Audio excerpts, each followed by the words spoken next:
ട്രിവാൻഡ്രം ആകെ ഉത്സവത്തിമിർപ്പിലാണ്, ലഹരിയിലാണ് എന്നൊക്കെ പറയാം. ആകെ മൊത്തം ആഘോഷമാണ്. ഞാൻ സാധാരണ ട്രിവാൻഡ്രത്ത് വന്നിറങ്ങുമ്പോൾ ഇത്രയും ഒരു എനർജി കണ്ടിട്ടില്ല. ഇത് മൊത്തം എല്ലാവർക്കും ഭയങ്കര വൈബാണ്. I don't know what's happening.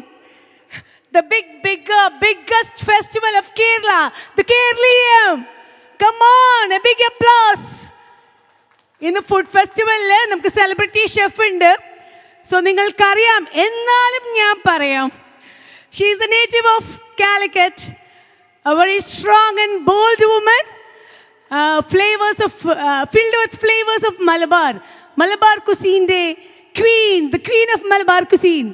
Yes, you heard it right. It's Abida Rashid. Join hands to welcome her. Come on, let's begin. Abida, a warm welcome. Assalamu alaikum. Wa alaikum salam. Yes. So ഞങ്ങൾ തുടങ്ങാൻ പോവാണ്. ഇന്ന് നമുക്ക് അബിതാനോട് ചോദിക്കാം എന്താണ് special. നമുക്കറിയാം ഒരുപാട്, she's A YouTuber, she's A blogger, she's on top of Instagram with lot of followers. അപ്പോൾ എന്താണ് എനിക്കറിയില്ല, ഞാൻ തന്നെ ഭയങ്കര വൈബ്രൻ്റ് ആണ് today.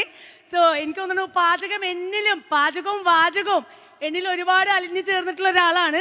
So I am meeting a very very special person. So I feel so happy and top right now.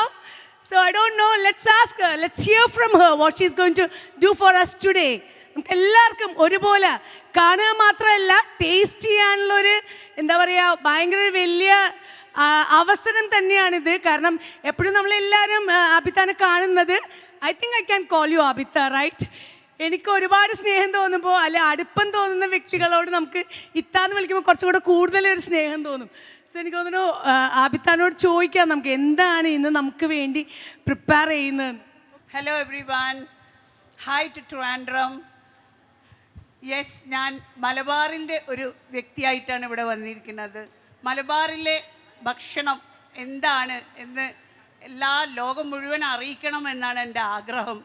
അങ്ങനെ ട്രിവാൻഡ്രക്കാർക്കൊന്ന് ഞങ്ങളുടെ മലബാറിൻ്റെ വിഭവം ഒന്ന് പരിചയപ്പെടുത്താനും അതേ സമയത്ത് കേരളത്തിൻ്റെതായ ഒരു ബിരിയാണി എന്ന് പറഞ്ഞു കഴിഞ്ഞാൽ അത് തലശ്ശേരി ബിരിയാണി ഉണ്ട്, കോഴിക്കോടൻ ബിരിയാണി ഉണ്ട്. അതാണ് കേരളത്തിലുള്ള ഒരു ബിരിയാണി. ബാക്കിയുള്ള ബിരിയാണിയെ പറ്റി എനിക്ക് അറിയില്ല, ഞാൻ മലബാറി ആയതുകൊണ്ട്. അപ്പം മലബാറിൻ്റെ ഒരു ബിരിയാണീനെ പഠിപ്പിക്കാനും അതിനെപ്പറ്റി സംസാരിക്കാനാണ് ഞാൻ ഇന്ന് ഇവിടെ വന്നത്. എന്നെ ക്ഷണിച്ചതിൽ എനിക്ക് ഒരുപാട് സന്തോഷമുണ്ട്.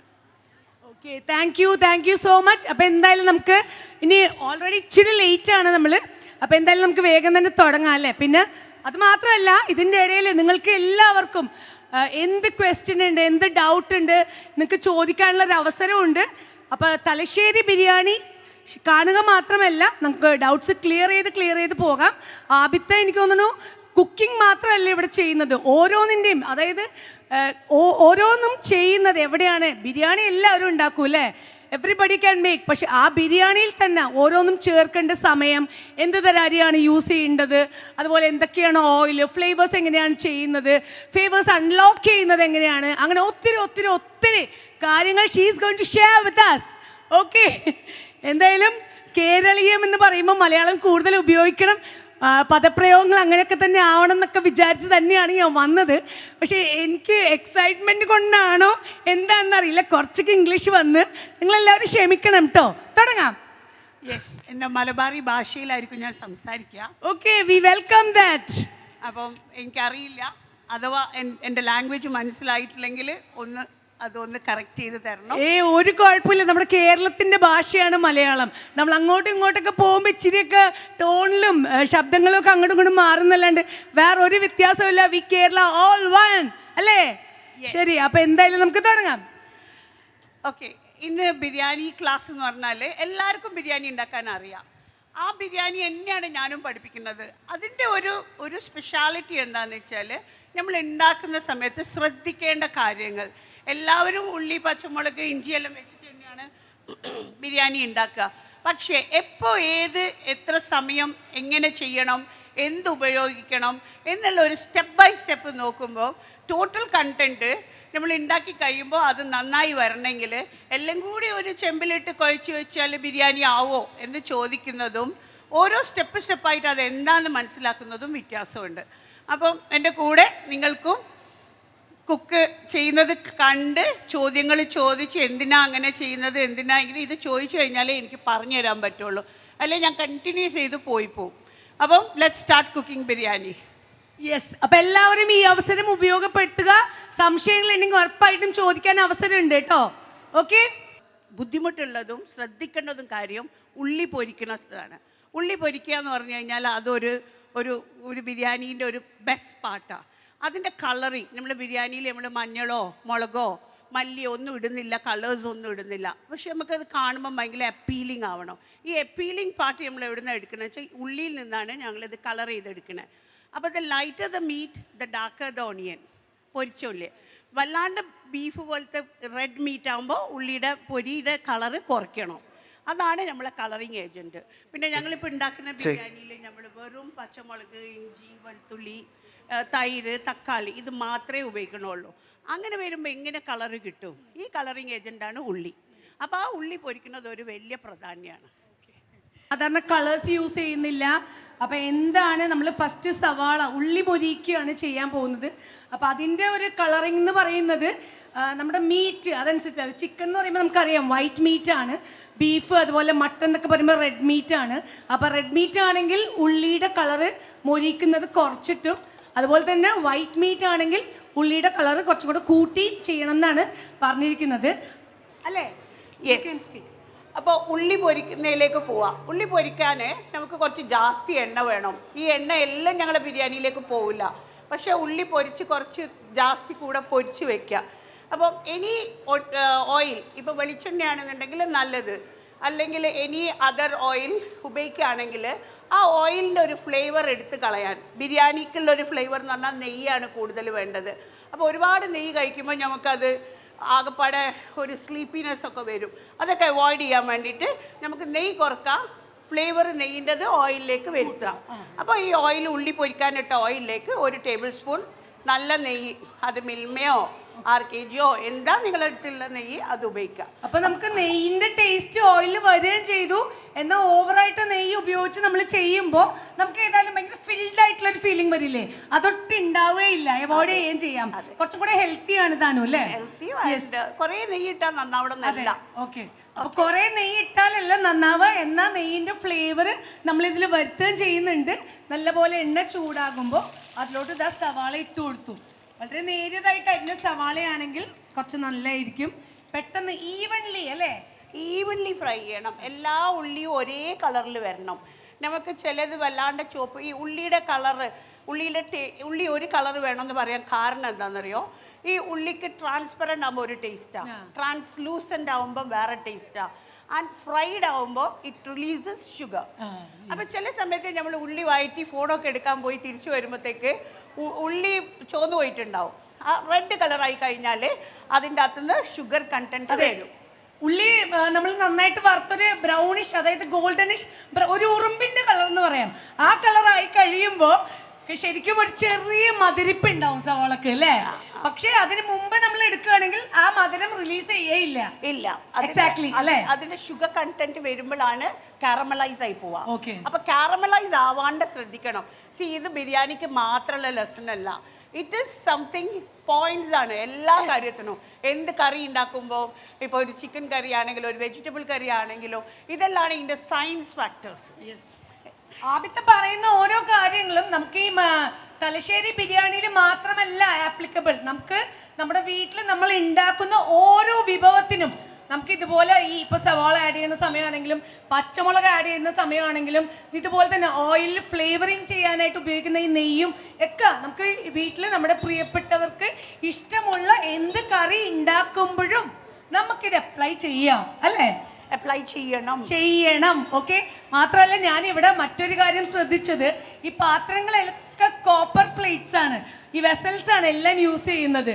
ഇതൊക്കെ പണ്ട് എൻ്റെ മമ്മിയുടെ മമ്മി, അതായത് ഉമ്മച്ചാൻ്റെ വീട്ടിൽ കുക്ക് ചെയ്യുമ്പോൾ ഇതുപോലത്തെ പാത്രങ്ങളും അരിപ്പയും ഒക്കെയാണ് കണ്ടിട്ടുള്ളത്. പിന്നെ ഞങ്ങളുടെ വീട്ടിലും അങ്ങനെ അധികം ഇല്ല, എൻ്റെ വീട്ടിലും സത്യത്തിൽ ഇല്ല. ബട്ട് വി ഷുഡ്, അല്ലേ, തിരിച്ചു കൊണ്ടുവരണം. ഞങ്ങൾക്കുള്ള കൾച്ചർ, നമുക്കുള്ള ഇത്രയും പരമ്പരാഗതമായിട്ട് ഉപയോഗിക്കുന്ന ഈ സാധനങ്ങളൊക്കെ ഒഴിവാക്കിയിട്ട് നമ്മൾ നോൺ സ്റ്റിക്കിലേക്കും മറ്റ് ഇതിലേക്കൊക്കെ ചട്ടി, കലം, ചെമ്പ്, പിന്നെ ഈ ഇതിനെന്താ വിളക്കിൻ്റെ ഓട്, ഇതെല്ലാം വളരെ വളരെ നല്ല സാധനങ്ങളാണ്. ഇതിലൊക്കെ ഉണ്ടാക്കുന്ന സമയത്തില്ലേ അതിൻ്റെ കൺസിസ്റ്റൻസി, ഹീറ്റ് കൺസിസ്റ്റൻസി, അതിൻ്റെ അകത്തുനിന്ന് വരുന്ന ആ ക്വാളിറ്റി ഓഫ് പ്രോഡക്റ്റ് ഭയങ്കര ഡിഫറെൻ്റ് ആണ്. അപ്പം നമ്മളിതെല്ലോ ഇതെന്ന് പറഞ്ഞാലില്ലേ, നമ്മളിത് വേണ്ട വെച്ചാൽ ഇത് വിറ്റാലും പൈസ കിട്ടും. അതെ, ശരിയാണ്. അപ്പൊ ഇറ്റ്സ് ആൻ ഇൻവെസ്റ്റ്മെന്റ്. അപ്പോൾ ഒരു ചെമ്പ് വാങ്ങുക. മുമ്പൊക്കെ കല്യാണം കഴിച്ച് പോകും, അതായത് എൻ്റെ മമ്മിനെയൊക്കെ കല്യാണം കഴിച്ച് വിട്ടപ്പോൾ, മാത്രമല്ല എന്നെ കല്യാണം കഴിച്ച് വിട്ടപ്പോഴും ഇതുപോലെ കുറച്ച് ഓട്ടുപാത്രങ്ങൾ, ചെമ്പ് പാത്രങ്ങളൊക്കെ വീട്ടിൽ നിന്ന് തന്നിട്ടുണ്ട്. പക്ഷെ അതൊക്കെ ഷെൽഫിൻ്റെ അകത്ത് ഇരിക്കുകയാണ്. ഇനി തിരിച്ചു പോയിട്ട് അതൊക്കെ ഉപയോഗിക്കണം. കാരണം നമ്മളൊരു മൺചട്ടിയിൽ അല്ലെങ്കിൽ നമ്മളിപ്പോൾ മീൻകറി വെക്കുമ്പോൾ അല്ലെങ്കിൽ നമ്മൾ ഇരുമ്പ് ചട്ടിയിൽ വെക്കുമ്പോൾ ഹീറ്റ് റീറ്റെയിൻ ചെയ്യും ഒരുപാട് സമയം. വൺസ് അത് ചൂടായി കഴിഞ്ഞാൽ പെട്ടെന്ന് ഡൗൺ ആവില്ല ഓഫ് ചെയ്യണതിനനുസരിച്ച്. ആ ചൂടിലിരുന്ന് ഇങ്ങനെ നല്ല മുരിഞ്ഞു വരും അല്ലേ. ചട്ടിയിൽ മീൻകറി വെച്ച് നമ്മൾ സ്റ്റൗ ഓഫ് ചെയ്ത് കഴിഞ്ഞാൽ ഒരു 3 മിനിറ്റല്ലോ അത് പിന്നെയും വർക്ക് ചെയ്യും, തിളച്ചോണ്ടിരിക്കും. അതേ സമയത്ത് തന്നെ നമ്മളിപ്പോൾ ഇങ്ങനത്തെ ഒരു ചട്ടിയിൽ ഉള്ളി പൊരിക്കുകയാണെങ്കിൽ, അലൂമിനിയം ചട്ടിയിൽ ഉള്ളി പൊരിക്കുകയാണെങ്കിൽ ഇതിപ്പോൾ കുറേ ചുവന്നിട്ടുണ്ടാവും, പല സ്ഥലത്തും പല കളറായിട്ടുണ്ടാവും. പക്ഷേ ഇങ്ങനത്തെ ഒരു ചട്ടിയിൽ ബിക്കോസ് ഇതിൻ്റെ തിക്നെസ്, ഹീറ്റ് സ്റ്റെബിലിറ്റി, ഹീറ്റ് എടുക്കാനുള്ള കഴിവ്, ഇതൊക്കെ ഈ പാത്രത്തിനുണ്ട്. അപ്പോൾ ഇങ്ങനത്തെ പാത്രങ്ങളൊക്കെ അവിടെ ഇവിടെയൊക്കെ ഉണ്ടെങ്കിൽ അതൊക്കെ പെറുക്കിയെടുത്ത് നമ്മൾ കൾച്ചറിലേക്ക് തന്നെ തിരിച്ചു വരിക, ഇതൊക്കെ ഉപയോഗിക്കാൻ പഠിക്കുക. പിന്നെ സെക്കൻഡ് തിങ്, നമ്മളിതിങ്ങനെ സ്ക്രേപ്പ് ചെയ്യുന്നുണ്ട് എപ്പോൾ, മെറ്റൽ ടു മെറ്റൽ കൊറോഷൻ നടക്കുന്നുണ്ട്. ആ സമയത്ത് ഇത്രയും മെറ്റൽ നമ്മൾ വയറ്റിലേക്ക് പോകുന്നുണ്ട്. അപ്പോൾ അലൂമിനിയം ആണെങ്കിൽ ഈ അലൂമിനിയം നമ്മൾ ഇങ്ങനെ ചട്ടിയിലിട്ട് വരണ്ടി പൊരിക്കാനൊക്കെ ഉപയോഗിക്കുമ്പോൾ it's very unhealthy. Yes, very true. അത് മാത്രമല്ല നിങ്ങളുടെയൊക്കെ വീട്ടിൽ ഇനിയിപ്പോൾ വീട്ടിൽ പോയിട്ട് തട്ടും പുറത്ത് ഇങ്ങനത്തെ പാത്രങ്ങളൊക്കെ ഉണ്ടെങ്കിൽ തീർച്ചയായിട്ടും കഴുകിയെടുത്ത് ഉപയോഗിക്കാൻ ശ്രദ്ധിക്കുക. ഓക്കെ, ഇതൊക്കെ ഓരോ പാഠങ്ങളാണ്. It's from the horse mouth. നമുക്ക് ഇടയ്ക്ക് വല്ലപ്പോഴും വീണ് കിട്ടുന്ന കാര്യങ്ങളാണ് ഇതൊക്കെ. പിന്നെ ഞാൻ തന്നെ എനിക്ക് തോന്നുന്നു കുറേ കാര്യങ്ങൾ ഇന്നിപ്പോൾ അബിത്താൻ്റെ കൂടെ സംസാരിച്ചിട്ട്, അറിവ് എന്ന് പറഞ്ഞാൽ നമുക്കറിയാലോ ഒരു കടൽ പോലെയാണ്. എത്ര അറിയാമെന്ന് പറഞ്ഞാലും അറിയാൻ പാടില്ലാത്ത ഒരുപാട് കാര്യങ്ങളുണ്ടാവും. So I am also learning from her. നിങ്ങൾക്കും ഇത് പഠിക്കാനൊരു വലിയ അവസരമാണിത്. ഓക്കെ, അപ്പോൾ ഈ ഉള്ളി പൊരിക്കുക എന്ന് പറഞ്ഞാൽ കുറച്ച് ക്ഷമ വേണം ഉള്ളി പൊരിക്കുന്ന കാര്യത്തിൽ. ബാക്കി എല്ലാം സ്പീഡ് പോകും. ഈ ഉള്ളി പൊരിക്കുമ്പോഴേ അത് ആ കളറ് അറ്റൈൻ ചെയ്യണമെങ്കിൽ അതിന് ഇത്തിരി ക്ഷമ വേണം. മീൻ വൈൽ നമുക്ക് കുറച്ച് ടൈം കൺസിസ്റ്റ് ഉണ്ടായതുകൊണ്ട് നമുക്ക് മസാലേൻ്റെ പണി തുടങ്ങാം. അപ്പോൾ ആക്ച്വലി ഇതിൽ നിന്നുള്ള ഒരു ഇത്തിരി ഓയിലാണ് നമുക്കിതിൽ ഉപയോഗിക്കേണ്ടത്, ഏത് മസാല ഉണ്ടാക്കാൻ. അത് ടൈം ടേക്കിംഗ് ആയതുകൊണ്ട് ഞാൻ കുറച്ച് എണ്ണ പുറത്തുനിന്ന് എടുക്കുന്നുണ്ട്, വളരെ കുറച്ച്, ഒരു 2 ടേബിൾ സ്പൂൺ.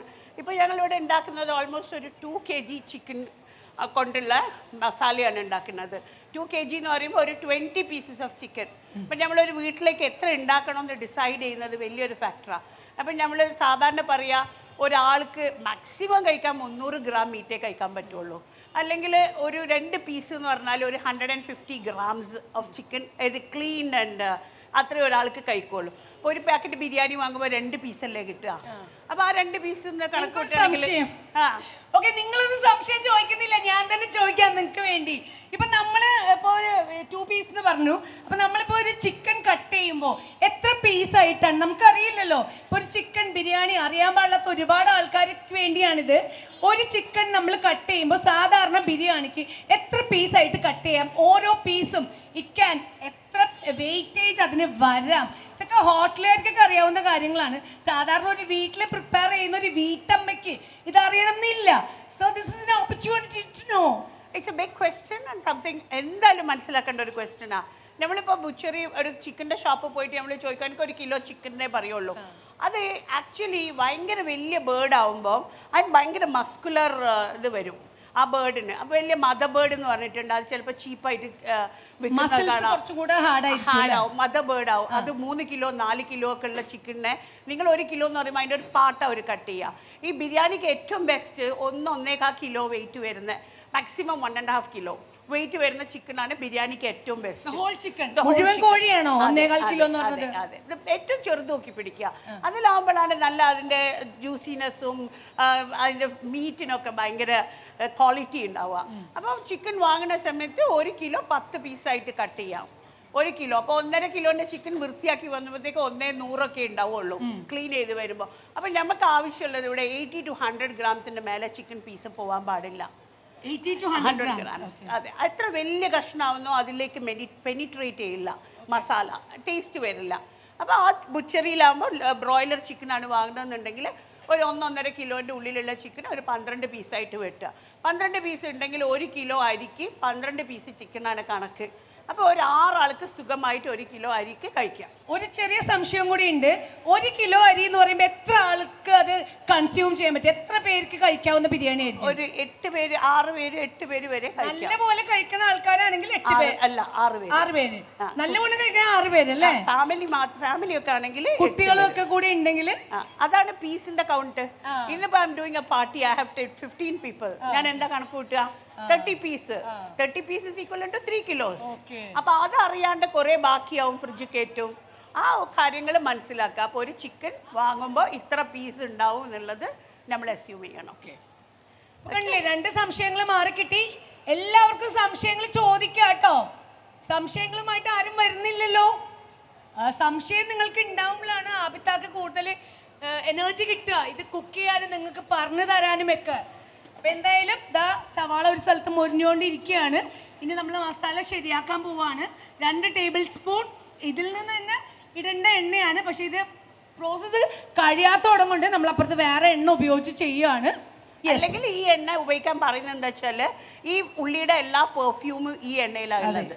അതിൻ്റെതായ നമ്മൾ വറുത്തെടുക്കുമ്പോൾ അതിൻ്റെ ടേസ്റ്റ് ഫാക്ടർ എല്ലാം ഈ എണ്ണയിലാണ്. ഈ ഉള്ളിയുടെ ഫ്ലേവേഴ്സും വാസനയും ഒക്കെ നമുക്ക് നമ്മുടെ മസാലയിലോട്ട് കിട്ടും. അതാണ് ഫ്ലേവർ ലോക്കിംഗ് അല്ലേ? അതെ. 2 കിലോ മീറ്റ് എടുക്കുമ്പോൾ almost 4 cups of onion fry ചെയ്തിട്ടുണ്ട്. ഓൾമോസ്റ്റ് ഒരു 3 കപ്സ് ഓഫ് ഓണിയൻ ഞാൻ മസാലയ്ക്ക് വേണ്ടി എടുക്കുന്നുണ്ട്. ഈ ഓണിയൻ കുറച്ച് കൂട്ടുകയോ കുറയ്ക്കുകയോ ചെയ്യുക. എന്താ വെച്ചാൽ ചില ആൾക്കാർക്ക് മസാല വേണം ബിരിയാണി കഴിക്കുമ്പോൾ, ചില ആൾക്കാർക്ക് മസാല അത്ര വേണ്ട. ഇപ്പം കണ്ണൂർ തലശ്ശേരി ഭാഗത്തേക്ക് മസാല വേണ്ട. കോഴിക്കോട് ഇങ്ങോട്ടൊക്കെ വരുമ്പോൾ എനിക്ക് തോന്നുന്നു നല്ലോണം മസാല വേണം. അപ്പോൾ ആ മസാലക്ക് അനുസരിച്ചിട്ട് കുറച്ച് ഉള്ളി കൂട്ടുകയോ കുറയ്ക്കുകയോ ചെയ്യാം. അപ്പം എന്തായാലും ആബിത്ത് പറയുന്ന റെസിപ്പീന് കൂടാതെ നിങ്ങളുടെ വീട്ടിൽ നിങ്ങളുടെ പ്രിയപ്പെട്ടവർക്ക് ഇഷ്ടമുള്ള ആ ഒരു ഇഷ്ടത്തിനനുസരിച്ച് എരി കൂട്ടുക, അതുപോലെ മസാല വേണമെങ്കിൽ മസാല കൂട്ടുക, അതൊക്കെ നമുക്കൊരു റെസിപ്പി കിട്ടിക്കഴിഞ്ഞാൽ ബാക്കിയൊക്കെ കുറച്ചൊക്കെ അഡ്ജസ്റ്റ്മെൻറ്റ് നമ്മൾ ചെയ്യുന്നത് പോലെ ഇരിക്കും. അപ്പോൾ എന്തായാലും ഈ പറഞ്ഞ പോലെ മസാല കൂടുതൽ, അതായത് പാകത്തിന് മസാലക്കുള്ള സവാളയെ നമ്മൾ ഇട്ടിട്ടുള്ളൂ അല്ലേ? അതെ. 4 കപ്പ് ഉള്ളി നമ്മൾ പൊരിക്കാനെടുത്തു. അതുപോലെ തന്നെ 4 എത്രയുണ്ട് ഇത്? 3 കപ്പ് ഉള്ളി. 3 കപ്പ് ഉള്ളി നമ്മൾ മസാലക്ക് വഴറ്റാനും എടുക്കും. നല്ലോണം നേരിയതായിട്ട് മുറിക്കണം. കട്ട് ചെയ്യുന്ന സമയത്ത് ചങ്കായിട്ട് കട്ട് ചെയ്യരുത്. എത്ര നേരിയതായിട്ട് മുറിക്കുന്ന അത്രയും ക്വാളിറ്റി ഓഫ് ഗ്രേവി വരും. ഈ ബിരിയാണി കഴിക്കുന്ന സമയത്ത് കുറെ ഉള്ളി കടിക്കുന്നത് ഇഷ്ടമല്ല. ഉള്ളി has to merge into the. അപ്പം എന്തായാലും എനിക്ക് തോന്നുന്നു അതിനൊക്കെ കുറച്ചും കൂടെ സൗകര്യം നമുക്ക് വാങ്ങാൻ കിട്ടുമല്ലോ. ഇങ്ങനെ ഗ്രേറ്റ് ചെയ്യുന്ന ആ സാധനങ്ങളൊക്കെ ഉള്ളപ്പോൾ നമുക്ക് കുറച്ചും കൂടെ നന്നായിട്ട് ചെയ്യാൻ പറ്റും. കാരണം കത്തി വെച്ചൊക്കെ എല്ലാവർക്കും അറിയാൻ പറ്റുമെന്ന് എനിക്കറിയില്ല. നന്നായിട്ട് അറിയുന്ന ആൾക്കാർ ഒരുപാട് പേരുണ്ട്. പക്ഷേ ഇപ്പോഴത്തെ യങ്സ്റ്റേഴ്സൊക്കെ മാറി നിൽക്കേണ്ട, നിങ്ങളും പാചകം ചെയ്യണം എന്നുള്ള ഒരു തോട്ട് ഉള്ളതുകൊണ്ട് കൊണ്ടാണ് ഞാൻ പറയുന്നത്. ഒത്തിരി സാധനങ്ങൾ നമുക്ക് കിട്ടും നല്ല നേരിയതായിട്ട്. സവാള അരിഞ്ഞെടുക്കാനൊക്കെ ഇന്നത് ഒരു വിഷയമല്ല. ഒത്തിരി ഫുഡ് പ്രോസസ്സേഴ്സും നമുക്ക് അവൈലബിൾ ആണ്. അപ്പോൾ എന്തായാലും എന്താ സവാള ഇവിടെ മൊരിഞ്ഞുകൊണ്ടിരിക്കുകയാണ്. ഇപ്പോഴത്തെ നമ്മൾ വേറെ കുറച്ച് സവാള 3 കപ്പ് ഇട്ടിട്ടുണ്ട്. അതുപോലെ തന്നെ പച്ചമുളക്, ഇഞ്ചി, വെളുത്തുള്ളി, തക്കാളി, ചെറുനാരങ്ങ, ഇതെല്ലാം നമുക്ക് അവിടെ റെഡി ആയിട്ട് ഇരിപ്പുണ്ട്. ഇതൊക്കെ ആഡ് ചെയ്യേണ്ട ഒരു സമയമുണ്ട്. ആ സമയത്തിനാണ് നമ്മൾ മുൻതൂക്കം കൊടുക്കേണ്ടത്. ഇതിൽ മാത്രമല്ല, ഇനി അങ്ങോട്ട് ഉണ്ടാക്കുന്ന എന്ത് വിഭവങ്ങൾക്കും നമുക്കിത് അവിടെ അപ്ലൈ ചെയ്യാവുന്നതാണിത് അല്ലേ?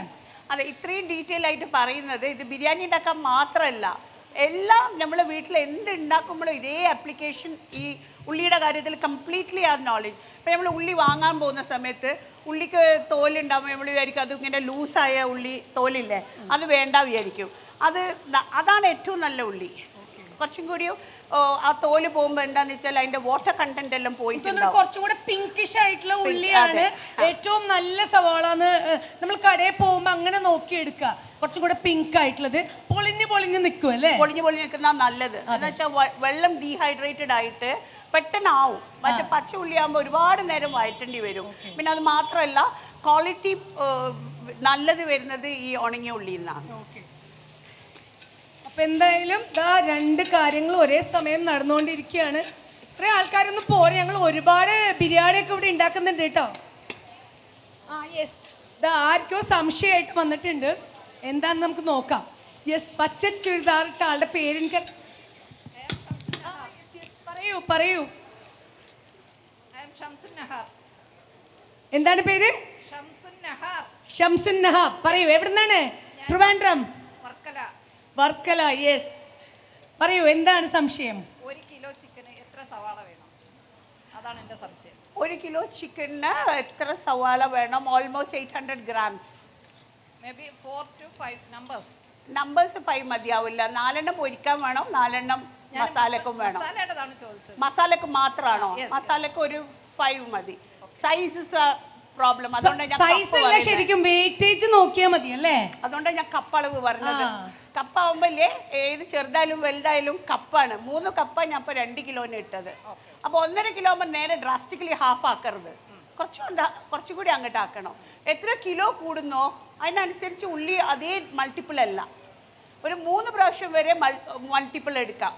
അത് കഴിഞ്ഞാൽ മൾട്ടിപ്പിൾ എടുക്കില്ല. ഇപ്പോൾ 10 കിലോയിൽ ഉണ്ടാക്കുമ്പോൾ സാധാരണ 5 കിലോ ഉള്ളി എന്നുണ്ടെങ്കിൽ മൾട്ടിപ്പിൾ വരുമ്പോൾ അത് 3 കിലോ കുറയ്ക്കും. മനസ്സിലായോ? അല്ലെങ്കിൽ മസാല ഓവറാവും. Okay, thank you. അപ്പം അതൊരു കുറച്ച് ഇങ്ങനെ ഒന്ന് പ്രാക്ടീസ് ചെയ്ത് കഴിഞ്ഞാൽ തന്നാലെ വരും. അത് നമ്മൾ 2 പ്രാവശ്യം ബിരിയാണി ഉണ്ടാക്കുമ്പോൾ ശരിയാവും. സിമ്പിൾ അല്ലേ? ഞാൻ തലശ്ശേരി ബിരിയാണി ഉണ്ടാക്കിയാണ് സ്ഥിരം കഴിക്കുന്നത്. ആണല്ലേ? ഓക്കെ. അപ്പൊ തലശ്ശേരി ബിരിയാണി അടുത്ത പ്രാവശ്യം ഈ രീതിയിൽ വെച്ച് നോക്കൂട്ടോ. ഈ റെസിപ്പി ഫോളോ ചെയ്തിട്ടുണ്ടോ? ഞാൻ സവാള കുറച്ച് കൂടുതലിടും, അതുകൊണ്ടാണ് അതാ ഞാൻ പറഞ്ഞത്. അതാ മാം ആദ്യമേ തന്നെ പറഞ്ഞത്, ആബിത്ത പറഞ്ഞത്, നമുക്ക് ഓരോരുത്തർക്കും ഓരോ ടേസ്റ്റ് ഉണ്ടാവും. അതായത് ചില വീടുകളിൽ കുറച്ചും കൂടെ കൂടുതൽ മസാല വേണം, ചിലവർക്ക് എല്ലാം മിതമായിട്ട് മതി, ചിലർക്ക് ഒട്ടും വേണ്ട, ചില പിള്ളേരൊന്നും ഒട്ടും കഴിക്കില്ല. ഇഞ്ചി വെളുത്തുള്ളി സവാളയൊക്കെ ഒന്നും ചോറിൽ കാണാൻ പാടില്ല, വൈറ്റ് ആയിട്ട് ഇരിക്കണം, കുറച്ചും കൂടെ വൈറ്റിഷ് റൈസ്, അധികം മസാല ഇല്ലാതെ വേണം. അതൊക്കെ ടോട്ടലി ഡിപ്പെൻഡ്സ്. നിങ്ങളുടെ ഇഷ്ടം അനുസരിച്ച്, നിങ്ങളുടെ വീട്ടിലുള്ളവരുടെ പ്രിയപ്പെട്ടവരുടെ ഇഷ്ടം അനുസരിച്ച് അതൊക്കെ അഡ്ജസ്റ്റ് ചെയ്യാം കേട്ടാ. Okay okay okay, thank U. Okay, thank you so much. ഇനി ആർക്കെങ്കിലും ഉണ്ടോ എന്തെങ്കിലും ചോദിക്കാൻ? ആമ്പിള്ളേരൊന്നും ഇല്ലേ ഇവിടെ കുക്ക് ചെയ്യണവര്? ഇതാ അവിടെ ബ്ലാക്ക് ഷർട്ട് ഇട്ട് ഒരു പയ്യൻ എന്തൊക്കെ ചോദിക്കാണ്ടല്ലോ. തിരിഞ്ഞു നോക്കല്ലേ, ഞാൻ ഇയാളോട് സംസാരിച്ചേ. പറയൂ, എന്തെങ്കിലുമൊക്കെ ചോദിക്കൂ. വീട്ടില് അമ്മേനൊക്കെ ഹെൽപ്പ് ചെയ്യണം കേട്ടോ. സ്വന്തമായിട്ട് കുക്ക് ചെയ്യുന്നതാ. അതന്നെ എനിക്ക് കണ്ടപ്പോ മനസ്സിലായി ഒരു ലക്ഷണം. കുക്ക് ചെയ്യണതിന്റെ ഒരു ലക്ഷണം ഞാൻ കണ്ടുപിടിച്ചു. എന്തായാലും പഠിച്ചു പോവല്ലോ. തീർച്ചയായിട്ടും. അല്ല, നിങ്ങൾ പഠിച്ചു പോണേന്റെ അല്ല, അതൊരു കുറ്റമായിട്ട് കാണണ്ട. നമ്മളെ വീട്ടില് നമ്മളുടെ പ്രിയപ്പെട്ടവർക്ക് ഇപ്പൊ എല്ലാ ദിവസവും അമ്മ ചായ ഉണ്ടാക്കി തന്നെ ഒരു ദിവസം അമ്മയ്ക്ക് ചായ ഉണ്ടാക്കി കൊടുക്കുമ്പോ എന്തൊരു സന്തോഷമായിരിക്കും. എനിക്കും ഉണ്ട് ഒരു മോൻ അവിടെ ഇരിപ്പുണ്ട്. എന്താ കാര്യം? അതൊന്നുമില്ല. അതൊക്കെ നമ്മുടെ മക്കൾ ഉണ്ടാക്കി തരുന്ന സാധനങ്ങൾ ഇത്തിരി ടേസ്റ്റ് അങ്ങോട്ടും ഇങ്ങോട്ടും ഒക്കെ ആയാലും അമ്മമാർ അഡ്ജസ്റ്റ് ചെയ്യും. അങ്ങനെ പലവട്ടം അഡ്ജസ്റ്റ് ചെയ്യുമ്പോ പിന്നെ നിങ്ങൾ ശരിയായിക്കോളും. Okay okay. ഇപ്പൊ എൻ്റെ ഉള്ളി പൊരിഞ്ഞു വരുന്നുണ്ട്, ഒരു ഗോൾഡൻ കളറായി വരുന്നുണ്ട്. നമ്മളിപ്പോൾ ഉള്ളി പൊരിക്കുന്ന സമയത്ത് നമുക്ക് എറ്റെയിൻ ചെയ്യേണ്ട കളർ ഉണ്ടല്ലോ, അതിൽ 1% സമയം മുന്നേ എടുക്കണം. ബിക്കോസ് ആ ഹീറ്റിൽ അതൊന്നും കൂടി കളറാവും. See, this is a golden colour. ഇതാണ് എൻ്റെ കറക്റ്റ് കളറ്. ഇപ്പം നമ്മൾ വേഗം ഫ്ലെയിം ഓഫ് ചെയ്തിട്ട് ഇതിൻ്റെ കണ്ടന്റ് വേഗം എടുക്കുക. സാധാരണ നമ്മൾ ഉള്ളി പൊരിച്ച് നമ്മൾ ബിരിയാണിയിൽ ഇടുമ്പോൾ ഇതിലും കുറച്ചും കൂടെ ഡാർക്ക് ആയിരിക്കും. അപ്പോൾ ആദ്യത്തെ പറയണത് എന്താണെന്ന് വെച്ചാൽ നമ്മൾ ആ ഡാർക്ക് കളർ കിട്ടാൻ വേണ്ടി വെയിറ്റ് ചെയ്തിട്ട് ഓഫ് ചെയ്താൽ എടുത്ത് വരുമ്പോഴത്തേക്കും അത് കുറച്ചും കൂടെ ആവശ്യത്തിലേറെ ഡാർക്ക് ആകുമ്പോൾ അതിൻ്റെ ഫ്ലേവർ, ആദ്യമേ പറഞ്ഞു, ഫ്ലേവർ മാറും, അതിൻ്റെ ടേസ്റ്റ് മാറും, ചോറിൻ്റെ കളർ മാറും. അപ്പോൾ ഇതൊക്കെ മനസ്സിലാക്കി ഈ ചൂടോടെ ഇവിടെ ഇരിക്കുമ്പോൾ അത് ഒന്നും കൂടെ നമുക്ക് ആവശ്യത്തിനുള്ള കളറായി മാറും. ഓക്കെ, അപ്പൊ എന്തായാലും അതവിടെ മാറ്റി വെച്ച് നമ്മള് ഉള്ളി നല്ലോണം വാടി വരുന്നുണ്ട്. ഉള്ളി നല്ലോണം ട്രാൻസ്പാരന്റ് ഓർ ട്രാൻസ്ലൂസൻറ്റ്. ഉള്ളി പൊരിഞ്ഞു പോയല്ല വേണ്ടത്, ട്രാൻസ്പാരന്റ് ആവേണ്ടത്. അതായത് സവാളയുടെ ആ ഒരു ഫ്രഷ് കളർ ഉണ്ടല്ലോ, അതൊന്ന് മാറിയിട്ട് ഒരു പെയിൽ കളർ ആവും. അതാണ് ഒരു ഒപ്പേക്ക് ആ കളർ ആയിട്ടുണ്ട് ഇപ്പൊ ഇത്. അപ്പോഴാണ് കറക്റ്റ് ടൈം. ചിക്കൻ പെറുക്കി ഇടുന്നുണ്ട്. ശരിക്കും ഈ ചിക്കൻ കറി വെക്കുമ്പോൾ ഇത് നിങ്ങൾക്ക് പ്രയോഗിക്കാം കേട്ടോ. നമ്മൾ സാധാരണ ചിക്കൻ കറിയൊക്കെ എങ്ങനെയാണ് വെക്കുക? ഇറച്ചി മസാലയൊക്കെ മൂത്ത് എല്ലാം കഴിഞ്ഞ് എല്ലാം ആയിക്കഴിഞ്ഞിട്ട് ലാസ്റ്റാണ് ചിക്കൻ, അല്ലെങ്കിൽ പൊതുവെയാണ് ഞാൻ പറയുന്നത്. ഇതിൽ ഒരുപാട് ആൾക്കാരുണ്ടാവും ഇത് ഫോളോ ചെയ്ത് ചെയ്യുന്നത്. സാധാരണ അങ്ങനെയാണ് ചെയ്യാറ്. പക്ഷെ ഇങ്ങനെ ചെയ്യുമ്പോൾ ഈ സവാളയുടെ ഒരു ഫ്ലേവറും ഒക്കെ ഇതിലോട്ട് വരും അല്ലേ അബിത? അതെ, ഇതില്ലേ ഇപ്പോൾ ഈ മീറ്റിൻ്റെ പോസ് എല്ലാം ഫ്രഷ് ആയിട്ടല്ല ഉള്ളത്. ഇവര് ചൂട് തട്ടുന്ന സമയത്ത് പിങ്ക് കളർ ഉണ്ടായിട്ടുള്ള മീറ്റ് വൈറ്റ് കളറാവും. അതെന്ന് പറഞ്ഞാൽ അതിൻ്റെ പോസെല്ലാം ഓപ്പണായി. ഈ സമയത്താണ് ഉപ്പിടേണ്ടത്. അപ്പോഴാണ് കറക്റ്റ് ഉപ്പ് മീറ്റിലേക്ക് പിടിക്കുക. അപ്പോൾ ഈ ഉള്ളി ചുവന്നു പോരുത്. അതേ സമയത്ത് മീറ്റിൻ്റെ കളറ് മാറണം. ഇപ്പോൾ ചിക്കൻ ഇപ്പോൾ ഞാൻ പറഞ്ഞില്ലേ 1 കിലോ 10 കട്ട് ചെയ്ത സൈസാണ് ഇത്. 1 കിലോ ചിക്കൻ 10 കട്ട് ചെയ്ത സൈസാണ് ഇത്. കണ്ടില്ലേ? സൈസിലെ ചിക്കൻ ആയിരിക്കും കൂടുതലും. കഴിയുന്നതും ബിഗ് ബേർഡ് എടുക്കാണ്ട് ഒരു 1.25 1.5 വരെ ആകാം അല്ലേ? അതെ, അതേ കിട്ടുള്ളൂ മാർക്കറ്റിൽ. അങ്ങനത്തെ ഒരു കോഴി വാങ്ങിച്ചിട്ടാണ് നമ്മൾ കട്ട് ചെയ്യുന്നത്. നമ്മൾ ഇതിലോട്ട് സവാള ആഡ് ചെയ്തു. സവാളയുടെ ആ പിങ്കിഷ് കളർ മാറി ഒരു പേൽ കളർ ആയതിനു ശേഷം അതിലോട്ട് ചിക്കൻ ആഡ് ചെയ്തു. ചിക്കൻ ഒന്നിട്ട് വാട്ടി, എന്നാൽ ഉള്ളി കരിയാനും പാടില്ല, കളർ മാറാനും പാടില്ല. ആ മീറ്റ് ആണെങ്കിൽ കുറച്ചും കൂടെ ഒന്ന് വെളുത്ത് വരും. അപ്പോഴാണ് നമ്മൾ ഇതിലോട്ട് ഉപ്പ് ചേർക്കേണ്ടത് അല്ലേ? ഇനി ഉപ്പ് റാണി. ഇത്രയും കാലം നമ്മൾ ഉപയോഗിച്ച് വന്നത് ഈ കല്ലുപ്പല്ലേ. ഇപ്പം നമ്മളെല്ലാവരും അയഡീൻ കൂടുതലുള്ള ഉപ്പ് ഉപയോഗിക്കാൻ തുടങ്ങി. മോർ ഓഫ് പാക്കറ്റ് ഉപ്പ്. അതിങ്ങനെ കട്ട് ചെയ്ത് പാത്രത്തിലേക്ക് ഇടുമ്പോൾ നല്ല സുഖമാണ് അതിന്റെ ഫ്ലോ കാണാൻ. പരസ്യത്തിൽ കാണാൻ നല്ല സുഖമാണ്. ശരിക്കും അയോഡിൻ നമുക്ക് ഒരു ആവശ്യമില്ലാത്തൊരു സാധനമാണ്. നമ്മൾ കടലിന്റെ തീരത്ത് താമസിക്കുന്ന ആൾക്കാർ, ഞങ്ങൾ ഒരുപാട് മീൻ കഴിക്കുന്ന ആൾക്കാർ, ഞങ്ങൾക്ക് അയഡിൻ്റെ ആവശ്യമില്ല. പക്ഷേ നമ്മൾ കണ്ടമാനം അയഡിൻ വലിച്ചു കയറ്റാണ്. അതിന് പകരം ഈ കല്ലുപ്പ് ISI മാർക്കുള്ള നല്ല കല്ലുപ്പ് കിട്ടാനുണ്ട്. ആ കല്ലുപ്പിൽ വെള്ളമാവും ചില സമയത്ത്. അതുകൊണ്ടാണ് ആൾക്കാർക്ക് ഇഷ്ടമില്ലാത്തത്. അതെന്താ വെച്ചാൽ ക്വാളിറ്റി ശരിയില്ലാത്ത കല്ലുപ്പ് വാങ്ങുന്നതുകൊണ്ടാണ് വെള്ളമാവുന്നത്. ഈ കിണർ, ഈ വലിയ ഉപ്പ് കിണറിൽ നിന്ന് വെള്ളം പമ്പ് ചെയ്ത് വയലിലിട്ടിട്ട് അത് എന്താ പറയുക ഇവാപ്പറേറ്റ് ചെയ്യണം. 15 ഡേയ്സ് ഇവാപ്പറേറ്റ് ചെയ്തിട്ടാണ് ഈ ഉപ്പ് ഉണ്ടാവുക. അത് ഈ ഫീൽഡിന് ഇത്രയും വാടക കൊടുക്കുന്നതുകൊണ്ട് ചിലപ്പോൾ 12 ഡേയ്സ് കൊണ്ട് എടുത്തു കളയും. അപ്പോഴാണ് ഉപ്പിൽ വെള്ളം നിൽക്കുക. അപ്പോൾ കല്ലുപ്പ് നല്ല വൃത്തിയിൽ വെള്ള കല്ലുപ്പ് കിട്ടാനുണ്ട്. ആദ്യം ഇത് ഉപയോഗിക്കുമ്പോൾ കുറച്ച് ബുദ്ധിമുട്ടുണ്ടാവും. പക്ഷെ 2-3 പ്രാവശ്യം ഉപയോഗിക്കുമ്പോൾ കല്ലുപ്പ് നിങ്ങൾ യൂസ്ഡ് ആവും. അതെ, ആദ്യം ഉപയോഗിക്കുമ്പോൾ കല്ലുപ്പിന്റെ കണക്ക് കിട്ടാൻ കുറച്ച് പാടാണ്.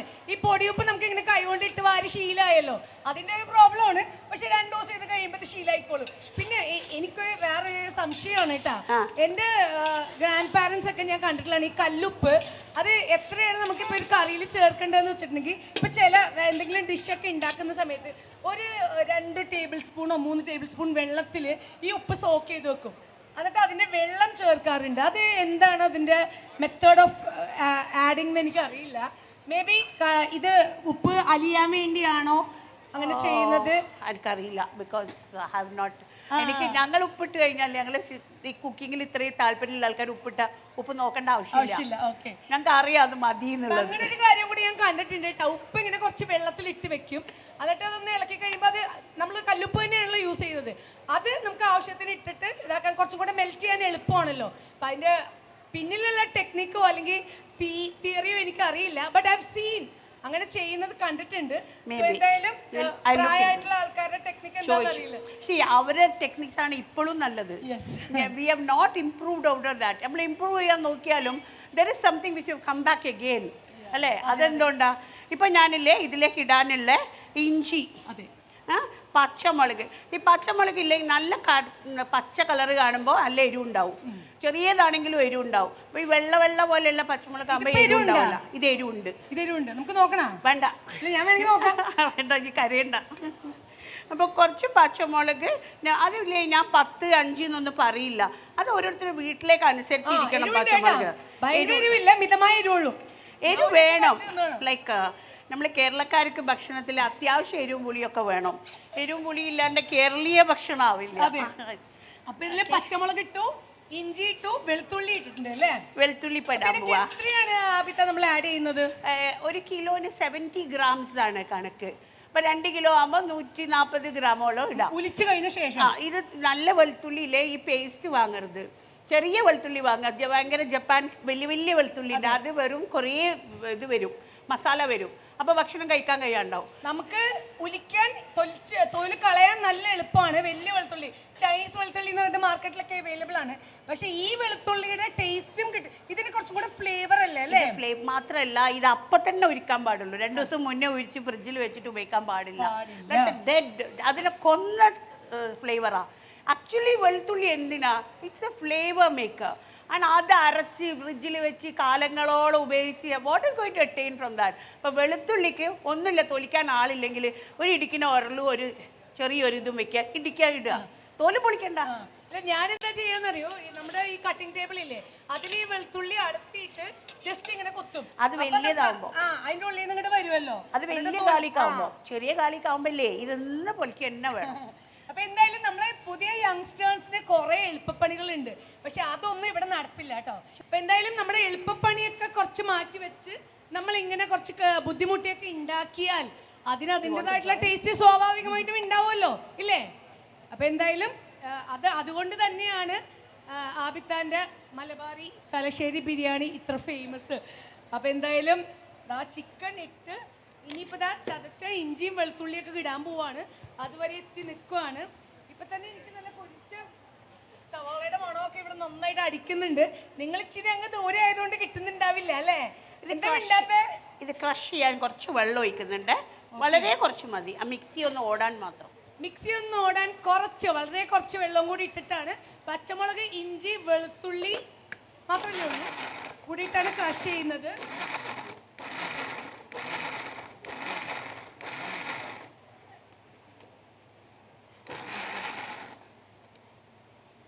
കോഴി ഇവിടെ വെച്ചിരിക്കുകയാണ്. ഇത് കണ്ടാലറിയാം ആ പിങ്കിഷ്നെസ് ഒക്കെ പോയി. I think the camera should take something here. ഇതിന്റെ Close up. അല്ല, into it. ഇതാണ് ഇതിൻ്റെ കളറ്. ഈ ഒരു സമയത്ത് ഇത് പിങ്ക് കളർ ഒരു വെള്ള കളറായി. ഇതിലേക്ക് ഒന്ന് ക്രഷ് ചെയ്യാനേ പാടുള്ളൂ, അരയ്ക്കാൻ പാടില്ല.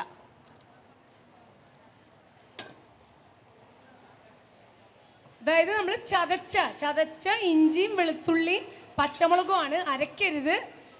അപ്പോൾ ചതയ്ക്കുമ്പോഴാണ് അതിന്റെ ഫ്ലേവേഴ്സ് കുറച്ചും കൂടെ നല്ല ടേസ്റ്റി ആയിട്ട് ഇരിക്കുക. അതെ, ചതയ്ക്കണം. അപ്പം ചതച്ചാൽ മതി, ചതക്കിയിട്ട് നേരത്തെ വെക്കരുത്. അതെ, ഇതിനെല്ലാം ആക്ച്വലി ഇതിൻ്റെ ഒക്കെ ഫ്ലേവറാണ് നമുക്ക് തരേണ്ടത്. അത് നമ്മൾ എപ്പോൾ കളയുക ചെയ്യുന്നത്. ആ ഫ്ലേവേഴ്സ് ശ്രദ്ധിക്കാണ്ട് പോകുമ്പോഴാണ്. ഇപ്പോൾ ഇത് ആഡ് ചെയ്ത സമയത്തില്ലേ ഒരു വാസന ഉണ്ടാവും, ആ വാസന നമ്മൾ എടുക്കുക. അതിനൊരു ഗ്രീൻ സ്മെല്ലാണ് ഉണ്ടാവുക, പച്ചപ്പ് പോകണം. ഇനി ആ പച്ചപ്പ് പോവാണ്ട് അടുത്ത ഇൻഗ്രീഡിയൻ്റ് ആഡ് ചെയ്താൽ ആ പച്ചപ്പ് അവിടെ നിൽക്കും. അത് പിന്നെ കഴിക്കുമ്പോൾ ആ ടേസ്റ്റിൽ വ്യത്യാസം വരും. നമ്മൾ മസാല വാട്ടുമ്പോൾ എല്ലാവരും പറയില്ലേ പച്ചമണം മാറിയിട്ട് വേണം ചെയ്യാന്ന്. അതാണ് ഈ പച്ചപ്പ് എന്ന് പറഞ്ഞ ഉദ്ദേശം, മനസ്സിലായില്ലേ? അപ്പൊ ഇപ്പൊ നമ്മൾ ഈ ഫ്രഷ് ആയിട്ട് ചതച്ച പച്ചമുളകും ഇഞ്ചിയും വെളുത്തുള്ളിക്കും ഒരു പച്ചപ്പുണ്ട്. ആ പച്ചപ്പ് ഇതിലോട്ട് ഇട്ട് കഴിഞ്ഞിട്ട് അതൊന്ന് ഇളക്കി ഒന്ന് ഒരു 2-3 മിനിറ്റ്സ് എടുക്കുമ്പോഴത്തേക്കും അതിൻ്റെ ഇത് പച്ചമണം മാറി കഴിയുമ്പോഴാണ് നമ്മൾ അടുത്ത ഇൻഗ്രീഡിയൻറ്റ് ആഡ് ചെയ്യുന്നത്. ഇതൊക്കെ നമുക്ക് വീട്ടിൽ ഈ ഇറച്ചിയോ അല്ലെങ്കിൽ ചിക്കനോ ബീഫോ മട്ടണോ എന്തൊക്കെ വെക്കുമ്പോഴും ഇതൊക്കെ അപ്ലൈ ചെയ്യാവുന്ന കാര്യങ്ങളാണ് കേട്ടോ. എല്ലാ കറിയിലും ഇത് ആപ്ലിക്കബിൾ ആണ്. നമ്മൾ ആ പച്ചമണം പോകണം, ഉള്ളി വാടണം, കടുക് വെളിച്ചെണ്ണയിലിട്ടാൽ പൊട്ടണം. കടുക് പൊട്ടിയിട്ടില്ലെങ്കിൽ ആ കറി കഴിക്കുന്നിടത്തോളം ആ കടുക് നമ്മളെ വായിൽ കയ്പ്പ് വരും. പൊട്ടിക്കഴിഞ്ഞാൽ അത് ബേസ്റ്റ് ചെയ്ത് അതിൻ്റെ വരുന്ന ഒരു ഫ്ലേവറാണ് നമ്മളെ ഓയിലിനെ ഫ്ലേവർ ചെയ്യുന്നത്. ആ ഓയിലിൽ കടുകിടലും കരിവേപ്പിലിടുമ്പോൾ അതിൻ്റെ ആ വാട്ടർ കണ്ടൻറ്റ് ഈ ഓയിലിലേക്ക് വരികയാണ്. ചുവന്ന മുളക് ഇടുമ്പോൾ ആ മുളകിൻ്റെ ടേസ്റ്റ് ഈ ഓയിലിലേക്ക് വരികയാണ്. അപ്പോൾ എപ്പോൾ എണ്ണയിലിട്ട് പൊട്ടിക്കാന്ന് പറഞ്ഞാൽ പൊട്ടുന്ന വരെ വെയിറ്റ് ചെയ്യണം, അതിനുള്ള ക്ഷമ ഉണ്ടാവണം എന്തുണ്ടാക്കുമ്പോഴും. ആൻഡ് വെനെവർ യു കുക്കിംഗ് നല്ല മനസ്സ്, നല്ല സ്നേഹത്തോട് കൂടിയിട്ട്, ഇഷ്ടമില്ലാത്തപ്പോൾ കുക്ക് ചെയ്യരുത്. മനസ്സുള്ളപ്പോഴേ കുക്ക് ചെയ്യാൻ പാടുള്ളൂ. അത് സാധനം നന്നാവുള്ളൂ. വെറുതെ ഒരു ബിരിയാണി ഉണ്ടാക്കാന്ന് പറഞ്ഞാൽ 2 കിലോ ബിരിയാണി ഉണ്ടാക്കാന്ന് പറഞ്ഞാൽ 1000 റുപ്യ ചിലവാക്കണം. ആ 1000 റുപ്പീസിൻ്റെ ബെനിഫിറ്റ് കിട്ടണമെങ്കിൽ there is lot of love in cooking. കൊടുക്കുന്ന ആൾക്ക് അവർ തിന്നാൻ വരുമ്പോൾ മേശമേൽ അങ്ങനെ വിളമ്പി വെച്ചിട്ട് ഫാനും ഇട്ട് വേണ്ടപ്പോൾ വന്ന് കഴിക്കുക, അത് പറ്റില്ല. അത് ആ ചൂടോടെ വിളമ്പി അവരാ ഒരു സന്തോഷത്തിൽ കഴിക്കുന്നത് കാണൽ വരെയാണ് ഒരു കുക്കിങ്ങിൻ്റെ പ്ലഷർ ഓഫ് കുക്കിംഗ്. ഓക്കെ, ഇപ്പോൾ മനസ്സിലായല്ലോ എന്തുകൊണ്ടാണ് നമ്മളുടെ ഭക്ഷണം ഭയങ്കര ടേസ്റ്റി ആവുന്നത്.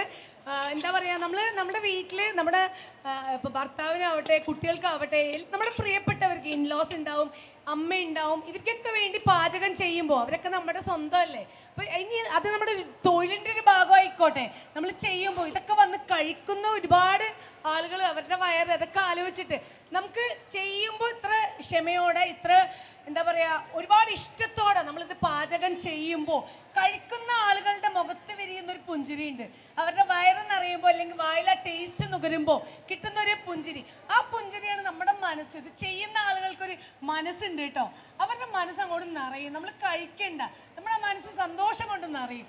അപ്പോൾ ആ ഒരു സന്തോഷത്തിനെ പറ്റിയാണ് ദ പ്ലഷർ ഓഫ് കുക്കിംഗ് ആബിത്ത പറഞ്ഞത്. സോ എന്തായാലും അത് ഒരുപാട് പ്ലഷർ എൻജോയ് ചെയ്ത് കുക്ക് ചെയ്യുമ്പോഴാണ് ഒരുപാട് സന്തോഷത്തോടെ ഒരുപാട് ഇഷ്ടത്തോടെ ആളുകൾക്ക് ചെയ്തു കൊടുക്കുകയാണ്. സോ അതിൻ്റെ ഒരു ടേസ്റ്റ് തീർച്ചയായിട്ടും ഈ ബിരിയാണിക്ക് ഉണ്ടാകും. അപ്പോൾ എന്തായാലും കുറച്ചും കൂടെ ആൾക്കാർക്ക് വരാം. ഇത്രയും ടേസ്റ്റി ആയിട്ട് ഇത്രയും നമ്മൾ ഡീറ്റെയിൽഡ് ആയിട്ട് പറഞ്ഞു തരുന്ന ഒരു പരിപാടിയിൽ ടേസ്റ്റ് ചെയ്ത് നോക്കണ്ടേ നിങ്ങൾക്കൊക്കെ. ലാസ്റ്റ് വന്നാൽ കിട്ടില്ല കേട്ടോ, ഞാൻ ഇപ്പോഴേ പറഞ്ഞുതരാം. അപ്പോൾ എന്തായാലും അതെ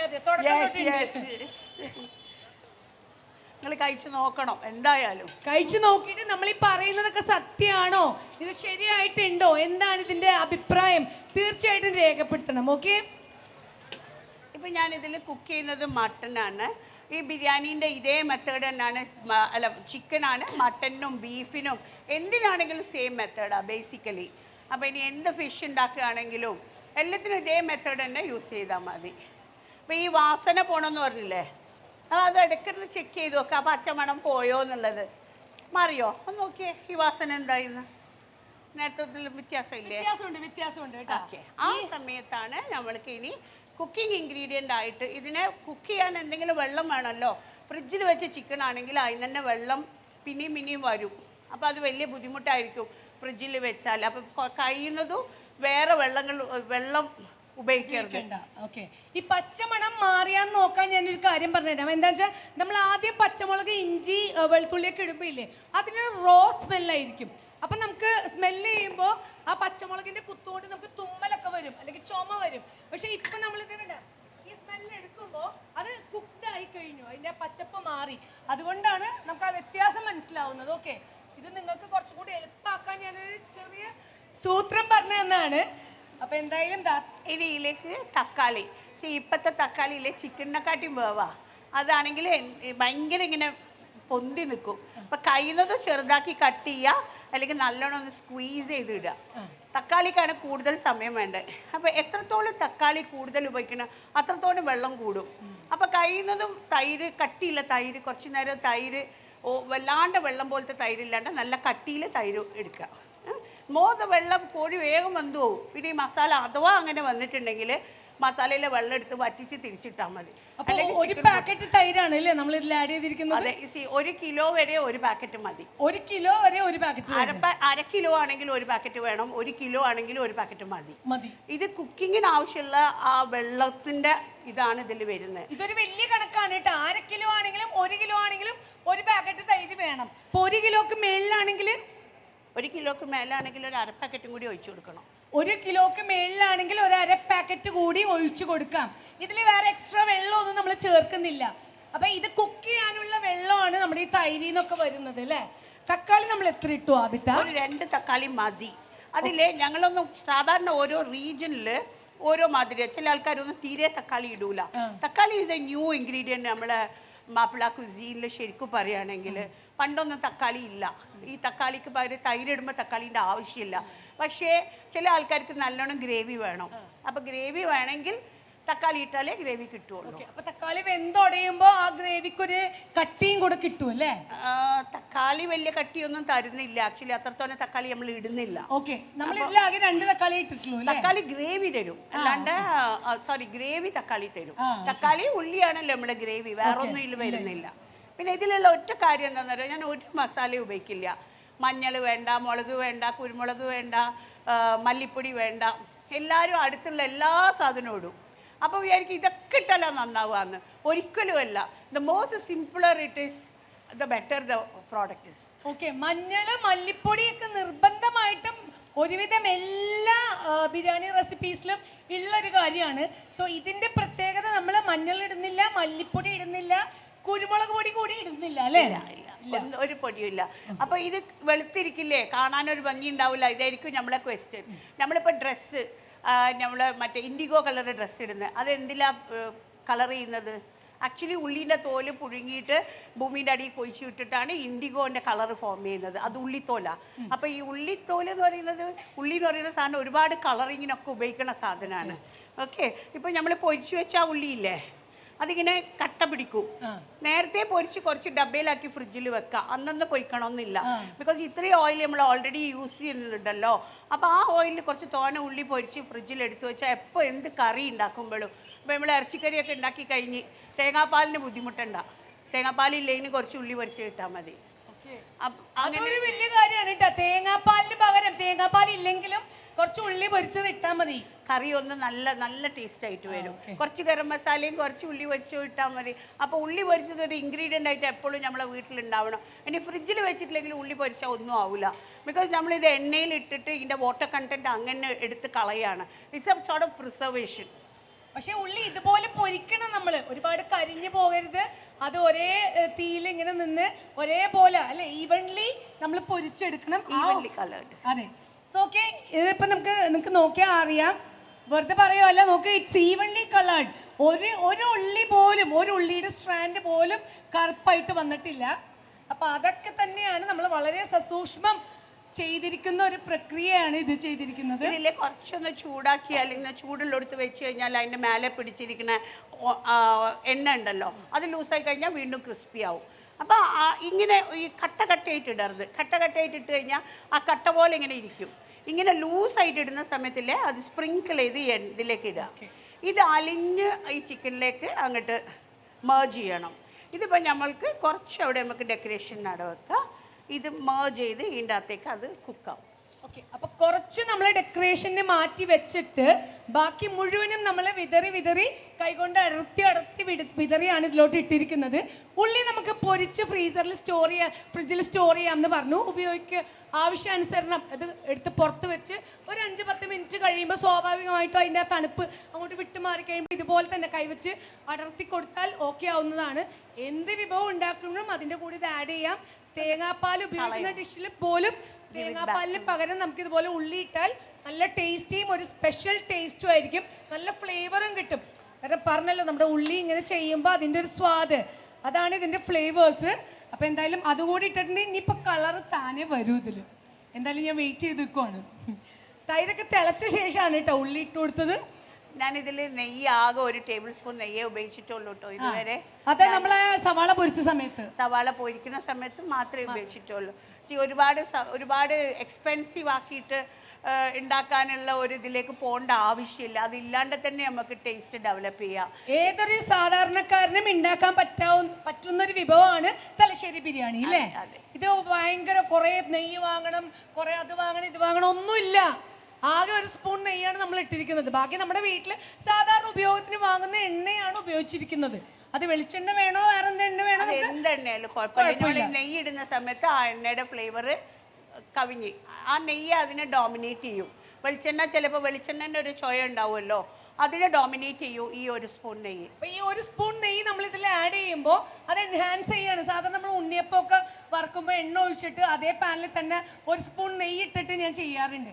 അപ്പോൾ അതും ഇത് തന്നെയാണ് തിയറി. അതായത് ആ ഉണ്ണിയപ്പത്തിന് നെയ്യിൻ്റെ ഒരു മണം കിട്ടും. എന്നാൽ നെയ്യിലല്ല ഉണ്ണിയപ്പം പൊരിക്കുന്നതും. അതേപോലത്തെ ഒരു സംഭവമാണ് ഇപ്പൊ ചെയ്തിരിക്കുന്നത്. പൊരിക്കുന്ന സമയത്ത് അത് വേഗം കരിഞ്ഞു. സാധാരണ ഉണ്ണിയപ്പം വേഗം കരിയും, ഇതാകുമ്പോൾ അങ്ങനെ കരിയൂല. ഞാൻ അടച്ചു വെച്ചിട്ടില്ല. ഇതിപ്പം വെള്ളം നല്ലോണം ഉണ്ട്. വെള്ളം കുറവാണെങ്കിൽ അടച്ചു വെച്ചാൽ ആ ഇവാപ്പറേറ്റ് ചെയ്ത് വരുന്ന വെള്ളം വീണ്ടും അതിലേക്ക് തന്നെ പോകും. അപ്പോൾ വെള്ളം കാണുന്നുണ്ടെങ്കിൽ മൂടി വെക്കണ്ട.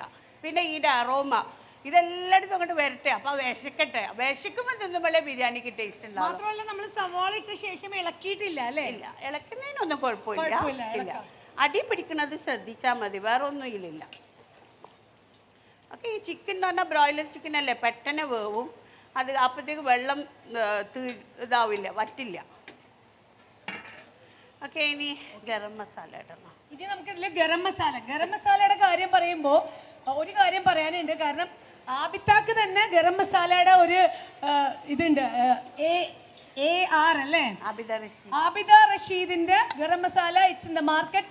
ആമസോണിൽ നമുക്ക് വാങ്ങാൻ കിട്ടും. അല്ലാതെ എനിക്ക് തോന്നുന്നു ഈ ഫുഡ് ഫെസ്റ്റിവലിന്റെ ഒരു ഭാഗത്ത് ഒരു സ്റ്റോളിൽ ഇത് അവൈലബിൾ ആണ് അല്ലേ? ഇവിടെ അല്ല. ഓക്കെ, അപ്പൊ എന്തായാലും തീർച്ചയായിട്ടും ഇത് ഒരു ഭയങ്കര ഫ്ലേവർ ലോക്ക് ആയിട്ടുള്ള ഗരം മസാലയാണ്. ഇതിനെപ്പറ്റി ആബിത്ത തന്നെ പറയും. ഈ ഗരം മസാല ഇതിപ്പോൾ ഇതന്നെ വാങ്ങണമെന്ന് ഞാൻ പറയുന്നില്ല. ഗരം മസാല ഉണ്ടാക്കുമ്പോൾ ഏലക്ക, പട്ട, പൂവ്, ജാതിക്ക, ജാതിപത്തിരി, ജീരകങ്ങൾ, ഇത് മാത്രമാണ് ഇതിൻ്റെ പ്രൊപ്പോർഷനറ്റ് ആയിട്ട് ഉപയോഗിക്കുക. ഏലക്കായ ഓൺ ദ ഹയർ സൈഡ്, മറ്റേതൊക്കെ കുറവ്. അതാണ് അത് നല്ലോണം ഒന്ന് ഇതിൻ്റെ ചെമ്പിൻ്റെ മുകളിൽ തന്നെ ഇട്ട് ചൂടാക്കിയിട്ട് പൊടിച്ചിട്ട് എടുത്തു വെക്കുക. ആ സാധനം സ്ഥിരമായിട്ട് അങ്ങനെ നമ്മൾ ചൂടാക്കി പൊടിച്ചെടുത്ത് വെച്ചാൽ എത്ര നാളിരിക്കും? ഒരിക്കലും കേടുവരില്ലല്ലോ. ഇത് ഫ്ലേവേഴ്സ് ലോക്ക് ആയിട്ട് ഇരിക്കുമോ നമ്മള് അത് ഓരോ പ്രാവശ്യം തുറന്ന് ഉപയോഗിക്കുന്ന? അതാണല്ലോ കേരളത്തിന്റെ ഓൺ സ്പൈസസ്. നമ്മളിവിടെ വളർത്തുന്നതല്ലേ ഏലക്കായും പട്ടയും പൂവും ജാതിക്കയും ജാതിപത്രിയും. ഈ സ്റ്റാർ അനിസ്, പച്ച എന്താ ബ്രൗൺ ഏലക്കായി, പിന്നെ ബേ ലീഫ്, ഇതൊന്നും നമ്മളെ കൾച്ചറിൽ ഉള്ളതേ അല്ല. നമ്മളിവിടെ വളരുന്ന സ്പൈസസ് തന്നെയാണ് ഞങ്ങൾ ഉപയോഗിക്കുന്നത്. നമ്മുടെ സ്വന്തം പട്ട, കറിയാമ്പ്, ഏലക്ക, ജാതിക്ക, ജാതിപത്രി, ഇതൊക്കെയാണ് നമ്മുടെ സ്പൈസസ്. അത് മാത്രം മതി അടിപൊളി ഗരം മസാല ഉണ്ടാക്കാൻ. ചെറുതായിട്ട് ഈ പ്ലേറ്റിന്റെ മുകളിൽ വെച്ചൊന്ന് ചൂടാക്കി പൊടിച്ചെടുത്ത് നമ്മൾ വെച്ച് കഴിഞ്ഞാൽ എത്ര നാൾ കഴിഞ്ഞാലും അത് അതിന്റെ മണം പോവേ. ഒരുപാട് നേരം തുറന്നൊക്കെ വെക്കരുത് കേട്ടോ. എടുക്കുക, പൂട്ടുക, എടുത്ത് വെക്കുക, അങ്ങനെ ചെയ്യുകയാണെങ്കിൽ ഒരുപാട് നാൾ നമുക്ക് സൂക്ഷിച്ച് ഉപയോഗിക്കാൻ പറ്റും അല്ലേ? ഇത് ഈ പൊടിയിലെ കോൺസെൻട്രേറ്റ് ഫോമാ. ഇത് സാധാരണ മാർക്കറ്റിൽ ഉണ്ടാവുമ്പോൾ മല്ലിക്കുരുവിൽ ഈ സാധനമൊക്കെ ഇടുക. അപ്പോൾ അതിടുന്ന സമയത്ത് ടേബിൾ സ്പൂൺ കണക്കിന് ഇടണം. ഇത് ഒരു കിലോ ബിരിയാണിക്ക് ഈ ഒരു സ്പൂണിൻ്റെ പകുതിയേ ഇടാൻ പാടുള്ളൂ. അപ്പോൾ മനസ്സിലായ? നമ്മൾ സാധാരണ വാങ്ങുന്ന ഗരം മസാല എന്ന് പറയുമ്പോൾ അതിൽ മല്ലിയുടെ ഒരു കണ്ടന്റും കൂടെ ആഡ് ചെയ്യും, മല്ലിയും കൂടെ പൊടിച്ച് ചേർക്കും. അപ്പോൾ അങ്ങനത്തെ ഗരം മസാലൻ്റെ ഒറിജിനൽ ഫ്ലേവർ കിട്ടാൻ ചിലപ്പോൾ നമ്മൾ 1-2 ടേബിൾ സ്പൂൺ നമ്മൾ ആഡ് ചെയ്യാറുണ്ട്. ശരിക്കും ഈ ഗരം മസാലയ്ക്ക് നമ്മൾ 1 കിലോക്ക് 1/2 സ്പൂൺ, വെറും 1/2 സ്പൂൺ ആണ് ഈ ഗരം മസാല. കാരണം ഇത് കോൺസെൻട്രേറ്റഡ് ആണ് അല്ലേ? അതെ. അല്ല പിന്നെ നിങ്ങൾ വീട്ടിൽ തന്നെ ഉണ്ടാക്കിയാൽ മതി. നിങ്ങൾ ഉണ്ടാക്കുന്ന സമയത്ത് ഇത് ഈ പ്രൊപ്പോർഷനിൽ എടുത്താൽ മതി. 2:1:1 മാത്രം എടുക്കുക. ഏലക്ക മാത്രം കൂടുതൽ, ബാക്കിയെല്ലാം 1 ആയിട്ടല്ലേ? അതെ, കുറച്ച് എടുക്കണം. പിന്നെ എന്ന് പറഞ്ഞാൽ ഇതിൻ്റെ സീക്രട്ട് എന്ന് പറഞ്ഞാൽ ഇത് ചൂടാക്കി പൊടിക്കൽ.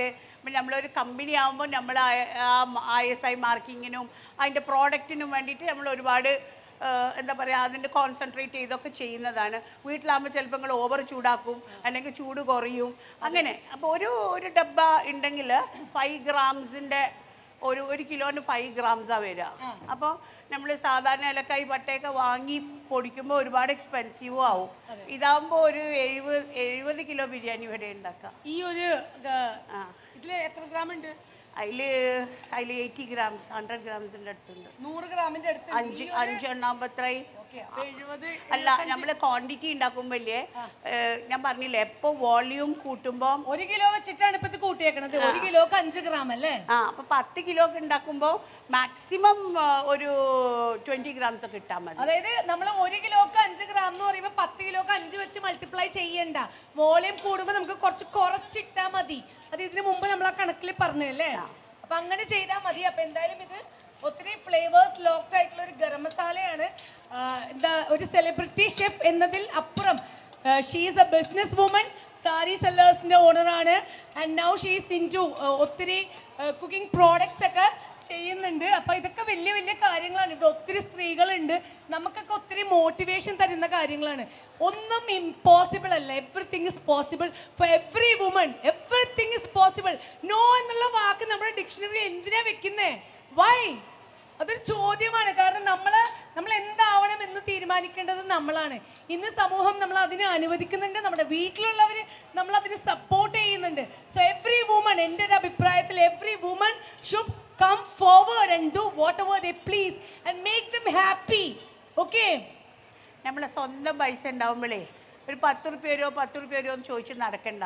നമ്മളിങ്ങനെ രാവിലെ പോകുന്ന സമയത്ത് ഒരു 10 രൂപ തരുമോ, ഒരു 100 രൂപ തരുമോ, ആ ചോദ്യം ഒഴിവാക്കുക. നമ്മൾ 100 രൂപ ഉണ്ടാക്കാൻ നമ്മൾ പഠിക്കുക. അതാണ് നമ്മളെ പവർ. അല്ലാണ്ട് ഐ തിങ്ക് അതാണ് ഒരു വുമൺ ആവേണ്ടത്. ഒരു സ്ത്രീ ആവണമെങ്കിൽ, നമുക്ക് പവർഫുൾ ആവണമെങ്കിൽ, ഞാൻ പഠിച്ചിട്ടില്ല, ഞാൻ ഡിഗ്രി ക്വാളിഫൈഡ് അല്ല, എനിക്ക് ജോലി കിട്ടില്ല, ഒരിക്കലും അല്ല. ഒരു ചോറ് വെക്കാൻ പഠിച്ചാൽ കൂടി അത് ജോലിയാണ്. ചോറ് കറി ഉണ്ടാക്കാൻ അറിഞ്ഞിട്ടുണ്ടെങ്കിൽ അത് വാങ്ങാൻ എത്രയോ ആൾക്കാരുണ്ട് ഇത് ഉണ്ടാക്കാൻ അറിയാത്തവർ, അവർക്ക് ഉണ്ടാക്കി കൊടുക്കാമല്ലോ. അപ്പോൾ ഒരു ജോലി എന്ന് പറയുന്നത് it's not only for a professional, ആർക്കും ആവാം. എനിക്ക് എൻ്റെ അടുക്കളയിൽ എൻ്റെ അടുക്കളയിൽ നിന്ന് ഉണ്ടാക്കി വിറ്റിട്ടുണ്ട്. അത് നമുക്കൊരു ആവശ്യം വരുമ്പോൾ നമ്മളെ സസ്റ്റൈനബിലിറ്റിയാണ് നമ്മളെ ഏറ്റവും വലിയ ഇത്. ഒരാളോട് ചോദിക്കാണ്ട് ജീവിക്കുക, ഒരാളോട് ചോദിക്കാണ്ട് നമുക്ക് ജീവിക്കാൻ പറ്റുന്നത് ഒരു വലിയ കാര്യമാണ്. അപ്പൊ ഞാൻ ബിരിയാണി വെച്ചിട്ട് ജീവിക്കുന്നില്ല, അതിലെന്താ തെറ്റ്? അതെ, ഇതിലൊരു തെറ്റ് എന്ന് പറയുന്നത് നമ്മളിതൊരു കുറച്ചിലായിട്ട് കാണേണ്ട കാര്യമല്ല. അല്ലെങ്കിൽ ഒരു ഡോക്ടർ ആവണം, എഞ്ചിനീയർ ആവണം, അല്ലെങ്കിൽ കളക്ടർ ആവണം, അല്ലെങ്കിൽ അതായത് നമുക്ക് കുറേ വൈറ്റ് കോളർ ജോബ്സ് അറിയാം. അതാണെങ്കിൽ മാത്രമേ എല്ലാവരും റെസ്പെക്ട് ചെയ്യുന്ന ഒരു വുമൺ ആവൂ എന്നില്ല. What ever you know, what ever you are, നമ്മുടെ സമൂഹം അംഗീകരിക്കാൻ തയ്യാറാവണം. അതിപ്പോ പാചകം തന്നെ വേണമെന്നില്ല, തയ്യലാവാം, പെയിന്റിംഗ് ആവാം, എനിത്തിങ്. ഇന്നത്തെ കാലത്ത് ഇന്നത്തെ സമൂഹത്തിൽ എനിത്തിങ് എവറിത്തിങ് ഇസ് പോസിബിൾ. കാരണം നമുക്ക് എന്തെങ്കിലും ഒരു സാധനം മാർക്കറ്റ് ചെയ്യണമെങ്കിൽ അത്രയും ആമസോൺ ഉണ്ട്, ഫ്ലിപ്കാർട്ട് ഉണ്ട്. ഇതൊക്കെ നമുക്ക് സ്വന്തമായിട്ട് കുറച്ചൊരു എന്താ പറയുക, ഓൺലൈനിൽ കുറച്ച് മാർക്കറ്റിംഗ് ഒക്കെ അറിഞ്ഞാൽ ഒരു കട പോലും വാടകയ്ക്ക് എടുക്കണ്ട. അത്രയും വലിയ ഒരു ഗ്ലോബലൈസേഷൻ തുറന്നു തന്നിരിക്കുന്ന എന്താ ചിറക് വെച്ചൊരു ലോകത്താണ് നമ്മളിപ്പോൾ. എന്താ പറയുക, ഞാനൊക്കെ ഒരു 92-ല് കല്യാണം കഴിക്കുമ്പോൾ ശരിക്കും ഇങ്ങനെ ആയിരുന്നില്ല. ഈ ഒരു 10-12 വർഷം കൊണ്ട് എന്തൊരു ട്രെമൻഡസ് ചേഞ്ച് ആണ് നമ്മുടെ ഇവിടെ സമൂഹത്തിൽ സംഭവിച്ചിരിക്കുന്നത്. അപ്പോൾ ശരിക്കും it's an open door for each and every one to come forward. അപ്പം നമ്മൾ ഇതൊക്കെ ഒരു അവസരമാക്കി എടുക്കുക. താല്പര്യമുള്ളവർക്ക് ചെറിയ ചെറിയ കാര്യം, ഇപ്പം എനിക്ക് തോന്നുന്നു ആബിത്താടെ ഗൂഗിൾ ചെയ്തപ്പോൾ ഞാൻ വായിച്ചിരുന്നു, നമ്മുടെ വീട്ടിൽ നമ്മുടെ സ്വന്തം കിച്ചണിൽ നമുക്കൊരു സ്പേസ് വേണ്ട, അവിടെ തന്നെ നമുക്ക് തുടക്കം കുറിക്കാം അല്ലേ? അല്ല, ഇപ്പൊ പണ്ടത്തെ മാതിരി ഗവൺമെന്റ് നോംസ് പ്രകാരം ഷോപ്പ് വേണം, ലൈസൻസ് വേണം, മറ്റേ ഒന്നും വേണ്ട. ഒരു FSSAI ലൈസൻസ് എടുക്കാൻ ഒരു ബുദ്ധിമുട്ടും ഇല്ല. ആ നോംസ് ഒന്നുമില്ല. ഇപ്പൊ GST അത്രയോ എവിടെ എത്തിക്കഴിഞ്ഞാലേ GST വേണ്ടു. അപ്പോൾ ഒരു ബിസിനസ് തുടങ്ങാൻ ഒരു പേടിയും ഇല്ലാണ്ട് ഒരു പപ്പടായാലും വേണ്ടിയില്ല, ഒരു എന്താ ഉണ്ടാക്കാൻ പറ്റുക അത് മറ്റുള്ളവർക്ക് ഷെയർ ചെയ്യാൻ പറ്റുകയാണെങ്കിൽ that is the business. Garam masala അതിനൊരു തുടക്കമായിരുന്നു അല്ലേ? ശരിക്കും it's a very simple thing. നമ്മളെ ഈ ലോകത്ത് അല്ലെങ്കിൽ നമ്മുടെ ചുറ്റും അവൈലബിൾ ആയിട്ടുള്ള ഒത്തിരി ഫുഡ് പ്രോഡക്ട്സ് നോക്കുമ്പോൾ ഗരം മസാല എന്ന് പറയുന്നത് it's a very small thing, but it matters a lot. കാരണം ഗരം മസാലയിൽ ഒരുപാട് ഈ ഫ്ലേവേഴ്സ് ഇൻലോക്ക് ചെയ്തിരിക്കുന്ന ഒരു സാധനമാണിത്. അപ്പൊ ഇതിൽ തുടങ്ങിയെന്ന് പറയുമ്പോൾ ഇറ്റ്സ് ബിഗ് എന്താ പറയുക, ബുദ്ധിപരമായ ഒരു മൂവ്മെന്റ് ആണ്. കാരണം നമ്മുടെ ചെറിയ സാധനമാണെങ്കിലും അതിലൊരു വലിയ കാര്യമുണ്ട്. ഈ ഗരം മസാല ഒരു നുള്ളിൽ ആഡ് ചെയ്യുമ്പോൾ കറിയുടെ ടേസ്റ്റ് മൊത്തം അങ്ങോട്ട് മാറുവാണ് ഇല്ലേ? It's a big thought. അതൊക്കെ അതേപോലെ നമ്മളും ആലോചിക്കുക, നമുക്ക് ചേരുന്ന നമുക്ക് ചെയ്യാൻ പറ്റുന്ന കാര്യങ്ങൾ തീർച്ചയായിട്ടും എല്ലാ ഞാൻ പറയുന്നത് each and every woman you have to come forward. നമ്മളുടെ ഇന്നത്തെ ലോകത്ത് നമുക്കതിന് പോസിബിലിറ്റി ഉണ്ട്, അവസരങ്ങളുണ്ട്, സപ്പോർട്ട് ഉണ്ട്. ഇനി സപ്പോർട്ട് ഇല്ലെങ്കിൽ തന്നെ you have to talk for yourself. നമുക്ക് വേണ്ടി നമ്മളില്ലാണ്ട് ആര് സംസാരിക്കും? യു ഹാവ് ടു അങ്ങനെ വരണം. വരുന്നവർ തന്നെയാണ് മുന്നിട്ട് നിൽക്കുന്നത്. സോ നിങ്ങളെ പിന്നോട്ട് വലിക്കാൻ എന്തൊക്കെ ശക്തി ഉണ്ടെങ്കിലും മുന്നോട്ട് പോകണമെന്ന ഒരൊറ്റ ചിന്താശക്തി മാത്രം മതി മുന്നോട്ട് പോകാൻ. ഓക്കെ, സോ ഇവിടെ പാചക ക്ലാസ് മാത്രമല്ല കേട്ടോ, ഒത്തിരി മോട്ടിവേഷനും ആബിത്തയും ഞാനും പറയുന്നുണ്ട്. സോ ഇതൊക്കെ സ്ത്രീകൾ മുന്നോട്ട് വരണം, സ്ത്രീകൾ എല്ലായിടത്തും ഉണ്ടാവണം എന്നുള്ള പേഴ്സണലൈസ്ഡ് ആഗ്രഹം കൊണ്ടാണ്. എനിക്കൊരു മോളുണ്ട്, ആബിത്താക്ക് 3 പെൺകുട്ടികളാണ്. സോ നമുക്ക് നമ്മുടെ വീട്ടിലെ കുട്ടികളൊക്കെ നമുക്ക് എല്ലാവരും കാണുമ്പോഴും നമ്മുടെ വീട്ടിലെ ഇത്താമാര് അല്ലെങ്കിൽ നമ്മുടെ കുട്ടികൾ, നമ്മുടെ ഉമ്മ, നമ്മുടെ ചേച്ചി ഇങ്ങനെയൊക്കെ ഫീൽ ചെയ്യുന്നതോടെ കൊണ്ടാണ് ഇത് വീണ്ടും വീണ്ടും പറയുന്നത്. അപ്പൊ എന്തായാലും ഇടയിൽ വെച്ച് ആബിത്ത് എന്തോ ഈ എണ്ണയിലോട്ട് ഇട്ടിട്ടുണ്ട്. കശുവണ്ടിയാണ്. അതെ, എണ്ണ ചൂടായി. അതെല്ലാവർക്കും അറിയുന്ന കാര്യമായതുകൊണ്ടാണ് ഞാൻ അതിലേക്ക് ഇട്ടത്. ഓക്കെ, കശുവണ്ടിയും കിസ്മിസും വറുത്ത് കോരാൻ പോവാണ് അല്ലേ? അത് ആദ്യം ചെയ്യായിരുന്നു. അത് ഉള്ളി പൊരിച്ച പാടൻ ആ തീയിൽ തന്നെ ചെയ്യാം. ഞാൻ നേരത്തെ വിട്ടുപോയി, അതുകൊണ്ട് ഒന്നും കൂടി ഇട്ടേക്കാം.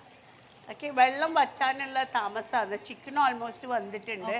അപ്പം സാധാരണ ഞങ്ങൾ വീഡിയോ ഒക്കെ എടുക്കുമ്പോഴേ വീഡിയോ ആ സമയത്ത് ഓഫ് ചെയ്തിടും, എന്നിട്ട് ഇത് തിളച്ച് വറ്റിയെന്ന് വെച്ചാൽ പിന്നെ എടുക്കാം. ഇപ്പൊ അത് പറ്റില്ലല്ലോ. ലൈവ് ഷോ ആവുമ്പോ നമ്മളെല്ലാം ലൈവ് ആയിട്ടാണ് ചെയ്യുന്നത്.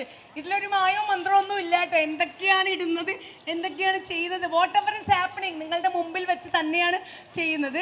അപ്പൊ ഇതാ കശുവണ്ടിയും കിസ്മിസും ആഡ് ചെയ്ത് നമ്മൾ ഇതൊക്കെ നമ്മുടെ ഡെക്കറേഷന്റെ ഭാഗമാണ്. അപ്പൊ ഇപ്പോഴത്തെ ഡെക്കറേഷൻ മാത്രമല്ല, നമ്മൾ എവിടെ പോയി ബിരിയാണി കഴിച്ചാലും ഒരു മധുരം ബിരിയാണിയിലുണ്ട്. അത് ചില സ്ഥലത്ത് പൈനാപ്പിൾ ഇടും. നമ്മൾ കൽക്കത്ത ഭാഗത്തൊക്കെ പോയി കഴിഞ്ഞാൽ, നോർത്തിലൊക്കെ പോയി കഴിഞ്ഞാൽ പ്ലം, എന്തോ ഒരു ആപ്രിക്കോട്ട് ഇടും. എല്ലാ സ്ഥലത്തും ഒരു മധുരമുണ്ട്. എനിക്കറിയില്ല, നമ്മൾ പറയുന്നത് ഈ ബിരിയാണീൻ്റെ ഒറിജിൻ പറയുന്നത് എവിടെ നിന്നാണ് ഈ ബിരിയാണി ഉണ്ടായത്, ആരാണ് ഈ ബിരിയാണി തുടങ്ങിയത്, ഇങ്ങനെ ഒരു ഡിഷിൻ്റെ പ്രാധാന്യം എന്താണ്, അതൊന്നും ഒരു ലിറ്ററേച്ചറും ഇതിനെപ്പറ്റി എവിടെയില്ല. ശരിക്കും ബിരിയാണി എവിടെ നിന്നാണ് തുടങ്ങിയെന്നൊരു ചെറിയ ഉദ്ദേശം എനിക്ക് പറയാൻ അറിയില്ല. എനിക്ക് ആരെങ്കിലും പറഞ്ഞു തരികയാണെങ്കിൽ കേൾക്കാൻ ആഗ്രഹം ഉണ്ടായിരുന്നു. ബിക്കോസ് ഇതൊരു മീൽ ബൈ ഇറ്റ് സെൽഫാണ്. ഇപ്പം നമ്മൾ കാണുന്നത് ഇതിനെ ഭയങ്കരമായിട്ട് ഡിസ്റ്റർബ് ചെയ്താണ് ഈ സൊസൈറ്റി. പ്രത്യേകിച്ച് ഒരു കേറ്ററിംഗ് മൂഡിൽ number of variety of food spread on the table. എത്ര ഫുഡാണ് സ്പ്രെഡ് ചെയ്യുന്നത്. അപ്പോൾ ബിരിയാണി എന്ന് പറഞ്ഞാൽ ഒരു മീൽ ബൈ ഇറ്റ് സെൽഫ്. നമ്മളൊരു കല്യാണത്തിന് പോകുമ്പോൾ നമ്മുടെ മെയിൻ ആഗ്രഹം എന്താ, നല്ലൊരു ബിരിയാണി വയ്ക്കണം എന്നാണ് വിചാരിച്ചിട്ടാണ് പോവുക. ആ സമയത്ത് നമ്മൾ ഒരുപാട് സ്റ്റാർട്ടേഴ്സും ചുവപ്പ് ഡ്രിങ്ക്, പച്ച ഡ്രിങ്ക് ഇതെല്ലാം കഴിച്ചു കഴിഞ്ഞിട്ട് ഈ ബിരിയാണിയിലേക്ക് എത്തുമ്പോഴത്തേക്ക് നമ്മൾ ആപ്പിറ്റൈറ്റ് പോയി.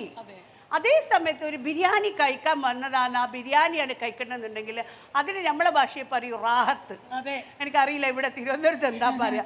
ആ ഭക്ഷണം കഴിക്കേണ്ട ഒരു റാഹത്ത് എന്ന് പറഞ്ഞ ഒരു സാധനം കിട്ടണമെങ്കിൽ it should be a meal by itself.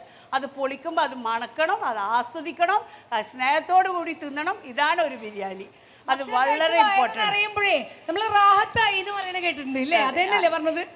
വയറെന്ന് പറയുമ്പോൾ അത്ര ഇഷ്ടത്തോടെയാണ് അത് കഴിക്കുന്നത്. മാത്രമല്ല നമ്മൾ കോഴി ബിരിയാണി വയറ് നിറച്ചങ്ങോട്ട് കഴിക്കുക. വേറെ പല സാധനങ്ങളും ഉണ്ടാവുമ്പോൾ നമ്മുടെ ശ്രദ്ധ അതിലോട്ടൊക്കെ പോകുമ്പോൾ അതിൽ കോൺസെൻട്രേഷൻ കിട്ടില്ല നമ്മുടെ ബിരിയാണിക്ക്. ബിരിയാണി കഴിക്കാൻ പോകുമ്പോൾ നിങ്ങൾ വയറ് നിറച്ചങ്ങോട്ട് ബിരിയാണി കഴിക്കുക.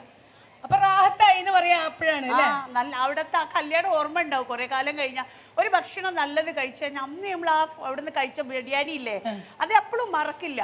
ആ ആളെ ഓർമ്മ ഉണ്ടാവും, ആ ഭക്ഷണവും ഓർമ്മ ഉണ്ടാവും. അതാണ് ഭക്ഷണം എന്ന് പറയുന്ന ഒരു കാര്യം. പിന്നെ എനിക്ക് തോന്നുന്നു കുറച്ച് മുമ്പ്, കുറെ കാലം മുമ്പ് വരെ നമ്മൾ ബിരിയാണി എന്നൊക്കെ പറഞ്ഞാൽ വല്ലപ്പോഴും, അതായത് പെരുന്നാളിനോ അല്ലെങ്കിൽ വീട്ടിൽ ഗസ്റ്റ് വരുമ്പോഴോ അങ്ങനെയൊക്കെ വെച്ചിരുന്ന ഒരു വിഭവമാണ്. ഇതിപ്പോൾ ഒരു ജസ്റ്റ് ഒരു ഫിംഗർ ടിപ്പ് എവേ ആണ്. എപ്പോൾ ബിരിയാണി കഴിക്കണം എന്ന് തോന്നിയാൽ സ്വിഗ്ഗി വിളിക്കുക, സൊമാറ്റോ വിളിക്കുക, അങ്ങനത്തെ ഒരു സ്റ്റൈലായിട്ട് മാറിയിട്ടുണ്ട് ഇല്ലേ ആബിത? അതിനെപ്പറ്റി എന്താണ് ആബിതക്ക് പറയാനുള്ളത്? ഇപ്പോൾ എല്ലാവരും അമ്മമാരും സ്വിഗ്ഗിയാണ്. സ്വിഗ്ഗി മമ്മ എന്നാ ഞാൻ തന്നെ പറയാം. Like you educate your children. നമ്മളിപ്പോൾ സ്കൂളിൽ പഠിപ്പിക്കുമ്പോൾ ഇല്ലേ, കുട്ടികളോട് പഠിക്കുന്നല്ലാണ്ട് വീട്ടിലെ പഠിപ്പ് നമ്മൾ പഠിപ്പിക്കുന്നില്ല. വീട്ടിൽ നമ്മൾ കുട്ടികൾക്ക് പറഞ്ഞ് മനസ്സിലാക്കി കൊടുക്കണം.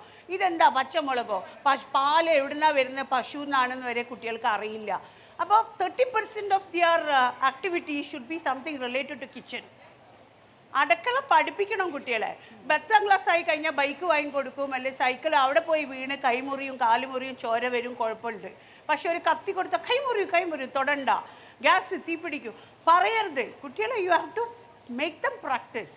അത് കാരണമാണ് ഈ കുട്ടികൾ മുഴുവനും ഇങ്ങനെ പോയത്, സ്വിഗ്ഗിയിലേക്കും ഇതിലേക്കും ഒക്കെ കൂടുതൽ പോയത്. നമ്മളാണ് അതിൻ്റെ കാരണക്കാർ. അത് മാത്രമല്ല ലൈഫ് കുറച്ചും കൂടി എക്സ്പെൻസീവ് ആവുകയാണ്. നമ്മൾ പുറത്തുനിന്ന് ഭക്ഷണം കഴിക്കുമ്പോൾ അൺഹെൽത്തി ഫുഡും ആണ് കഴിക്കുന്നത്. ഇത് നമ്മുടെ കുട്ടികൾ അവർ ഭക്ഷണം വെക്കാനും അതുപോലെ തന്നെ അവരുടെ ഫ്രണ്ട്സിൻ്റെ ഇടയിൽ വിളമ്പാനും പഠിക്കുകയാണെങ്കിൽ ഇതൊക്കെ നിങ്ങൾക്ക് സ്വന്തമായിട്ട് ചെയ്യാവുന്ന കാര്യമുള്ളൂ. അറ്റ്ലീസ്റ്റ് കുറച്ചൊന്ന് മുതിർന്ന് വരുമ്പോൾ തൊട്ട് നമുക്ക് നമ്മുടെ പിള്ളേരെ, അതായത് ചെറിയ ചെറിയ കാര്യങ്ങൾ, ഒരു മുട്ട വറുക്കുക, അല്ലെങ്കിൽ അവർക്ക് പ്രിയമുള്ള എന്തെങ്കിലുമൊക്കെ ഡിഷ് ഉണ്ടാവുമല്ലോ അത് വെക്കാൻ സഹായിക്കുക.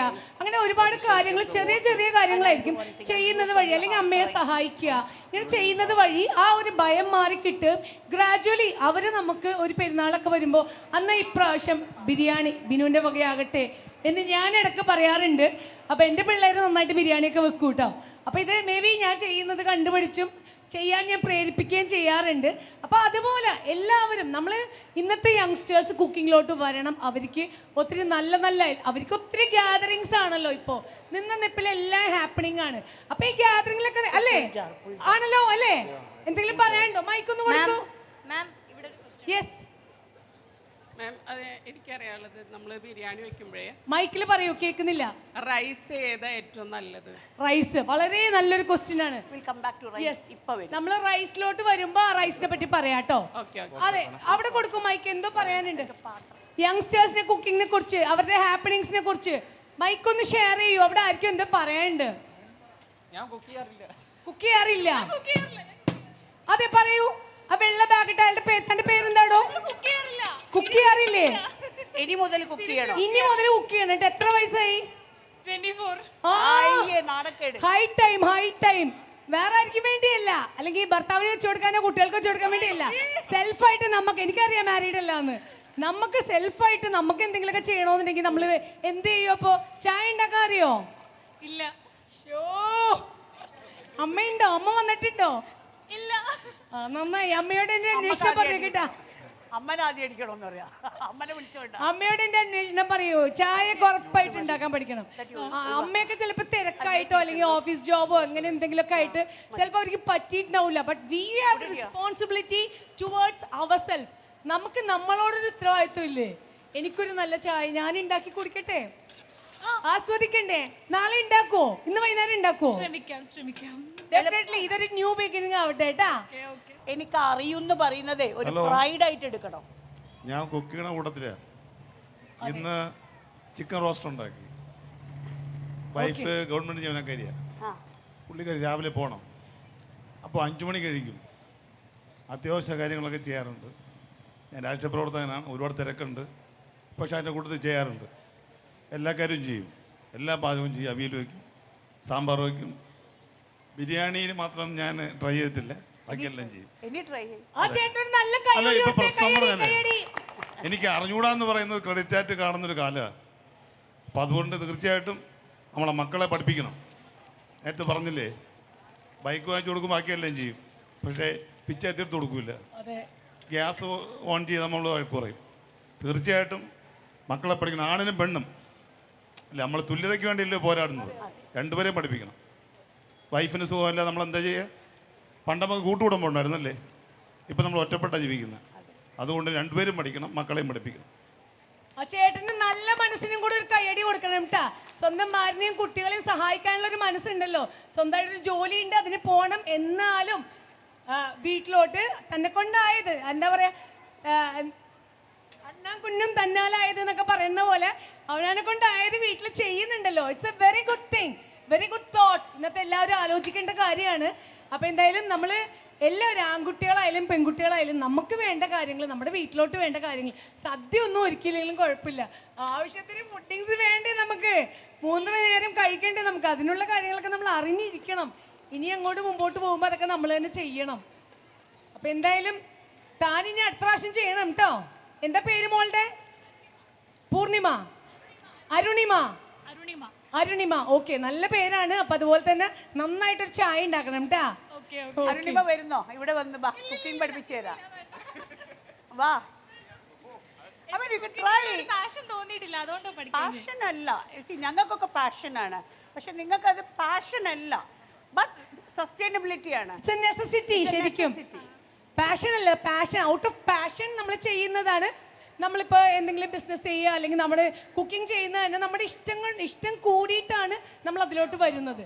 പക്ഷേ എല്ലാ വീട്ടിലുള്ള അമ്മമാർക്കും പാഷനൊന്നും ഉണ്ടാവില്ല. ബട്ട് യു ഹാവ് ടു, അല്ലേ? നമുക്ക് വീട്ടിൽ നമുക്ക് ഭക്ഷണം കഴിക്കണം, നമുക്ക് കുട്ടികൾക്ക് ഭക്ഷണം കഴിക്കണം, അല്ലെങ്കിൽ അവരൊക്കെ നമ്മളെ സഹായിക്കണം. നമ്മുടെ ഭർത്താവുണ്ട്, എനിക്ക് ആസ് എ പേഴ്സൺ എനിക്ക് കഴിക്കേണ്ടോ, മനസ്സിലായ? അപ്പൊ അത് പാഷൻ കൊണ്ടല്ല. Make a correction. Okay, so it's not out of passion. Every woman അല്ല, എവറി വുമൺ ആൻഡ് മെൻ, നമ്മൾ നമുക്ക് തിന്നാനുള്ളത് ഉണ്ടാക്കാൻ ശ്രമിക്കുക. പലവട്ടം ശ്രമിക്കുമ്പോൾ ഒരു വട്ടം ശരിയാവും. Okay, okay. Any dish try ചെയ്യുമ്പോൾ അപ്പോൾ പുട്ടുണ്ടാക്കാൻ മിനിമം ഒരു 10 പ്രാവശ്യം പുട്ടുണ്ടാക്കാൻ ഞാൻ പുട്ട് റെഡിയാവില്ല. എല്ലാ കുട്ടികളും ആദ്യം തന്നെ ശ്രമിക്കുക. ഒരു കല്യാണം കഴിച്ച് കൊണ്ടുപോയി കഴിഞ്ഞാൽ മാക്സിമം ഏറ്റവും ആദ്യം പഠിക്കുന്ന കാര്യം പുട്ടാണ്. എളുപ്പമല്ല, ഇങ്ങനെ നനച്ചിട്ട് ഇട്ടാൽ മതി എന്ന് വിചാരിക്കും. പക്ഷെ ഒരിക്കലും അത് കുത്തിയാൽ പുറത്ത് വരില്ല. Puttu is a difficult thing. അതിന് ഒരുപാട് പ്രാക്ടീസ് വേണം. Once you practice you know what it is. ഏത് കാലവും പുട്ടുണ്ടാക്കാമല്ലോ. അതെ, അതിന്റെ ഒരു നനവിന്റെ ഒരു അളവിന്റെ ഒരു കണക്കുണ്ട്. ആ നനവ് നമ്മൾ കറക്റ്റ് ആയാൽ മാത്രമേ അതിങ്ങനെ കുത്തുമ്പോൾ സുഖമായിട്ട് പുറത്തോട്ട് വരുള്ളൂ. മാത്രമല്ല ടേസ്റ്റും വേണമല്ലോ. നമുക്ക് ആ നനവ് കറക്റ്റ് ആകുമ്പോഴാണ് കറി ഒഴിച്ചിട്ട് കഴിക്കുമ്പോൾ അതിൻ്റെ ആ ഒരു ടേസ്റ്റ് ഒക്കെ നമുക്ക് കറക്റ്റായിട്ട്, അല്ലെങ്കിൽ വെറുതെ എന്താ പറയുക, പൊടിച്ചു വെച്ച പോലെ ഇരിക്കും, ഒരു പിടുത്തവും ഉണ്ടാവില്ല കറി ഒഴിച്ച് കഴിയുമ്പോൾ. അപ്പോൾ ഇത് ഓരോ കാര്യങ്ങളും നമ്മൾ ചെയ്ത് ശരിയാവും. നമ്മുടെ വീട്ടിലെ സാധനങ്ങളെടുത്ത് നമ്മൾ ശ്രമിക്കുന്നു, അതിൽ എന്താണ് കുഴപ്പം? ഒരു കുഴപ്പമില്ല. ഹലോ മാം, ആബിദ മാം. ഞാൻ മാമിൻ്റെ വലിയൊരു ഫാനാണ്.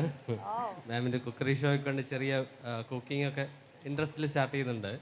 അപ്പോൾ ഈ ബൾക്കായിട്ട് കുക്ക് ചെയ്യുമ്പോൾ, ഞാൻ പ്രൊഫഷണൽ കുക്കൊന്നുമല്ല, നമ്മൾ ഇൻട്രസ്റ്റോട് ഫാമിലി ഫംഗ്ഷനൊക്കെ ചെയ്യുന്നത്, ഒരു 20 kg 30 kg ഒക്കെ ചെയ്യുമ്പോഴത്തേനും നമ്മൾ ഈ ചെറിയ ചെമ്പി ചെയ്യുന്നതിൻ്റെ വെള്ളത്തിൻ്റെ റേഷ്യോയിൽ ചെയ്യുമ്പോഴത്തേനും റൈസ് ഇച്ചിരി ഓവർ കുക്കായി എന്നൊരു സിറ്റുവേഷൻ നമ്മൾ വറ്റിച്ചെടുക്കുമ്പോഴത്തേനും. അപ്പം അതിലെന്തെങ്കിലും ഈ വെള്ളത്തിൻ്റെ റേഷ്യോയിൽ എന്തെങ്കിലും ചെയ്യണം? വോള്യൂം എന്ന് പറയും. നമ്മൾ വലിയ ചെമ്പ് ചെയ്യുമ്പോൾ ചെമ്പ് കുറച്ചും കൂടി കുറേ അരി ഉണ്ടാവും അല്ലേ. അപ്പോൾ ആ വോള്യൂം കൂടുതൽ വരുന്തോറും നമ്മൾ വെള്ളത്തിൻ്റെ കണ്ടൻറ്റ് കുറക്കണം. 3 കിലോ വരെ 1:2. 3 കിലോ ഇപ്പോൾ ഇങ്ങനത്തെ ഒരു പാത്രത്തിൽ ഒരു 2 കിലോ 3 കിലോ കൊള്ളും. ഇതിനൊക്കെ 1:2 വെള്ളം തന്നെ വേണം. ഓക്കെ, 3 കിലോൻ്റെ മേലെ 5 കിലോ ആകുമ്പോഴത്തേന് 1 1.25 ആക്കണം. 7 കിലോ ആക്കുമ്പോൾ 1 1.5 ആക്കണം. ഓക്കെ, വെള്ളം കുറയ്ക്കണം. അത് എന്തുകൊണ്ടാണെന്നറിയോ? വോള്യൂം, വെയിറ്റ് ഇങ്ങനെ നിൽക്കുകയല്ല, അത്ര ഹെവി ആണല്ലോ. ആവിക്ക് പെട്ടെന്ന് പോയി തീരാൻ പറ്റില്ലല്ലോ. അപ്പോൾ ആ ആവിനെ പിടിച്ച് നിർത്തുന്നത് വെയിറ്റാണ്. അപ്പോൾ ആ വെയിറ്റ് ഉണ്ടാവുമ്പോൾ നിങ്ങൾ വെള്ളം കൂടുതൽ കൊടുത്തു കഴിഞ്ഞാൽ അരി പശയായി പോകും. പിന്നെ രണ്ടാമത് അരീനെ പറ്റി പറയുമ്പോൾ മനസ്സിലാക്കുക. ഞാൻ ഇപ്പോൾ അരീനെ പറ്റി പറഞ്ഞുതരാം. ഇപ്പോൾ ഓൾമോസ്റ്റ് മസാലയുടെ വെള്ളമൊക്കെ വറ്റി വരുന്നുണ്ട്. മസാല ഇനി നമ്മൾ ഈ മസാല ഫിനിഷ് ചെയ്യാനുള്ള ഒരിതിലേക്കാണുള്ളത്. അത് ആ മസാല കുറച്ചുകൂടി വെള്ളമുണ്ട്, അത് വറ്റുമ്പോഴത്തേക്ക് നമുക്ക് നെയ്ച്ചോറ് ഉണ്ടാക്കാം. ഓക്കെ, ദമ്മ് ബിരിയാണി എന്ന് പറയുന്നത് അല്ലേ. കോഴിക്കോടൻ ബിരിയാണി, തലശ്ശേരി ബിരിയാണി, 2 ജാതി ബിരിയാണി ഉണ്ട്. ഈ തലശ്ശേരി ബിരിയാണിയിൽ meat is cook separately, rice is cook separately and dum ചെയ്യുക. പക്ഷേ കോഴിക്കോടൻ ബിരിയാണി എന്ന് പറഞ്ഞു കഴിഞ്ഞാൽ പച്ച മീറ്റ്, ഈ ഇതിൻ്റെ ഉള്ളി, പച്ചമുളക്, ചിക്കൻ എല്ലാം താഴത്തെ വെക്കും, എല്ലാം ഇട്ടിട്ട് എണ്ണ, നെയ്യ് എല്ലാം ഇട്ട് ഫിനിഷ് ചെയ്ത റോ മീറ്റ്. വെള്ളം നല്ലോണം തിളപ്പിച്ചിട്ട് അരി അതിലിടും. ഒന്നിനൊന്ന് വെള്ളത്തിൽ അരി ഇട്ടിട്ട് അരി വേവിച്ച് വറ്റിക്കും. ഇതിൻ്റെ മേലെ ഇട്ടിട്ട് നമ്മൾ പാക്ക് ചെയ്ത് സ്റ്റീം എസ്കേപ്പ് ചെയ്യാണ്ട് ഫോയിലോ അല്ലെങ്കിൽ മൈദ വെച്ചിട്ട് ട്രിം ചെയ്തിട്ടോ മൂടി വെച്ചിട്ട്. ഇതിൽ വെള്ളം ഉണ്ടാവോ? ഇറച്ചിയിൽ വെള്ളം ഉണ്ടാവോ? ഇറച്ചിക്ക് ആവശ്യമുള്ള വെള്ളം, തൈരുണ്ട്. ഇറച്ചിക്ക് ആവശ്യമുള്ള തൈര്, തക്കാളി, ഇങ്ങനെയുള്ള സാധനങ്ങൾ, വലിച്ചീര, വലിച്ചപ്പ്, ബാക്കിയുള്ള സവാള പൊരിച്ചതൊക്കെ കൂടെ നമ്മൾ ഒരുമിച്ച് ഇടും. ഒരുമിച്ച് അങ്ങോട്ട് ഇടും, കുഴച്ച് വെക്കും നല്ലപോലെ. എന്നിട്ട് അതിന്റെ മുകളിലോട്ട് സാധാരണ ഒരു പാത്രമായിരിക്കും 2 പാത്രം വെള്ളമാണ്. പക്ഷേ ഇത് ഒരു പാത്രമായിരിക്കും 1 പാത്രം വെള്ളം വെച്ച് കുക്ക് ചെയ്ത ആ അരി ഇതിന്റെ മുകളിലോട്ട് തട്ടും. ആ ഇടുന്ന സമയത്ത് ലെയർ ചെയ്യും. കുറച്ച് അണ്ടി മുന്തിരി നെയ്യൊക്കെ ഇട്ടിട്ട് ലെയർ ചെയ്തിട്ട് അത് ബന്ധാക്കും. ബന്ധാക്കിയിട്ട് അത് ഫ്ലെയിം ചെയ്യും. സാധാരണ പറയാ ഒരു 5 കിലോ ചോറ് ഉണ്ടാക്കണമെങ്കിൽ 50 ചിരട്ട, 10 കിലോ ഉണ്ടാക്കണമെങ്കിൽ 100 ചിരട്ട. ഈ ചിരട്ട ഇങ്ങനെ ഒതുക്കി വെച്ചിട്ട് ഒരു കത്തിക്കല. ആ കത്തുന്ന സമയത്ത് ആ ഫ്ലെയിം ബം എന്ന് പറഞ്ഞ് വരും. അതിൻ്റെ ഇത് ആവി ക്രിയേറ്റ് ചെയ്യും. ആ ക്രിയേറ്റ് ചെയ്ത ആവിയിലാണ് ഇത് വേവുക. അപ്പോൾ ചിക്കൻ ആണെങ്കിൽ 45 മിനിറ്റ്സ്, മട്ടൻ ആണെങ്കിൽ 2 hours, ബീഫ് ആണെങ്കിൽ ഒരു 2.5 hours. 5 കിലോക്ക് 50 ചിരട്ട, മനസ്സിലായോ? 10 കിലോക്ക് 100 ചിരട്ട. അതാണ് അതിന്റെ കണക്ക്. ഇതൊക്കെ ഒരു കണക്ക് പറയുമ്പോ പിടിച്ചെടുത്തോട്ടാ, ഇത് ഇനി കിട്ടൂല. അതൊന്നും ഇനിയുള്ള ജനറേഷൻ ഉണ്ടാക്കാൻ പറ്റുമെന്ന് എനിക്ക് തോന്നുന്നില്ല. ഇതൊക്കെ ഫോളോ ചെയ്യുന്ന ഒരുപാട് യങ്സ്റ്റേഴ്സും ഉണ്ട്. ഇല്ലാന്ന് പറയാൻ പറ്റില്ല. അതിലൊരു മടിക്കാനോ പേടിക്കാനോ ഒന്നുമില്ല. ഇതിലെ എന്തായാലും ഒരു സ്റ്റീം ഒരു ലെവൽ വരെ അക്യൂമുലേറ്റ് ചെയ്ത് കഴിഞ്ഞാൽ അത് എവിടെയെങ്കിലും ബേസ്റ്റ് ആവും. ചെറിയൊരു പോയിന്റിൽ, ആ പോയിന്റിൽ നമ്മൾ കൈ ഇങ്ങനെ വെച്ചിട്ട് അത് വാസനിച്ച് വെക്കും. ആ വാസനയിൽ നമുക്ക് മനസ്സിലാവും ഈ ചിക്കൻ വെന്തതാണോ വെന്തിട്ടില്ലേ എന്നുള്ളത് ആർക്കും മനസ്സിലാവും. ആ കഴിക്കണ ഒരു വാസന ഓർമ്മ ഉണ്ടാവുമല്ലോ, ആ വാസന എത്തിക്കഴിഞ്ഞാൽ അത് ഡൺ. ഇപ്പൊ ഗ്യാസ് ചെയ്യുകയാണെങ്കിൽ ഈ മേളിൽ തീ ഇടുന്ന ഇത് കത്തിക്കഴിഞ്ഞാൽ ഈ തീ എടുത്ത് മേലെ ഇടും. എന്തിനാന്നറിയാം മേലെ ഇടുന്നത്? സാധാരണ ചൂടുള്ള സാധനം ഇവാപ്പറേറ്റ് ചെയ്യും. ഇവാപ്പറേറ്റ് ചെയ്യുന്ന സമയത്ത് വെള്ളം പോയി മുടിയിൽ നിൽക്കും. ആ വെള്ളം രണ്ടാമത് തിരിച്ചിതിലേക്ക് വീഴും. അപ്പൊ സ്റ്റിക്കി ആവും. അപ്പൊ ഇവാപ്പറേറ്റഡ് വാട്ടർ ഡ്രൈ ആവാൻ വേണ്ടിയിട്ടാണ് ഈ മേലെ കരി ഇടുന്നത്. കണ്ടില്ലേ, വലിയ വലിയ കാര്യങ്ങളാണ് കേട്ടോ ഇത്. മേലെ എന്തുകൊണ്ട് നമുക്ക് എപ്പോഴും നമ്മൾ കാണാറുണ്ട് അടിയിലും തീയിടും മേളിലും തീയിടും. മേലെ തീയിടുന്നത് എന്താണെന്ന് പലർക്കും അറിയില്ല. മേലെ തീയിടുന്നത് നമുക്കറിയാലോ, ഈ വാട്ടർ ഡ്രോപ്സ് കുറേ ഉണ്ടാകും ആ താലയിൽ. നമ്മളിങ്ങനെ മൂടി എടുത്ത് ഇപ്പുറത്തോട്ട് കമത്തിക്കുമ്പോൾ കുറേ വെള്ളം വീഴില്ലേ തിളച്ചത്. ആ വെള്ളം അവിടെ നിന്ന് തന്നെ വറ്റിപ്പോകാൻ വേണ്ടിയാണ് മേളിൽ നമ്മൾ തീയിട്ട് വെക്കുന്നത്. അപ്പോൾ എന്തായാലും 3 കിലോ അരിക്ക് വരെ 1 പാത്രം അരിക്ക് 2 പാത്രം വെള്ളമാണെന്ന് പറഞ്ഞു. ഇനി 3 കിലോക്ക് മേളിലാണെങ്കിലോ അവിടെ ഒരാൾ സംശയമായിട്ട് നിൽക്കുന്നുണ്ട്. 1.25 കേട്ടല്ലോ. വെള്ളം ഒന്ന് പിടിക്കുക, വെള്ളം ഒന്ന് ചവിട്ടി പിടിക്കുക. വോളിയൂം അവർ സ്കൂളിൽ പഠിച്ചിട്ടുണ്ട് അതൊക്കെ ശരിക്കും. അത് നമ്മൾ പ്രാക്ടിക്കൽ ആക്കി എടുത്താൽ മതി. More the volume the heavier it is. നമ്മൾ വലിയ വലിയ പാത്രത്തിലോട്ട് കുക്കിംഗ് പോകും തോറും കുറച്ച് വെള്ളം കുറയ്ക്കുമ്പോൾ ആ പാത്രത്തിന്റെ വലിപ്പവും സാധനങ്ങളുടെ ക്വാണ്ടിറ്റി ഉണ്ടല്ലോ ആ ചൂടിലിരുന്നു കൊണ്ട് വേഗം. അപ്പം നമ്മൾ വെള്ളം കൂടുതൽ ഇപ്പം ഈ 1-2 എന്നുള്ള അളവിൽ വെക്കുകയാണെങ്കിൽ അത് ചിലപ്പോൾ വേവ് ഓവറായി പോകും. അപ്പം അതാണ് ഒരു 1/4 ഗ്ലാസ്, അതായത് 1 ഗ്ലാസ് അരിക്ക് 2 ഗ്ലാസ് വെക്കാണ്ട് ഒരു 1.25 വെച്ചിട്ട് കണക്ക് കൂട്ടി അങ്ങനെ കണക്കാക്കി വരും. കൂടുതൽ എടുക്കുമ്പോൾ കുറച്ചും കൂടെ കുറക്കാം അല്ലേ? അല്ല പറ്റ കുറച്ചാവില്ല, പറ്റ കുറച്ച് വേവില്ല. ചിലവരെന്തെന്ന് വെച്ചാൽ വേവിച്ചിട്ട് ഊറ്റിയിടും അല്ലേ? അപ്പം അങ്ങനെയും ചെയ്യും അല്ലേ? വെള്ളത്തിൽ വേവിച്ചിട്ട് ഊറ്റിയിട്ടാൽ വലിയ ക്വാണ്ടിറ്റി ഒക്കെ ചെയ്യുമ്പോൾ അങ്ങനെ ഇടാറുണ്ട്. അതില്ല, അത് ഞാൻ പറഞ്ഞില്ലേ, അതാകണോ ദമ്മിനെ പറ്റുള്ളൂ. ഇനി ഇതിലേക്ക് ഞാൻ ഇത് വെള്ളമൊക്കെ വറ്റി ഈക്വലി ടു ചിക്കനായി നല്ലോണം മല്ലിയില ഇടുക. മല്ലിയില ഇട്ട് കുക്ക് ചെയ്യരുത് അധികം നേരം. മല്ലിയില ഇസ് എ റിഫ്രഷനിങ് ഏജന്റ്. അത് ഓവർ കുക്ക് ചെയ്താൽ അതിന്റെ ഫ്ലേവർ വേറെയാ. അൺകുക്ക്ഡ് മല്ലിയില gives A better flavour. Frank ഇപ്പൊ റെഡിയായി, ഞാൻ ഓഫ് ചെയ്യുന്ന. ഇതിലേക്ക് കുറച്ച് ചെറുനാരങ്ങൻ്റെ നീര്. അപ്പൊ നമ്മള് വെള്ളമൊക്കെ തൈര് ഒഴിച്ചിട്ടാണ് നമ്മളിത് വേവിച്ചത്. പാകത്തിന് വെള്ളമൊക്കെ വറ്റി വന്നു കഴിഞ്ഞ ശേഷം അതിന്റെ ടേസ്റ്റ് ഒന്നും നോക്കിയിട്ടില്ല കേട്ടോ. ഉപ്പൊക്കെ ആദ്യത്തെ ഒരു കണക്കിനാ ഇട്ടേക്കണത്. നമ്മ നോക്കിക്കാം ഉപ്പ്. ഓക്കെ, ഇല്ല ഞാൻ നോക്കുന്നില്ല. ആദ്യത്തെ നല്ല കറക്റ്റ് ആയിട്ടല്ല ഇട്ടേക്കണത്. അല്ലല്ല. അതിലോട്ട് മല്ലിയില ഇട്ടിട്ടുണ്ട്. മല്ലിയില ഇട്ടിട്ട് ഇളക്കുന്നില്ല. കുക്ക്ഡ് മല്ലിയിലക്ക് സ്വാദ് വേറെയാന്നാ പറയുന്നത്. അപ്പൊ നമുക്ക് ഫ്രഷ് ആയിട്ടുള്ള ആ മല്ലിയിലയുടെ ഫ്ലേവർ കിട്ടാൻ വേണ്ടിയിട്ട് നല്ല ചോപ്പ് ചെയ്ത് പൊടിയായിട്ട് ചോപ്പ് ചെയ്ത മല്ലിയില ഇങ്ങോട്ട് വിതറിയിട്ട് അതിന്റെ മേളിലോട്ട് ചെറുനാരങ്ങ പിഴിഞ്ഞങ്ങോട്ട് കൊടുക്കുകയാണ്. എത്ര ചെറുനാരങ്ങ എടുത്തു? ഞാനൊരു 2 ചെറുതാണിത്, അധികം നീരില്ല. അപ്പൊ 2 to 3 വരെ ആവാം. 2 ചെറുനാരങ്ങ മതിയാവും. വലുതാണെങ്കിൽ ഇത് ചെറിയ ചെറുനാരങ്ങ ആയതുകൊണ്ട് 2 to 3 ചെറുനാരങ്ങ വരെ നല്ല ശരിക്കും അങ്ങോട്ട് പിഴിഞ്ഞ് അതുകൂടി ഇട്ടിട്ട് ബാക്കി കൂടെ ഇനി നമുക്ക് ഇളക്കാം. ഓക്കെ, ഇനി അടച്ചു വെക്കുകയാണോ നമ്മളിത്? അല്ല, ഇനി ഒന്ന് ചെറുതായിട്ടൊന്ന് ഇളക്കിയിട്ട് കുക്ക് ചെയ്യുന്നില്ല, ഞാൻ ഓഫിലാണേ ഉള്ളത്. അപ്പോൾ ഓഫ് ചെയ്ത് വെച്ചിരിക്കുകയാണ് പാത്രം. പിന്നെ നമുക്കറിയാലോ ഇങ്ങനത്തെ പാത്രം ആവുമ്പോൾ ചൂടുണ്ടാവും ചെറുതായിട്ട്. അപ്പോൾ ആ ചൂടിൽ അതങ്ങനെ വെക്കുകയാണ് നമ്മൾ. ജസ്റ്റ് ഒന്ന് ഇളക്കി കൊടുത്തിട്ടുണ്ട്. ഇനി നമ്മൾ ചോറിന്റെ പണിക്ക് പോവാൻ പോവാ അല്ലേ? അല്ല, അതിന്റെ മുന്നേ ഇപ്പൊ ഇതിലെല്ലാം മതിയോ എന്നുള്ളത് നോക്കണ്ടേ? ഓക്കെ. നമ്മളെപ്പോൾ ടേസ്റ്റ് ചെയ്യുമ്പോൾ നാവിൻ്റെ തുമ്പത്ത് വെച്ചിട്ടാണ് ടേസ്റ്റ് ചെയ്ത് നോക്കുക. നാവിൻ്റെ തുമ്പ് ചൂടുള്ള ചായയൊക്കെ കുടിച്ച് ടേസ്റ്റ് ബഡ്സ് ഒക്കെ പോയിട്ടുണ്ടാവും. അപ്പോൾ നമ്മളെപ്പോൾ ടേസ്റ്റ് ചെയ്യുമ്പോഴേ ഈ കൈയിൻ്റെ ഇവിടെ ചൂട്, ഇവിടെ നടുവിൽ ചൂട് എടുക്കും. നല്ല ഇത് എടുത്തിട്ട് ഇവിടെ ഇങ്ങനെ ആക്കുക. എന്നിട്ട് നാവിൻ്റെ നടുവില്ലേ നക്കിയിട്ട് മേലെ അണ്ണാക്കിൻ്റെ മേലെ അതിങ്ങനെ വെക്കുക. കറക്റ്റായിട്ട് സ്റ്റിമുലേറ്റ് ചെയ്ത് പറയും ഉപ്പുണ്ടോ പുളിയുണ്ടോ മുളകുണ്ടോ. അതാണ് അതിൻ്റെ കറക്ഷൻ. ഒന്ന് നോക്കിയേ. ഞാനിത് കൊണ്ടുവരുമ്പോൾ പേടിക്കണ്ട, ചൂടുണ്ടാവില്ല. പേടിയൊന്നുമില്ല. എന്റെ കയ്യിലൊക്കെ കുറെ ചൂടൊക്കെ തട്ടിയ കയ്യാ. ഉള്ളോട്ട് ആ നാവിൻ്റെ നടു. ഓക്കെ, പുളിയുണ്ട്, ഉപ്പുണ്ട്. ഇനി ഉപ്പ് ഇച്ചിരി കൂടെ, എൻ്റെ ഉപ്പ് കണക്കിന് ഒരു ഇച്ചിരിയും കൂടെ ഉപ്പാവാം. പുളി മേലോട്ടില്ലേ? പുളി മേലോട്ടുണ്ട്. പുളി മേലോട്ട് വേണം.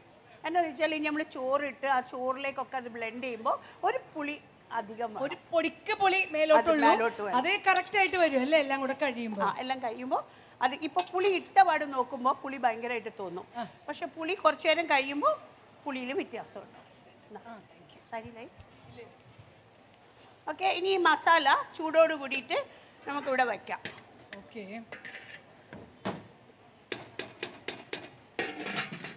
നമ്മുടെ മസാലയുടെ പണി കഴിഞ്ഞു. ഇനിയിപ്പോൾ നമ്മൾ ചോറിന്റെ പണിയാണ് ചെയ്യാൻ പോകുന്നത്. അപ്പം ഈ ബിരിയാണിയുടെ റൈസിനെ പറ്റി ആരോ ചോദിച്ചിരുന്നു. ഈ കൈമ ജീരകശാല എന്നൊക്കെ പറഞ്ഞിട്ടുള്ള അരിയാണ് ഞങ്ങളിവിടെ ബിരിയാണിക്ക് സാധാരണ യൂസ് ചെയ്യുക. ഇത് ബർദ്വാൻ എന്ന് പറഞ്ഞിട്ട് ബംഗാളിലെ ഒരു വില്ലേജിലാണ് ഈ അരി ഉണ്ടാക്കുന്നത്. ഇത് കൃഷി അവിടെയാണ്. പണ്ടെല്ലാം ഉണ്ടാവും അത് വയനാടൻ കൈമ എന്നാ പറയാ. വയനാട്ടിലായിരുന്നു ഈ കൈമ റൈസ്. വയനാടൻ കൈമ പറയുന്നത് എന്താ അറിയോ? വയനാട്ടിലെ ഹില്ലി റീജൻസ്, അടിയിൽ വാലിയിലാണ് അരി ഉണ്ടാവുക. അപ്പോൾ അവിടുത്തെ ആ സുഗന്ധേറിയ കാറ്റുണ്ടല്ലോ, ആ കാറ്റിൽ ഈ നെല്ലുണ്ടാവുമ്പോൾ ഭയങ്കരമായിട്ട് ഇതിൻ്റെ ഫ്ലേവർഫുൾ ആവും. ആ കാറ്റാണ് ഇതിൻ്റെ ഫ്ലേവർ വരുന്ന സാധനം. ഇപ്പോൾ വയനാടെല്ലാം പോയി, വയനാട് അങ്ങനത്തെ അരിയൊന്നും ഉണ്ടാക്കില്ല. അപ്പോൾ അതെല്ലാം ബംഗാളിലേക്ക് പോയി. അവിടുത്തെ ബർദ്വാനിലാണ് നമുക്ക് ഈ അരി വരുന്നത്. ഈ അരി ഏറ്റവും നല്ലത് കഴിഞ്ഞ കൊല്ലത്തെ അരി ഈ കൊല്ലം. ഈ എന്താ പറയുക, വിസ്കി എല്ലാം വെക്കുന്ന മാതിരി പഴകുന്തോറും രുചിയേറൂല്ലേ? അതെ, വെള്ളത്തിന്റെ കണ്ടന്റ് ഡ്രൈ ആവണം.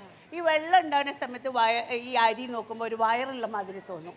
ലൈക്ക് പ്രഗ്നന്റ് ലേഡീനെ പോലെ ഉണ്ടാവും ഒരു അരി കാണുമ്പോൾ.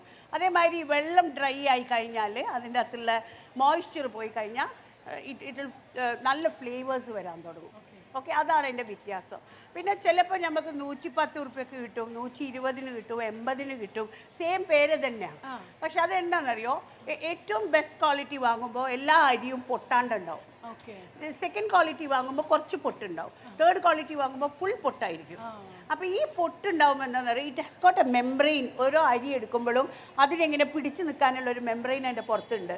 അത് പൊട്ടുമ്പോൾ വെള്ളത്തിലാവുമ്പോൾ അത് സ്റ്റാർച്ച് ആവും. അപ്പോഴാണ് നെയ്ച്ചോറ് ഒട്ടിപ്പോകുന്നത്. അപ്പോൾ അരിക്ക് നമ്മളൊരു പശപ്പുണ്ട്. പശപ്പ് ഞാൻ വെച്ചിട്ട് നെയ്ച്ചോറ് ഒട്ടിപ്പോയി എന്നെ മിക്ക ആൾക്കാരും പറയും. അത് വരുന്നത് ഈ അരിയുടെ ക്വാളിറ്റിയുടെ. എപ്പോഴും നമ്മൾ ഇത്രയും കഷ്ടപ്പെട്ട് ബിരിയാണി വെക്കുന്ന സ്ഥിതിക്ക്, അത് മാത്രമല്ല ബിരിയാണി എന്ന് പറഞ്ഞ ഒരു വലിയ ഡിഷല്ലേ, ബിഗ് ഡിഷാണിത്. അപ്പോൾ വെക്കുമ്പോൾ ഏറ്റവും നല്ല ക്വാളിറ്റി അരി എടുത്ത് വെക്കുക, അല്ലാണ്ട് അതിലൊരു കോംപ്രമൈസ് നമുക്കില്ല അല്ലേ? ഈ അരിപ്പൊന്ന് വെക്കോ, ഇവിടെ വെക്കും. ഓക്കെ, ഇനി നമ്മൾ നെയ്ച്ചോറ് ഉണ്ടാക്കാം.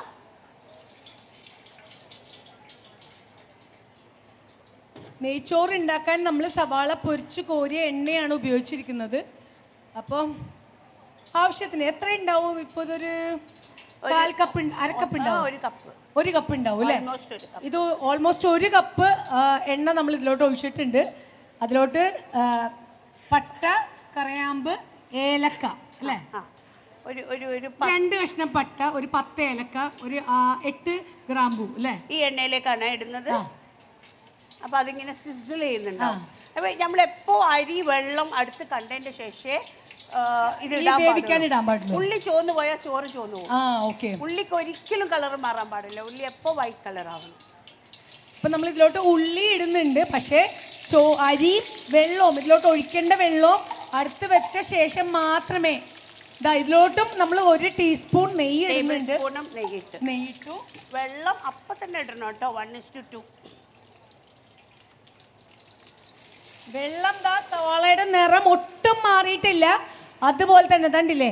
എന്നാൽ നമ്മൾ ഒന്ന് ജസ്റ്റ് ഇങ്ങനെ ആ എണ്ണയിൽ ഇട്ടു, ചൂടുള്ള എണ്ണയാണല്ലോ, അതിൻ്റെ ഒരു ചെറിയ വാട്ടം മാത്രം, ഒട്ടും കളർ പോയിട്ടില്ല, പിങ്കിഷ് കളറാണ്. അതിലോട്ട് വെള്ളം ഒഴിച്ചു. ഇനി നമ്മുടെ കല്ലുപ്പ്, അയോഡിൻ ചേരാത്ത നമ്മുടെ മലയാളികളുടെ സ്വന്തം കല്ലുപ്പ്, അതുകൂടി ഇട്ടു.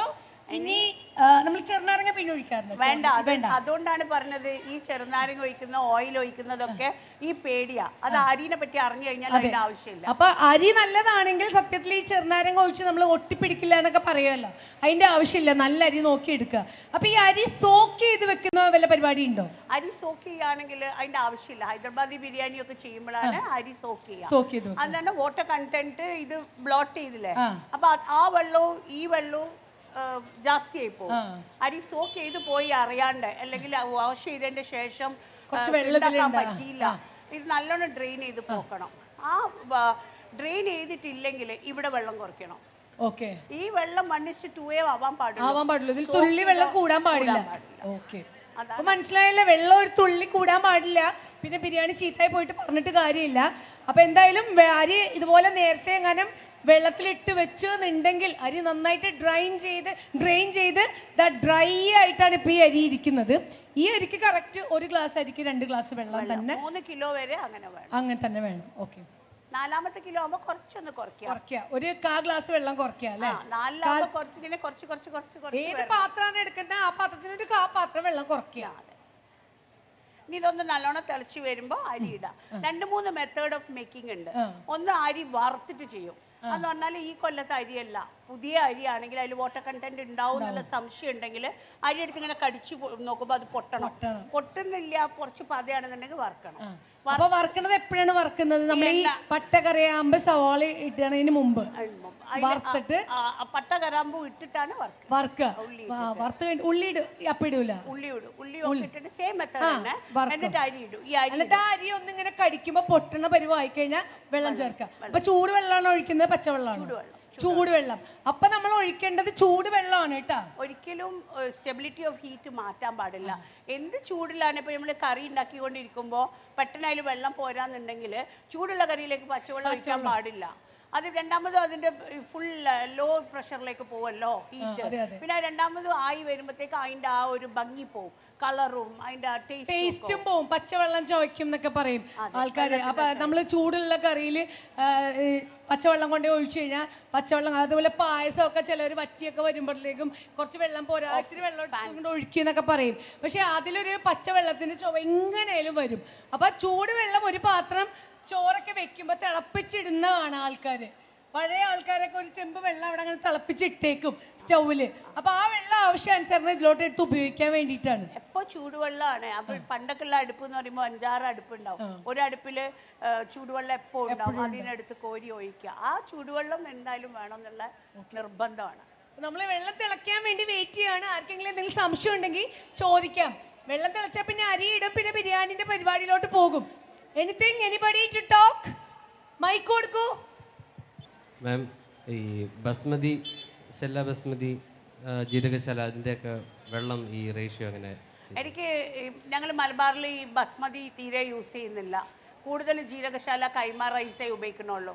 അതിൻ്റെ വാട്ടറിൻ്റെ കണക്കേ എനിക്ക് പറയാൻ അറിയൂ. വി ഡോണ്ട് യൂസ് അങ്ങനത്തെ മറ്റേ കോല ഇതൊന്നും പറയാൻ പറ്റില്ല.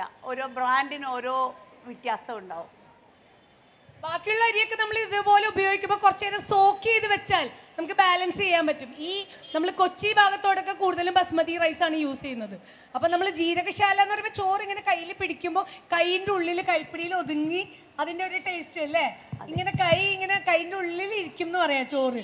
അത്ര ടേസ്റ്റാണ് കഴിക്കാൻ. അരിയെല്ലാം കൂടെ കൈപ്പിടിയിൽ ഉണ്ടാവും. പക്ഷേ ബാക്കിയുള്ള ഈ ബസ്മതി ലോങ് ഗ്രെയിൻസ് ഒക്കെ യൂസ് ചെയ്യുമ്പോൾ കുറച്ചൊരു 10 മിനിറ്റ് ഒക്കെ സോക്ക് ചെയ്തിട്ട് ഇതുപോലെ ഡ്രെയിൻ ചെയ്തിട്ട് ചെയ്താൽ മതി. 1:2 അങ്ങനെ തന്നെ ഉപയോഗിക്കാം കേട്ടോ.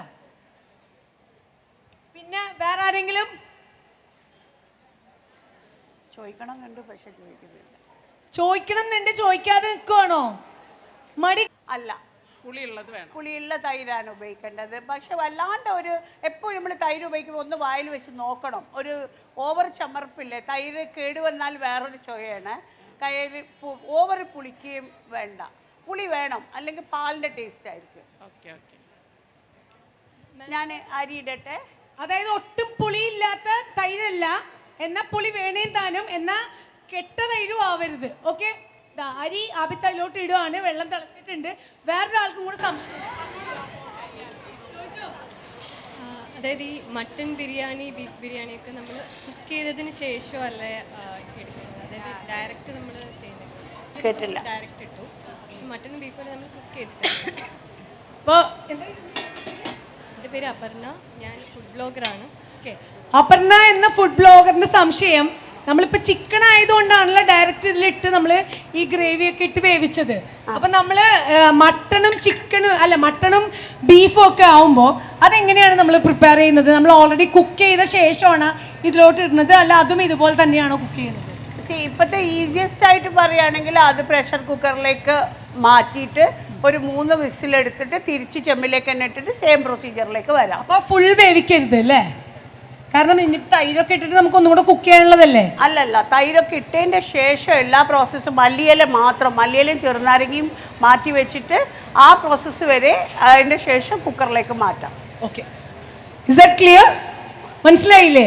നമ്മൾ ലാസ്റ്റ് ഇട്ട മല്ലിയില മാറ്റി ചെറുനാരങ്ങയും മാറ്റി വെച്ചിട്ട് ബാക്കിയെല്ലാം നമ്മൾ ആഡ് ചെയ്ത് കുക്കറിൽ ഒരു 2-3 വിസിൽ അല്ലേ? അതെ, ഇറച്ചിക്ക് അനുസരിച്ചിരിക്കും വിസിൽ. കാരണം മട്ടൺ ആണെങ്കിൽ കുറച്ച് മതി, നമ്മുടെ ബീഫ് ആകുമ്പോൾ കുറച്ച് അധികം സമയം വേണം. അത് എങ്ങനെയാണ്, ടെൻഡർ ആണോ അതൊക്കെ നോക്കിയിട്ടായിരിക്കും അതിൻ്റെ വേവ് വരിക. അത് നോക്കിയിട്ട് നമ്മളത് ചെയ്താൽ മതി. ഓക്കെ, വിസിൽ എന്ന് പറയുന്നതില്ലേ, നമ്മൾ പ്രഷർ കുക്കർ എന്ന് പറഞ്ഞു കഴിഞ്ഞാൽ ആദ്യം നമ്മൾ നല്ല ഫ്ലെയിമിൽ ഫസ്റ്റ് വിസിൽ വരും, പിന്നെ നമ്മൾ സ്ലോ ഡൗൺ ചെയ്യണം.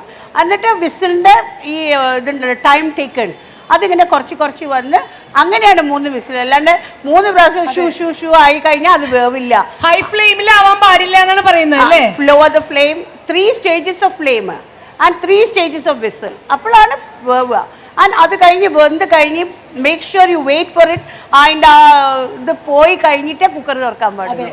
അതായത് നമുക്ക് ഫുള്ളായിട്ട് ഇത് അതിൻ്റെ ടെമ്പറേച്ചർ ഡൗൺ ആയതിനു ശേഷം, അല്ലാണ്ട് നമ്മൾ കൊണ്ടേ ബലപ്രയോഗം ചെയ്ത് സിങ്കിൽ കൊണ്ടേ വെച്ച് വെള്ളം ഒഴിച്ച് ഇതൊക്കെ ചെയ്യാറുള്ള കാര്യങ്ങളായതുകൊണ്ടാണ് ഞാൻ പറയുന്നത്. കൊണ്ടേ വെച്ച് എളുപ്പം തുറക്കാൻ വേണ്ടി എല്ലാവരും പൈപ്പിൻ്റെ അടിയിൽ കൊണ്ടേ വെച്ച് തുറക്കും. അതിൽ പൈപ്പിലെ വെള്ളം അതിൻ്റെ ഉള്ളിൽ പോകും, ആ ടേസ്റ്റും പോകും, അത് കഴിഞ്ഞ് പ്രോപ്പർലി കുക്ക്ഡും ആവില്ല. ഇതൊക്കെ സംഭവിക്കുന്ന കാര്യങ്ങളാണ്, സാധാരണ മലയാളിയുടെ കിച്ചണിൽ സംഭവിക്കുന്ന കാര്യങ്ങളാണ്. അങ്ങനെ ചെയ്യരുത്. ലോ ഫ്ലെയിമിൽ വെച്ചിട്ട് 3 വിസിൽ 1 ആഫ്റ്റർ അത് വന്ന ശേഷം മാത്രമേ നമ്മൾ അത് ടെമ്പറേച്ചർ ഡൗൺ ആയി കഴിഞ്ഞ ശേഷം തുറക്കാൻ പാടുള്ളൂ. അപ്പോൾ അത് കറക്റ്റായിട്ട് കുക്കായിട്ടുണ്ടാവും അല്ലേ? അതെ, അതൊരു പെർഫെക്ഷൻ. അത് മീറ്റിനനുസരിച്ചിരിക്കും. ഭയങ്കര റെഡ് കളർ മൂത്ത ഇറച്ചിയാണെങ്കിൽ 3 ആവില്ല. മട്ടൺ ആണെങ്കിൽ ഒരു 4-5 ഒക്കെ എടുക്കേണ്ടി വരും. അത് നമ്മൾ ഓരോ പ്രാവശ്യവും തുറന്നു നോക്കി പഠിക്കണം. കിടാവർച്ചയൊക്കെ ആണെങ്കിൽ കുറച്ചും കൂടെ പെട്ടെന്ന് ടെൻഡർ ആയിട്ടുള്ള നേരിയ പെട്ടെന്ന് കുക്കാവും, അധികം വിസിൽ വേണ്ട, ഉടഞ്ഞു പോകും അത്. പക്ഷെ എപ്പോഴും ബിരിയാണി വെക്കാൻ ടേസ്റ്റ് ബീഫിൽ ഏതായിരിക്കും? അത് ഡിപ്പെൻസ്. ടെൻഡർ മീറ്റ് ആണ് എപ്പോഴും നല്ലത്, കഴിക്കാൻ നല്ലത്. അത് മട്ടൺ പോലെ ഇരിക്കും അല്ലേ? പോലെ ഇരിക്കും. ഇപ്പം മലബാറിലേക്കൊക്കെ പോയി കഴിഞ്ഞാൽ അവർക്കെല്ലാം കാഫേ പറ്റുള്ളൂ. കുറച്ചും കൂടി മലബാറിന് കുറച്ച് മലപ്പുറം ഭാഗത്തേക്കൊക്കെ പോയി കഴിഞ്ഞാൽ അവർക്ക് കുറച്ചും കൂടിയും ഹാർഡ് മീറ്റ് വേണം. പിന്നെ കുറച്ച് ഇങ്ങോട്ടൊക്കെ വരുമ്പോഴത്തേക്ക് I think they won't hard meat. അതാണ് ആ വ്യത്യാസം. അപ്പൊ അതൊക്കെ ഓരോരുത്തരുടെ രുചിഭേദങ്ങൾക്കനുസരിച്ച്, ടേസ്റ്റ് ബഡ് അനുസരിച്ച് നമുക്കിതൊക്കെ മാറ്റി മറിക്കാം കേട്ടോ. എന്തായാലും പ്രൊസീജിയേഴ്സ് ഒക്കെ ഇത് നോക്കി പഠിച്ചു കഴിഞ്ഞാൽ ഓക്കെയാണ്. ഒരുപാട് ഒരുപാട് ഒരുപാട് കാര്യങ്ങൾ, such a lot of things, ഒരുപാട് കാര്യങ്ങൾ നമുക്ക് ഷെയർ ചെയ്തു. ശരിക്കും ഇതൊക്കെ ഒരു എന്താ പറയുക, ഒരു പേനയും പേപ്പറും എടുത്ത് നോട്ട് ഡൗൺ ചെയ്യേണ്ട അത്രയും കാര്യങ്ങൾ ഷീ ഹാസ് ടോൾഡ്. മെമ്മറൈസ് ചെയ്യാൻ പാടാണ്, ഓർത്ത് വെക്കാൻ. അപ്പം നിങ്ങൾക്കൊക്കെ അത് പറ്റുമെന്നുണ്ടെങ്കിൽ ഫോണിലൊക്കെ റെക്കോർഡ് ചെയ്യുക, അല്ലെങ്കിൽ ഫോണിൽ നോട്ട്സ് എഴുതി വെക്കുക ഒക്കെ ചെയ്യാന്നുണ്ടെങ്കിൽ ശരിക്കും it's a very big thing. നമുക്ക് എപ്പോഴും കിട്ടുന്നൊരു ഓപ്പർച്യൂണിറ്റി അല്ല ഇത്രയും നല്ലൊരു ബിരിയാണി, ഇത്രയും നല്ല എക്സ്പീരിയൻസ്ഡ് ആയിട്ടുള്ള ഒരാളുടെ മൗത്തിൽ നിന്നും കിട്ടുന്നത്. It's a big thing actually, and you have to appreciate. ഇത്രയും സ്ട്രെസ് ചെയ്ത് ഇത്രയും ഫ്ലേവർ ലോക്ക് ചെയ്ത് ഈ ഭക്ഷണം ഉണ്ടാക്കുക എന്നുള്ളത് തന്നെയാണ് ഏറ്റവും വലിയ കാര്യം. കാരണം ബിരിയാണി എല്ലാവരുടെ കിച്ചണിൽ ഉണ്ടാക്കാവുന്ന കാര്യമാണ്. ബട്ട് ഇതിന് ഓരോ സമയത്ത് ഓരോ സമയമുണ്ട് ഓരോന്നും ആഡ് ചെയ്യേണ്ടത്. അതിലാണ് അതിൻ്റെ സ്വാദ്. ആ സ്വാദ് നിലനിർത്തിക്കൊണ്ട് പാചകം ചെയ്യുമ്പോഴാണ് അതിന് നമ്മൾ പിന്നെ മഞ്ഞപ്പൊടി, മല്ലിപ്പൊടി, കളർ ഒന്നും ചേർക്കണ്ട. അതിന് സവാള തന്നെ അതിന് കളർ കൊടുക്കും, അതിന് ടേസ്റ്റ് കൊടുക്കും, ഒക്കെ റെഡി ആയിട്ട് വരും അല്ലേ? അതെ, ഞങ്ങൾക്ക് തോന്നലാണ് കുറേ ഇട്ട് കഴിഞ്ഞാൽ അതിൻ്റെ ആ ഇത് രസമായി വരുമെന്ന് ഫീൽ ചെയ്യുന്നത്. അങ്ങനെയല്ല, നമ്മളില്ലേ എപ്പോൾ മട്ടൺ കഴിക്കുമ്പോൾ അത് മട്ടനാണെന്ന് തോന്നണം. അത് എന്താ ഉള്ളത്, ഈ നോർത്ത് ഇന്ത്യയിലൊക്കെ ഞാൻ കൂടുതൽ കണ്ടെടുത്തോളം അവർക്ക് ഒരുപാട് കാഷ്യൂനട്ട് പേസ്റ്റ് ചെയ്യും, പല നട്ട്സ് പേസ്റ്റ് ചെയ്തിട്ട് ഒരു വേറെ തന്നെ ഒരു പിന്നെ ഇത് എന്താ ചിക്കനാണോ മട്ടനാണോ എന്ന് അങ്ങോട്ട് ചോദിക്കേണ്ട ഗതികേടാ. നമ്മളിവിടെ നോക്കുമ്പോൾ സട്ടിലാണ് നമ്മളുടെ ഫ്ലേവേഴ്സ്. നമ്മൾ അതേ ഫ്ലേവറിനെ എൻഹാൻസ് ചെയ്യുന്നേ ഉള്ളൂ. വളരെ കുറച്ച് മൈൽഡായിട്ട് നമ്മൾ ഈ പച്ചമുളക് ഇതൊക്കെ കൊടുത്തിട്ട് അതിനൊരു ഫ്ലേവർഫുൾ ആക്കുക. നമ്മളൊരു മാംസത്തിനെ വേറെ ഒന്നാക്കി മാറ്റുന്നില്ല. ആ മാംസത്തിന്റെ രുചി എന്താണോ അത് ആ തനതായ രുചിയിൽ നിർത്തിക്കൊണ്ട് തന്നെ നമ്മൾ അതൊന്ന് ഇത്തിരി ടേസ്റ്റി ആക്കുന്നു മാത്രമേ ഉള്ളൂ. അതിന്റെ കളറും മാറ്റുന്നില്ല, അതിന്റെ രൂപവും മാറ്റുന്നില്ല അല്ലേ? അതെ, ചിക്കൻ ഞാൻ പറഞ്ഞില്ല എങ്ങനെയാണ് ഇപ്പം നമ്മൾ മട്ടൻ ഉപയോഗിക്കുന്ന സമയത്ത് ചില ആൾക്കാർ പറയും എനിക്ക് അതിൻ്റെ വാസന ഇഷ്ടാവുന്നില്ല, അത് ഭയങ്കര ഇതാ. അതിൽ നമ്മൾ മട്ടൻ വാങ്ങുമ്പം തന്നെ ഈ മെയിൽ ആൻഡ് ഫീമെയിൽ ഗോട്ടിന് തന്നെ ടേസ്റ്റ് വ്യത്യാസമുണ്ട്. ഈ മെയിൽ ഗോട്ടിന് എപ്പോഴും ഫീമെയിൽ ഗോട്ടിന് എപ്പോഴും ഒരു പാല് കറന്നിട്ടുള്ള ഒരു മീറ്റിനൊരു ചുര വരും, ഒരു വാസന വരും. മെയിൽ ഗോട്ടാകുമ്പോൾ അതുണ്ടാവില്ല. പിന്നെ അതേമാതിരി ഈ മെയിലിങ്ങനെ ഫുൾ കർക്കസ് ഉണ്ടല്ലോ, ക്ലീൻ ചെയ്ത് വെക്കുന്ന ഒരു മണം റെഗുലേറ്റ് ചെയ്യാൻ ഒരു ടിപ്പ് നമ്മുടെ ആളുകൾക്ക് പറഞ്ഞു കൊടുക്കുമോ? നമുക്കൊരു മണം ഉണ്ടാവുമല്ലോ, അപ്പൊ നമ്മൾ എത്ര വാഷ് ചെയ്താലും ആ മണം പോകുന്നില്ല. കുക്ക് ചെയ്യുമ്പോൾ ആ മണം മുന്നിട്ട് നിൽക്കുന്നുണ്ടെങ്കിൽ അത് നമ്മൾ റെഗുലേറ്റ് എങ്ങനെയാ ചെയ്യുക? അത് റെഗുലേറ്റ് ചെയ്യാന്നല്ല, വാങ്ങുമ്പോൾ തന്നെ അത് ശ്രദ്ധിക്കണം. ആ ബുച്ചറിൽ നിന്ന് വാങ്ങുമ്പോൾ നമ്മൾ പൈസ കൊടുത്ത് വാങ്ങുന്നതല്ലേ, why don't be buy the best? ഏതായാലും പൈസ കൊടുക്കണം. അപ്പൊ അത് നോക്കാൻ പഠിക്കുക. കോലാട് വാലിന്റെ അടിയിൽ കുറച്ച് ഹെയർ അവിടെ വെക്കും. ഈ അറിയുന്ന വിവരമുള്ള ആൾക്കാർ വാങ്ങാൻ പോകുമ്പോൾ അവർക്കറിയാം, അവരിതൊക്കെ നോക്കും. പെണ്ണാണോ ആണാണോ എന്നുള്ളത്, മെയിലോ ഫീമെയിലോ അതിന്റെ ആ ഇത് മനസ്സിലാക്കാൻ അവിടെ വെക്കും. അത് കഴിഞ്ഞാൽ പിന്നെ ഈ കർക്കസ് ഓവർ വലുതാവരുത്. ഒരു 20 കിലോൻ്റെ ആട്, 18 കിലോൻ്റെ ആട് എന്നൊക്കെ പറയുമ്പോൾ അത് ഭയങ്കര ചൊയ ഉണ്ടാവും, ഹ്യൂജ് ആയിരിക്കും, മസ്കുലർ ആയിരിക്കും. അതേ സമയത്ത് ഒരു 7 to 8 കിലോസിൻ്റെ ഒക്കെ കർക്കസ് ആണെങ്കിൽ ഇറ്റ് വിൽ ടേസ്റ്റ് ഗുഡ്. ഒരു ക്വസ്റ്റ്യൻ ഉണ്ട് മാഡം. യൂട്യൂബിലിടുന്ന വീഡിയോക്ക് ഇത്രയും ആ ഒരു വീഡിയോയുടെ ഔട്ട് ഇത്രയും വൃത്തിക്ക് വരാനുള്ള കാരണം, അല്ലെങ്കിൽ ഒരു ഫുഡ് ബ്ലോഗേഴ്സ് എന്നൊക്കെ പറയുമ്പോൾ അതിനൊരു ടിപ്പിക്കൽ ടെംപ്ലേറ്റിനെ മാറ്റിയിട്ട് കുറച്ചുകൂടി അട്രാക്റ്റീവായിട്ട് ഭയങ്കര ക്വാളിറ്റിയാണ് കണ്ടന്റിന്. അതെങ്ങനെയാണ്, ആരാണ് ഇതിന്റെ പിന്നിൽ അറിയാനൊരു കൗതുകമുണ്ട്. കണ്ടിട്ടുണ്ട്, പക്ഷേ ആരാണ് എങ്ങനെയാണെന്നുള്ള ഷോർട്സ് ആയാലും വീഡിയോസ് ആയാലും എനിക്ക് ഭയങ്കര നിർബന്ധമാണ് എന്ത് ക്വാളിറ്റി ഞാൻ ചെയ്യുന്ന കാര്യം. ഇപ്പോൾ അരിയാണെങ്കിലും വേണ്ടിയില്ല, നെയ്യാണെങ്കിലും വേണ്ടിയില്ല, അതിൻ്റെ സത്യസന്ധമായിട്ട് അതിൻ്റെ ക്വാളിറ്റി മാത്രമേ ഞാൻ ഉപയോഗിക്കുകയുള്ളൂ. It's not that I make money out of it അല്ല. എനിക്ക് ഒരു ഡിക്ഷണറി ഓഫ് മാപ്പിള കുസീനാണ് എൻ്റെ ആസ്പെക്റ്റ്, എൻ്റെ ഡ്രീം. ആരും ഒന്നും എഴുതി വെച്ചിട്ടില്ല. നമ്മളിപ്പോൾ ബാക്കിലേക്ക് പോയി നോക്കിയാൽ എവിടെയെങ്കിലും ഉണ്ടോ ഈ ഭക്ഷണം ഉണ്ടാക്കുന്നതിനെ പറ്റിയിട്ട് എവിടെയും കാണിക്കുന്നില്ല. അപ്പോൾ this should be something for the near future. God has given me a gift. ആ gift I must transfer it to others.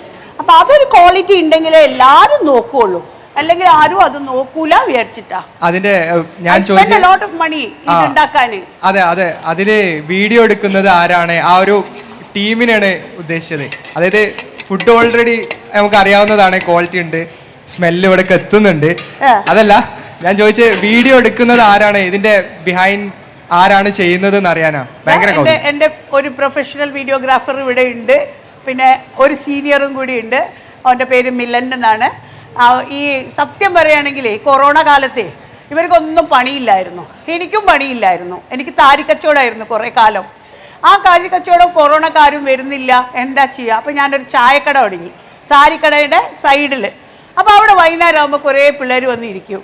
എല്ലാവരും NID, NIFT പല സ്ഥലത്ത് പഠിക്കുന്നത്.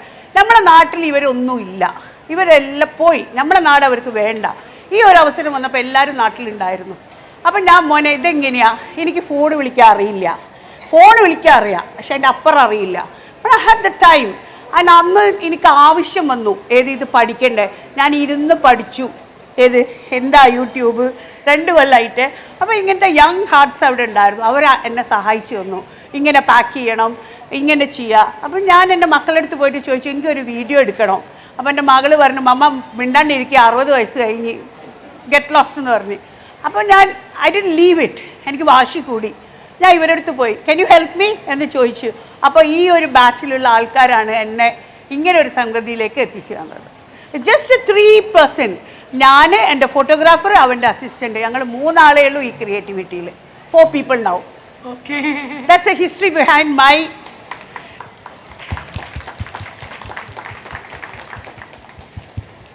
അപ്പോൾ ഇതൊരു വോള്യൂമാണ്. ഇത് ഞാൻ പോയി കഴിഞ്ഞാലും ഇനി വരുന്ന എല്ലാ ജനറേഷനിലും മാപ്പിള കുസീന് തെരയുമ്പോൾ അതൊരു വൃത്തിയിൽ എല്ലാവർക്കും കാണാൻ പറ്റും. ഇതൊരു ബെഞ്ച് മാർക്കാണ് ശരിക്കും പറഞ്ഞിട്ടുണ്ടെങ്കിൽ.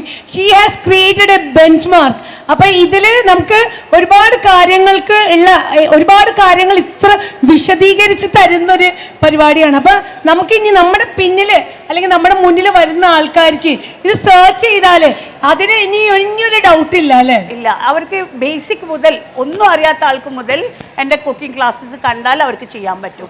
And I really feel bad ഇപ്പോഴത്തെ generation away to Swiggy and അതാവുന്നത്. പക്ഷെ അവർ തിരിച്ചു വരണം. കുക്കിംഗ് എളുപ്പമാണ്, അവർക്കും ഉണ്ടാക്കാം എന്നുള്ള ഒരു ഫീൽ നൈസ് കൊടുത്തിട്ടാണ് ഞാൻ വീഡിയോസ് ചെയ്യുന്നത്. അത് മാത്രമല്ല, നമ്മൾ വീട്ടിൽ കുക്ക് ചെയ്യുമ്പോൾ അത് ഒത്തിരി ഹെൽത്തിയും കൂടെയാണ്. ഇപ്പൊ നമ്മളിവിടെ കുക്ക് ചെയ്തതിൽ ഒന്നും ആർട്ടിഫിഷ്യലി ആഡ് ചെയ്തിട്ടില്ല. ഇപ്പൊ നമ്മളൊരു പുറത്തുനിന്നൊരു സാധനം വാങ്ങുമ്പോൾ ഓബ്വിയസ്ലി അത് നമ്മളെ അട്രാക്ട് ചെയ്യാൻ വേണ്ടി ഒരുപാട് കാര്യങ്ങൾ അതിലവർക്ക് ചേർക്കേണ്ടി വരും. ഫോഴ്സ്ഡ്, അല്ലെങ്കിൽ അത് പ്രിസർവ് ചെയ്യാൻ വേണ്ടി എന്തെങ്കിലുമൊക്കെ അതിന് പിന്നിലുണ്ടാവും. ഇത് ഫ്രഷ് ആയിട്ട് നമ്മുടെ വീട്ടിൽ നമ്മൾ തന്നെ ഉണ്ടാക്കുന്ന ഒരു ഭക്ഷണം എന്ന് പറയുമ്പോൾ അതിൻ്റെ ഒരു രുചിയും അതിൻ്റെ ഒരു ഹെൽത്തും ഒക്കെ it's a very very very big thing അല്ലേ? It is very true. ഞാനില്ലേ ഇൻഡസ്ട്രിയിലെ കിച്ചണിലും വർക്ക് ചെയ്യുന്നുണ്ട്. എൻ്റെ വീട്ടിലെ കിച്ചനും എനിക്കറിയാം. ഞാൻ വർക്ക് ചെയ്ത ഇൻഡസ്ട്രിയിലെ കിച്ചൺസും എനിക്കറിയാം. ഞാൻ പറയുന്നത് അവർക്ക് അങ്ങനെ പറ്റുള്ളൂ. It's a commercial aspect. അവർക്ക് അങ്ങനെ പറ്റുള്ളൂ. അവരെ കുറ്റപ്പെടുത്തുകയല്ല. It's a method of doing. നമ്മൾ വീട്ടിൽ നിന്ന് ചെയ്യാന്ന് പറഞ്ഞു കഴിഞ്ഞാൽ നമ്മൾ എടുത്ത് ഫ്രിഡ്ജിൽ വെച്ചാൽ 3 ദിവസം 4 ദിവസം കഴിഞ്ഞാലും നമുക്ക് കഴിക്കാം. പക്ഷെ നമ്മൾ ഒരു ഇൻഡസ്ട്രിയിൽ നിന്ന് വാങ്ങിക്കൊണ്ടുവന്ന സാധനം അന്ന് തന്നെ കഴിച്ചിട്ടില്ലെങ്കിൽ പിറ്റേന്ന് ആകുമ്പോൾ അതൊക്കെ ഒരു പ്രോബ്ലമാണ്. അല്ല, അതെന്ന് വെച്ചാൽ നമ്മൾ വീട്ടിലുണ്ടാക്കുമ്പോൾ അബിത്ത അത് നമുക്ക് ഫിക്സ് ചെയ്യാം ആ ക്വാണ്ടിറ്റി. ഇപ്പൊ അവര് ബിസിനസ് ചെയ്യാൻ ഉണ്ടാക്കുമ്പോൾ അതിന്റെ ക്വാണ്ടിറ്റി ഭയങ്കര ഹ്യൂജ് ആണ്. അപ്പൊ അവർക്ക് അതിൻ്റെതായിട്ടുള്ള കുറെ കാര്യങ്ങൾ ചെയ്തേ പറ്റൂ. അത് പ്രിസർവ് ചെയ്യാൻ വേണ്ടി ദേ ആർ ഫോഴ്സ്ഡ് അല്ലേ? അപ്പൊ നമുക്ക് ഓരോരുത്തർക്കും ഓരോ അവരുടെ ബ്രെഡും ബട്ടറും ആകുമ്പോൾ അതിൻ്റെതായിട്ടുള്ള ഒരു കാര്യങ്ങളുണ്ട്. സോ നമുക്ക് ആരെയും കുറ്റപ്പെടുത്തിയിട്ട് കാര്യമില്ല. അപ്പം നമുക്കിതൊക്കെ അറിയാവുന്ന സ്ഥിതിക്ക് നമുക്കും നമ്മുടെ കുട്ടികളെയും ഒക്കെ നിങ്ങൾക്ക് വേണ്ട ആവശ്യത്തിനുള്ളത് മാത്രം ചെയ്യാനുള്ള ഒരു പ്രോത്സാഹനം അല്ലേ? അല്ല, അത് ടെക്നിക്കലി നമ്മൾ മനസ്സിലാക്കി കഴിഞ്ഞാലേ എവറിത്തിങ് ഈസ് ഈസി. അതാണ് ആ ടെക്നിക്കാലിറ്റി. നമ്മൾ പണ്ടൊക്കെ വിറക് കത്തിക്കണം, വെള്ളം മുക്കിക്കൊണ്ടുവരണം, അരയ്ക്കണം. ഇപ്പോൾ ഒന്നും വേണ്ട. എന്താ ചെയ്യേണ്ടത്? മിക്സിയിലിട്ടാൽ ഫിനിഷ്, കുക്കറിലിട്ടാൽ. Maximum we have 24 hours in a day അല്ലേ? 8 hours we sleep, 8 hours we work. 16 മണിക്കൂർ കഴിഞ്ഞ് ബാക്കി എത്ര ഉണ്ടാവും? 9 മണിക്കൂറുണ്ട്. അത് ഉണ്ടാക്കല് അതിലൊരു 2 മണിക്കൂർ കുക്കിങ്ങിൽ ഐഫോണിലും അതിലും ഇതിലൊക്കെ ഇരുന്ന് ഇങ്ങനെ കളിച്ചോണ്ടിരുന്നാൽ ശരിയാവൂല. അതെ, ഒരു അരമണിക്കൂറാണെങ്കിലും മതി. ഒരു 4-5 പേര് ഒരു റൂംമേറ്റ്സ് എല്ലാവരും കൂടെ കൂടിക്കഴിഞ്ഞാൽ അരമണിക്കൂർ കൊണ്ട് പല പല സാധനങ്ങൾ ഉണ്ടാക്കാൻ പറ്റും. ഉണ്ടാക്കാലോ. ഇന്നുണ്ടാക്കിയ കറി നാളെ ഉപയോഗിക്കാമല്ലോ. റെഫ്രിജറേറ്റ് ചെയ്താൽ പോരെ. ഒരു ദിവസം കറി ഉണ്ടാക്കാം, ഒരു ദിവസം ചോറ് ഉണ്ടാക്കാം. 2 ദിവസമൊക്കെ ഉറപ്പായിട്ട് ഉപയോഗിക്കാൻ പറ്റും. വേറെ കുഴപ്പമൊന്നുമില്ല. പ്രോപ്പറായിട്ട് ഫ്രീസറിൽ വെക്കുകയാണെങ്കിൽ അതിൽ കൂടുതൽ ദിവസം ഉപയോഗിക്കാം. നമ്മൾ അറിഞ്ഞിട്ടല്ലേ നമ്മൾ ഫ്രീസറിൽ വെക്കുന്നത്. ചില സമയത്തൊക്കെ ഒരുപാട് കണ്ടാമിനേഷൻ വരും. നമ്മളിപ്പം വലിയ വലിയ റെസ്റ്റോറൻറ്റ്സിലൊക്കെ ആണെങ്കിൽ yellow board, red board, white board. അപ്പോൾ നമ്മൾ പച്ചക്കറി മുറിക്കുന്ന ബോർഡിൽ പച്ചക്കറിയെ മുറിക്കാൻ പാടുള്ളൂ. നമ്മൾ ചിലപ്പോൾ കോഴിയോ അവിടെ കൊണ്ടുവന്ന് മുറിക്കും. അപ്പോൾ വാട്ട് ഹാപ്പൻസ് ഇസ് നമ്മളത് പച്ചക്കറി കുക്ക് ചെയ്യുമ്പോൾ മിനിമം ഓഫ് 5 minutes മതി. പക്ഷേ ചിക്കൻ കുക്ക് ചെയ്യുമ്പോൾ അറ്റ്ലീസ്റ്റ് 20 minutes കുക്ക് ചെയ്താലേ അതിൻ്റെ അകത്തുള്ള ആ നമ്മൾക്ക് ബോഡിക്ക് ആവശ്യമുള്ള സാധനങ്ങളൊക്കെ ചാവുള്ളൂ അല്ലേ? അപ്പോൾ ആ ഒരു ഇത് കണ്ടാമിനേറ്റഡ് ആവും. അപ്പോഴാണ് നമുക്ക് വയറുവേദനയൊക്കെ വരുന്നത്. ഇതൊന്നും ശരിക്കും ഇതൊക്കെ ടെക്നിക്കൽ സ്കിൽസ് ആണ്, നമുക്കറിയാത്ത കാര്യങ്ങളാണ്. ആബിത്ത കുറച്ച് നാൾ താജിൻ്റെ കൂടെയൊക്കെ ഉണ്ടായിരുന്നു. And she is indeed A celebrity chef. അപ്പോൾ കുറേ കാര്യങ്ങൾ അറിയാം.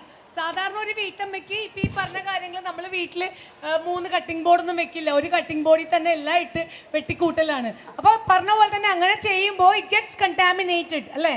അപ്പം നമ്മൾ ഇതുപോലെ ഇപ്പോൾ ഓരോന്നിനും ഓരോ രീതിയുണ്ട്. ആ രീതിക്ക് ചെയ്യുകയാണെങ്കിൽ ഇറ്റ് ക്യാൻ ബി പ്രിസർവ്ഡ് അല്ലേ? ഇറ്റ് ക്യാൻ ബി പ്രിസർവ് ചെയ്യാണ്ട് പറ്റില്ലല്ലോ ഇത്രയും ക്വാണ്ടിറ്റി നമ്മൾ. ഓക്കെ, ഇനിയിപ്പം നമ്മളുടെ ചിക്കൻ റെഡിയായി. ഈ നെയ്ച്ചോറുണ്ടല്ലോ, നമ്മൾ അരിയിട്ട് വെള്ളം ഒരു ലെവലിൽ, അരിയും വെള്ളവും ഒരേ ലെവലിൽ വരുമ്പോൾ നമ്മളൊന്ന് ചെക്ക് ചെയ്യുക ഉപ്പുണ്ടോ ഉപ്പില്ലേ എന്നുള്ളത്. ഞാൻ ചെക്ക് ചെയ്തില്ല, വർത്താനത്തിലായിപ്പോയി. അപ്പം അത് ചെക്ക് ചെയ്ത് ഉപ്പ് പോരെങ്കിൽ ആ സമയത്ത് ഉപ്പിടണം. ഓക്കെ, ഉപ്പിട്ട് കഴിഞ്ഞ് എന്നിട്ട് എന്ത് ചെയ്യുക, ഫുൾ സ്റ്റീം തന്നെ കേട്ടോ. ഞാൻ ഒരിക്കലും സ്റ്റീം കുറച്ചിട്ടില്ല. ഈ നെയ്ച്ചോറ് ഉണ്ടാക്കുമ്പോൾ ഫുൾ സ്റ്റീം തന്നെയാണ് പോകേണ്ടത്, കുറയ്ക്കുന്നേ ഇല്ല. ഈ ഉപ്പ് നോക്കി കഴിഞ്ഞ് അടച്ചു വെക്കുക. അടച്ചു വെച്ച് കഴിഞ്ഞിട്ട് ഇങ്ങനെ ആവി വരും സൈഡിൽ നിന്ന്. അത് വരുമ്പോൾ അത് ഓഫ് ചെയ്തേക്കാം. ആ ഓഫ് ചെയ്തിട്ട് 10 മിനിറ്റ്സ് വെയിറ്റ് ചെയ്യണം. ഈ 10 മിനിറ്റ്സിനുള്ളിലാണ് ഈ അരിന്റെ ഉൾഭാഗം വേവുക. ഇപ്പം ഇവിടെ നോക്കി കഴിഞ്ഞാൽ അരിന്റെ പുറത്ത് മാത്രമേ വെന്തിട്ടുണ്ടാവും. ഇങ്ങനെ നോക്കുമ്പോൾ അരിന്റെ പുറത്ത് മാത്രമേ വെന്തിട്ടുണ്ടാവും. പക്ഷെ അതിന്റെ ഉള്ളരി വേവണമെങ്കിൽ ഇത് അടച്ചിരിക്കണം. 10 മിനിറ്റ് അടച്ചിരിക്കുമ്പോഴാണ് അതിന്റെ ഉള്ളരി വേകുന്നത്. എന്നാലേ തിന്നാനുള്ള ഒരു സൗകര്യം കൂടുതലുണ്ടാവും. അപ്പൊ എന്തായാലും ഇത് ഹൈ ഫ്ലെയിമിൽ തന്നെയാണ് കുക്ക് ചെയ്തിരിക്കുന്നത്. തീ ഒട്ടും കുറച്ചിട്ടുണ്ടായില്ല. മാത്രമല്ല ഇതിപ്പോൾ വെള്ളം അരിയും ഒരേ ലെവലിലായി കഴിഞ്ഞപ്പോൾ അത് ഓഫ് ചെയ്തു. 10 മിനിറ്റ് നമ്മൾ വെയിറ്റ് ചെയ്തു. ഇപ്പം ഏകദേശം ഇത് കുക്ക്ഡ് ആയിട്ടുണ്ട്. ആദ്യം നമ്മൾ 10 മിനിറ്റിൽ ഓഫ് ചെയ്യുമ്പോൾ ഹൈ ഫ്ലെയിമിലായിട്ട് വെള്ളവും അരിയും ഒപ്പമായിട്ട് ഓഫ് ചെയ്യുമ്പോൾ എടുത്ത് നോക്കിക്കഴിഞ്ഞാൽ അരിൻ്റെ ഉള്ളിൽ വെന്തിട്ടുണ്ടാവില്ല, പുറം വെന്തിട്ടുണ്ടാവും. പക്ഷെ ഓഫ് ചെയ്ത് ഈ പാത്രത്തിൻ്റെ ചൂടിൽ അത് അവിടെ അങ്ങനെ അമങ്ങിയിരുന്ന് ഒരു 10 മിനിറ്റ് സമയം നമ്മൾ കൊടുത്തു, അത് പ്രോപ്പർലി കുക്ക്ഡ് ആകാൻ വേണ്ടിയിട്ട്. ആ കുക്ക് ചെയ്ത അരിയാണ് നമ്മൾ ഇതിലോട്ട്, അതായത് നമുക്ക് പാകത്തിന് വറ്റിച്ച മസാലയുള്ള നമ്മുടെ ഈ ഇറച്ചിയിലോട്ടാണ് ഇത് ആഡ് ചെയ്യാൻ പോകുന്നത്. യെസ്, അപ്പം ഇതിൽ നമ്മൾ ആദ്യം കുക്ക് ചെയ്ത് വെച്ചപ്പോൾ തണുത്തുപോയി. ഇതിന്റെ ഹീറ്റ് കൺസിസ്റ്റൻസി ഒരേ ഇതാവണം, എന്നാലേ ദമ്മാവുള്ളൂ. അല്ലെങ്കിൽ നെയ്ച്ചോറും കോഴിയും തിന്നുന്ന വരി ഉണ്ടാവും. ഇത് വേറെ അത് വേറെ. അപ്പൊ ഇതിന്റെ അകത്തു നിന്നുള്ള ആവി ഇതിലേക്ക് കയറണം. അപ്പൊ ഞാൻ ഇപ്പൊ ഇത് ദമ്മിടാൻ പോകുന്ന സമയത്ത് ഞാൻ ഇതിൽ നേരത്തെ 1/2 സ്പൂണേ ഉപയോഗിച്ചിട്ടുള്ളൂ. ഓക്കെ, 2 കിലോ ഉണ്ട് ഇത്. അപ്പൊ ബാക്കി ഹാഫ് ഇതാ ഞാൻ ഇടുന്നത്. 1 കിലോക്ക് 1/2 സ്പൂണാണ് ഇതിലിട്ടത്. ഇത് 1/2 സ്പൂണും കൂടെ, ഇത് കോൺസെൻട്രേറ്റഡ് ആണ്, അതുകൊണ്ടാണ് 1/2 സ്പൂൺ ഇട്ടത്. ബാക്കി 1/2 സ്പൂൺ മേളിലോട്ട് ഇട്ടു. അടുപ്പ് കത്തിച്ചു, തിളക്കുന്നുണ്ട്. ആ ചൂടോടെയാണ് അരി ഇതിലോട്ട് ആഡ് ചെയ്യുന്നത്.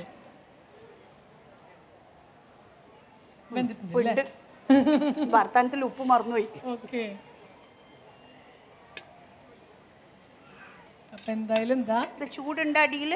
ഞാൻ പറഞ്ഞില്ല, ലെയർ ചെയ്യുമ്പോ ഈ ഗരം മസാല ഇട്ട് കൊടുക്കുക.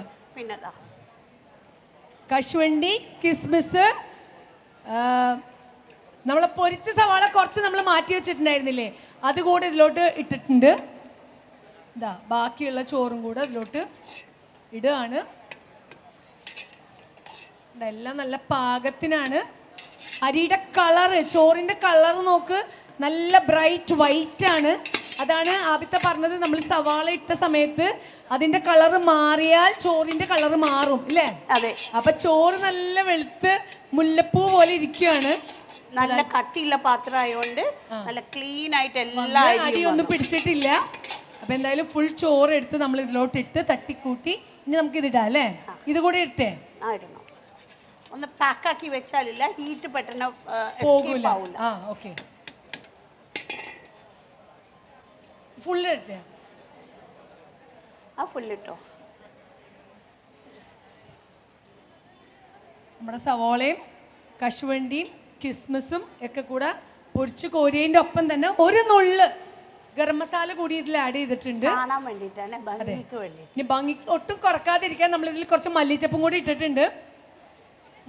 മല്ലിച്ചീരയാണ് കേട്ടോ ഈ മല്ലിച്ചപ്പ് എന്ന് പറഞ്ഞത്. അപ്പോൾ അത് എനിക്ക് തോന്നുന്നു കാലിക്കറ്റ് മലബാർ ഇവിടെ കൊച്ചിയിലും കുറച്ച് ഇതുപോലെ മുസ്ലിംസിൻ്റെ ഇടയിൽ പ്രയോഗിക്കുന്ന ഒരു വാക്കാണ് മല്ലിച്ചപ്പും പുതിനയും.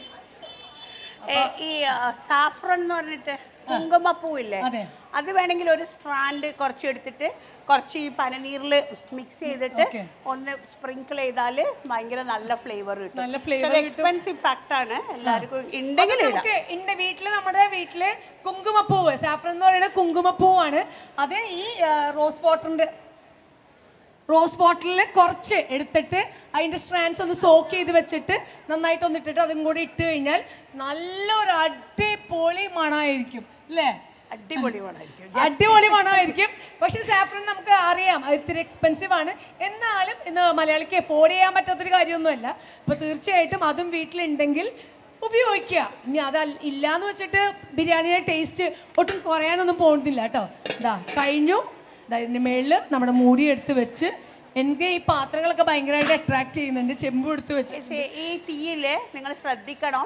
പരിചയമില്ലാത്തവരാണെങ്കിൽ അടിയിൽ പഴയ ദോശക്കല്ല് എന്തെങ്കിലും വെച്ചിട്ട് വെച്ചാൽ മതി, അല്ലെങ്കിൽ ചിലപ്പോൾ അടിക്ക് പിടിക്കും. ഓക്കെ, അപ്പൊ ഇത് ചെയ്തുകൊണ്ടിരിക്കുമ്പോ തന്നെ അപ്പുറത്തൊരു ദോശക്കല്ല് വെച്ച് ആ ചട്ടി ഒന്ന് ചൂടായതിന് ശേഷം ഇത് പൊക്കി അപ്പുറത്തോട്ട് വെച്ചിട്ട് തീ കുറച്ച് വെച്ചാൽ നമുക്കൊരു ബാലൻസ് കിട്ടും. പുതിയതായിട്ട് ചെയ്യുന്ന ആൾക്കാർക്കുള്ളൊരു ടിപ്പാണ് കേട്ടാ. ഇതിപ്പോ ഓൾറെഡി വെക്കുന്ന ആൾക്കാരായതുകൊണ്ട് അറിയാം ഇത് എത്ര ചൂടാകും അല്ലെങ്കിൽ എത്ര ചൂടാകണം എന്നുള്ളത്. അതിങ്ങനെ തൊട്ട് നോക്കി പറയുന്നതാണ് പറഞ്ഞിരിക്കുന്നത്.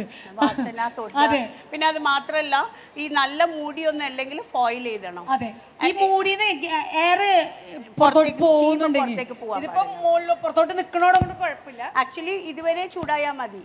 മീറ്റ് ചൂടായാൽ തന്നെ ആ മീറ്റിന്റെ ഫ്ലേവർ ഈ അരിയിലേക്ക് ക്രോസ് ചെയ്യും. ഈ ആ ക്രോസിംഗിൽ നമ്മളിപ്പോ ഗരം മസാല ഇട്ടില്ലേ ചോറിന്റെ കൂടെ, അത് ഒന്ന് ഈ ചോറിലേക്ക് ഉരുകി പിടിക്കണം. അതിനാണ് ഈ ഇതിന്റെ ആവി മേലോട്ടേക്ക് വരുന്നത്. ഫ്ലേവർ എവിടെയൊക്കെ പിടിച്ചു വെക്കാൻ പറ്റും അവിടെയൊക്കെ പിടിച്ചു വെക്കുക. നമ്മൾ എന്ത് ചെലവാക്കുന്നത് അത് നമ്മളുടെ അടുത്ത് ഉണ്ടാവണം. അത് വേസ്റ്റ് ആവാണ്ട് എവറി ഇഞ്ച് ഓഫ് ഇറ്റ്. ഞാൻ ഉണ്ടാക്കുന്നതും നിങ്ങൾ ഉണ്ടാക്കുന്നതും ഒക്കെ ഒരേ ചെലവാ അല്ലേ? ഞാൻ ഒന്നും കൂടുതൽ ഉപയോഗിച്ചിട്ടില്ലല്ലോ. ഞാൻ ആകെ 2 ടേബിൾ സ്പൂൺ നെയ്യേ ഉപയോഗിച്ചിട്ടുള്ളൂ. ഒരു ബിരിയാണി ഉണ്ടാക്കാന്ന് പറഞ്ഞാൽ ഒരു 100 ഡബ്ബ വാങ്ങുകയാണെങ്കിൽ തന്നെ എത്ര ഒരുപാട് പൈസ വേണം. ഇത് ആകെ 2 ടേബിൾ സ്പൂൺ നെയ്യ് ഉപയോഗിച്ചിട്ടുള്ളൂ, ആവശ്യത്തിന് എണ്ണ. അത് നമ്മുടെ വീട്ടിലുള്ള ഏത് എണ്ണയും നമുക്ക് ഉപയോഗിക്കാം. ഞങ്ങൾ ഫ്ലേവർ ചെയ്യുന്നത് നെയ്യ് ഇട്ടിട്ടാണ്. ഒരു പാക്കറ്റ് എണ്ണയാണ് ഇപ്പൊ ഇവിടെ കൊണ്ടുവന്നത്. അതിലിതാ ഇതും ബാക്കിയുണ്ട്, ഇതിൽ ഇത്രയും ബാക്കിയുണ്ട്. ഏതായാലും ഒരു പ്ലേറ്റ് ഞാൻ ബുക്ക് ചെയ്തിട്ടുണ്ട്. അപ്പൊ അത് കഴിഞ്ഞിട്ട് ഞാൻ തരാം കേട്ടോ. എന്തായാലും ടേസ്റ്റ് ചെയ്യണം, നിങ്ങൾ എല്ലാവരും ടേസ്റ്റ് ചെയ്യണം നിർബന്ധമായിട്ടും. എന്നിട്ട് അതിന്റെ അഭിപ്രായവും രേഖപ്പെടുത്തണം. ഓക്കെ, എത്ര മണിക്കൂർ എടുത്ത്? 2 മണിക്കൂറാ. ശരിക്കൊരു ബിരിയാണി എല്ലാം റെഡി ആയിട്ട് ഉണ്ടാക്കണം എന്നുണ്ടെങ്കിൽ 1.5 hours മതി അല്ലേ? എല്ലാ സാധനങ്ങളും നമ്മള് റെഡി. നമ്മള് കുറെ ടോക്കിംഗ് എല്ലാം ആയതുകൊണ്ട് നമ്മൾ കുറച്ച് ഡീറ്റെയിൽഡ് വീഡിയോ ആണ്, അല്ല ഡീറ്റെയിൽഡ് ആയിട്ട് ചെയ്യുന്ന ഒരു ലൈവ് ഷോ ആയതുകൊണ്ട് ഒത്തിരി കാര്യങ്ങൾ അല്ലാതെയും നമ്മൾ പറയുകയും സംസാരിക്കുകയൊക്കെ ചെയ്തു. അതുകൊണ്ടാണ് ഇത് ഇത്ര നീണ്ടത്. ശരിക്കും നമ്മൾ അടുക്കളയിൽ ഒരു ബിരിയാണി വെക്കാൻ ഒരു 1 hour 1.5 hour ധാരാളം മതി. ഓക്കെ, അപ്പൊ എല്ലാവർക്കും ഇതൊന്ന് ട്രൈ ചെയ്ത് നിർബന്ധമായിട്ട് നോക്കണം. പോയിന്റ്സ് ഒക്കെ ഒന്ന് കേൾക്കട്ടെ. പോരാ, more, little more please. Yes, that is Trivandrum. Thank you so much.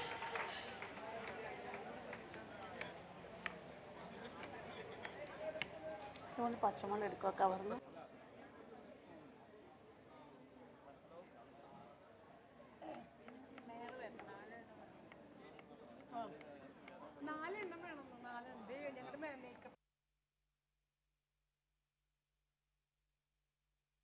കുറച്ച് കാര്യങ്ങൾ നമുക്ക് പറയാനുണ്ട്. ഓക്കെ, എന്തായാലും ഇതിന്റെ പിന്നിൽ പ്രവർത്തിച്ച ആബിത്താടെ ടീമുണ്ട്. അപ്പോൾ ആ ടീം മെമ്പേഴ്സിനെ നമുക്കൊന്ന് പരിചയപ്പെടുത്താം. നമ്മുടെ ഇവിടെ കൂടിയിരിക്കുന്ന ആൾക്കാർക്ക് അത് ആബിത്ത തന്നെ ചെയ്യും. ആബിത്താൻ്റെ കൂടെ ആരൊക്കെയാണ് വന്നിരിക്കുന്നത്? ആബിത്താൻ്റെ ഇപ്പോൾ ആരോ സംശയം ചോദിച്ച പോലെ ക്യാമറ ആരാ ചെയ്യുന്നത്, അതാരാ ചെയ്യുന്നത്. അപ്പോൾ അതിന് ക്വാളിഫൈഡ് ആയിട്ടുള്ള കുറച്ചൊരു ടീമാണ് നമ്മളുടെ ഔട്ട്പുട്ട് ഏറ്റവും ഭംഗിയായി ചെയ്യാൻ. ഒരു ടീം വർക്കാണ്, ഒരു ടീം സ്പിരിറ്റാണ് അല്ലേ? അപ്പോൾ എന്തായാലും ലെറ്റ്സ് ഇൻട്രൊഡ്യൂസ് ദാറ്റ് ടീം. നമുക്ക് കാണാൻ ആഗ്രഹമില്ലേ നിങ്ങൾക്ക്? ഹലോ, കാണാൻ ആഗ്രഹമില്ലേ? കേൾക്കാൻ ആഗ്രഹമില്ലേ? ഓക്കെ, യെസ്, പറയൂ ആബിത്ത. എനിക്ക് 3 പെൺകുട്ടികളാണ്. അപ്പോൾ അവരാരും എനിക്ക് കിട്ടാറില്ല. ഈ ടീമാണ് എല്ലാ പ്രാവശ്യവും എൻ്റെ കൂടെ ഉള്ളത്. എൻ്റെ കൂടെ എൻ്റെ സൺ ഇൻ ലോ ഉണ്ട്, ഹാനി കുനിൽ. ഹാനി വാസ് ഹെൽപ്പിംഗ് ഔട്ട് ടോട്ടലി. എൻ്റെ സപ്പോർട്ടാണ്, എൻ്റെ ബാക്ക് ബോണാണ്. ഞാനും 3 പെൺകുട്ടികളാണ്. എൻ്റെ ഹസ്ബൻഡ് ഇല്ല. അപ്പം എനിക്ക് എല്ലാം സപ്പോർട്ടീവായിട്ട് ചെയ്തു തരുന്നത് ഈ മക്കൾ തന്നെയാണ്. പിന്നെ എൻ്റെ മാനേജറാണ് ഷാഹിദ്, ഫോട്ടോഗ്രാഫർ.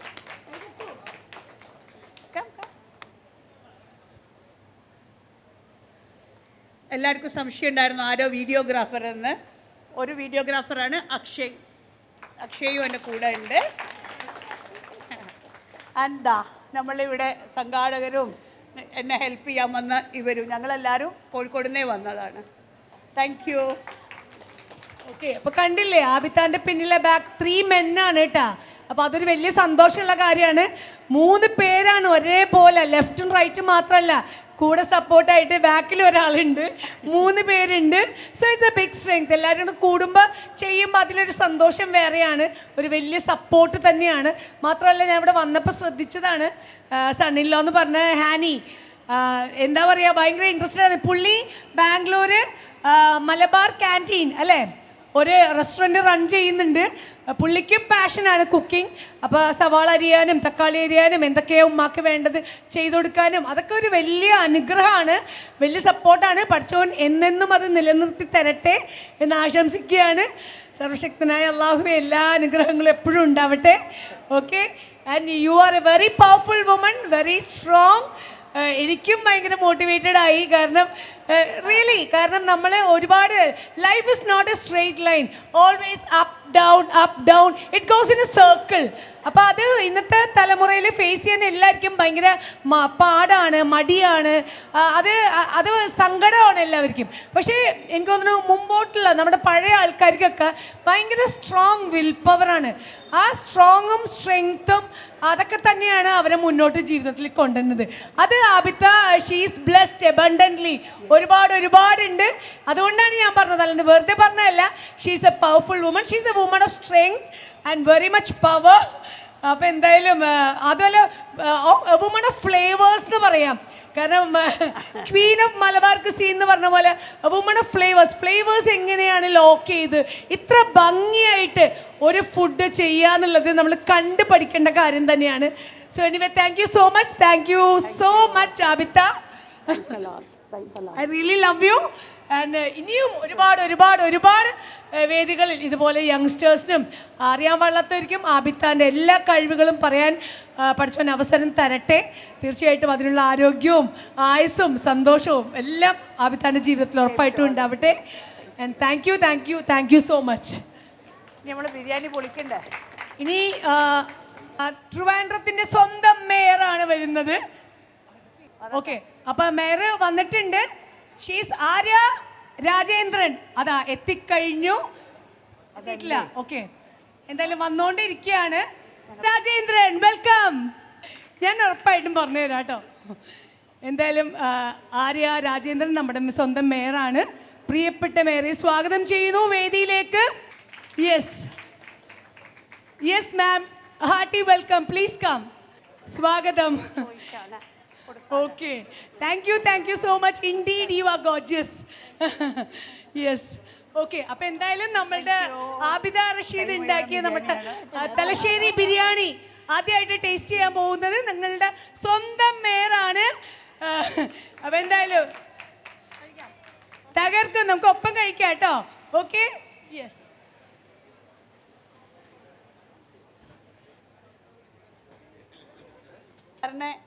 ഈ ബിരിയാണിയില്ലേ പൊളിക്കാന്ന് പറഞ്ഞാൽ ഒരു ഫെസ്റ്റിവിറ്റി ക്രിയേറ്റ് അല്ലേ? ബിരിയാണി നല്ല മണം. സോറി, നിങ്ങൾക്ക് അവിടെ ആസ്വദിക്കാൻ കഴിയില്ല. സംഭവമാണ് ബിരിയാണി പൊട്ടിക്കൽ. ഞങ്ങൾ പൊട്ടിക്കട്ടെ.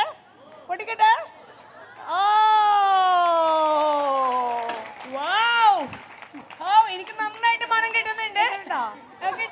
ഓക്കെ, നിങ്ങൾക്ക് എത്രത്തോളം കിട്ടിയെന്ന് എനിക്ക് അറിയില്ല. ഭയങ്കര സംഭവമാണ്. എന്തായാലും നമുക്ക് ടേസ്റ്റ് ചെയ്യാം. വരുന്ന ബിരിയാണി ഈ തട്ടിലേക്ക് തന്നെ ഇടട്ടെ. കാണാൻ ഇപ്പൊ നമ്മള് നേരത്തെ പറഞ്ഞ പോലെ തന്നെ ഇതിൽ നമ്മൾ കുറേ മസാലകളൊന്നും ആഡ് ചെയ്തിട്ടില്ല. But it has the colour of biryani. ബിരിയാണിൻ്റെതായിട്ടുള്ള എല്ലാ കളറും അതിൻ്റെ ആ ഒരു എന്താ പറയാ കശുവണ്ടി, മുന്തിരിങ്ങ, അതുപോലെ തന്നെ നമ്മളുടെ പച്ചക്കളറായ മല്ലിച്ചപ്പ്, ഇറച്ചി നല്ല വാട്ടറിയാണ് കേട്ടോ. കുറച്ച് നനവുള്ള ഒരു ബിരിയാണിയാണിത്. കണ്ടില്ലേ, ഭയങ്കര ടേസ്റ്റി ആയിരിക്കും. അപ്പോൾ ബിരിയാണി ഒട്ടും ഡ്രൈ ആയ ടേസ്റ്റ് ഉണ്ടാവില്ല. ഒരുപാട് ആൾക്കാർ വെയിറ്റ് ചെയ്യുന്നുണ്ടല്ലോ ടേസ്റ്റ് ചെയ്യാൻ വേണ്ടിയിട്ട്. സോ എന്തായാലും രസമുണ്ട് കാണാൻ, വിളമ്പി വെക്കുന്നത് തന്നെ കാണാൻ നല്ല ഭംഗിയുണ്ട്. യെസ്, തട്ടിക്കൂട്ടി ഇങ്ങനെ ആണ് വെക്കുന്നത്, അതിൻ്റെ ചൂടാറാതിരിക്കാനും അതിൻ്റെ ഫ്ലേവേഴ്സ് എല്ലാം. ഇനി നമ്മൾ പ്ലേറ്റിലോട്ട് Yes, the biryani is ready.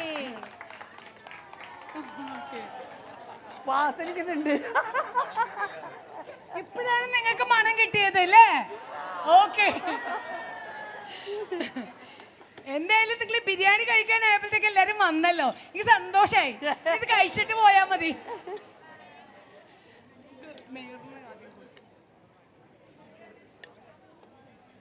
Okay, അപ്പോ ആദ്യമായിട്ട് ആബിത്താന്റെ ബിരിയാണി നമ്മുടെ മേയർ കഴിച്ച് നോക്കാൻ പോവാണ്. സ്വാദ് എങ്ങനെയുണ്ടെന്ന് പറയും. ഓക്കെ, കഴിക്കട്ടെ? ഉറപ്പല്ലേ? വയറ് പ്രശ്നമാവോ? ആബിദ് ചേച്ചി ഉണ്ടാക്കിയിട്ട് കുഴപ്പമില്ല, നിങ്ങൾ കൊതി വെച്ചിട്ട് പ്രശ്നമാവുമെന്നാ ചോദിച്ചത്. ഇത് നമുക്ക് ഉറപ്പായി കഴിക്കാൻ പറ്റുന്ന 100% 916 എന്ന് പറയാൻ പറ്റുന്ന ഭക്ഷണമാണ്. അപ്പൊ കഴിക്കുകയാണേ, ഉറപ്പല്ലേ? കഴിക്കാം. ചേച്ചി കഴിക്കട്ടെ? ചേച്ചി ഉണ്ടാക്കിയതിനേക്കാൾ സമയമെടുത്താണ് വിളമ്പിയത്. കാരണം ഞങ്ങളുടെയൊക്കെ ആകാംക്ഷ അങ്ങ് പെട്ടെന്നൊന്ന് തന്നിരുന്നെങ്കിൽ എന്നായിപ്പോയി. അപ്പോൾ നിങ്ങൾക്ക് എല്ലാവർക്കും വേണ്ടി കഴിക്കുകയാണ്. ഓക്കെ, ധൈര്യമായിട്ട് കഴിക്കൂ. കൈ കൊണ്ട് തന്നെ കഴിച്ചോളി.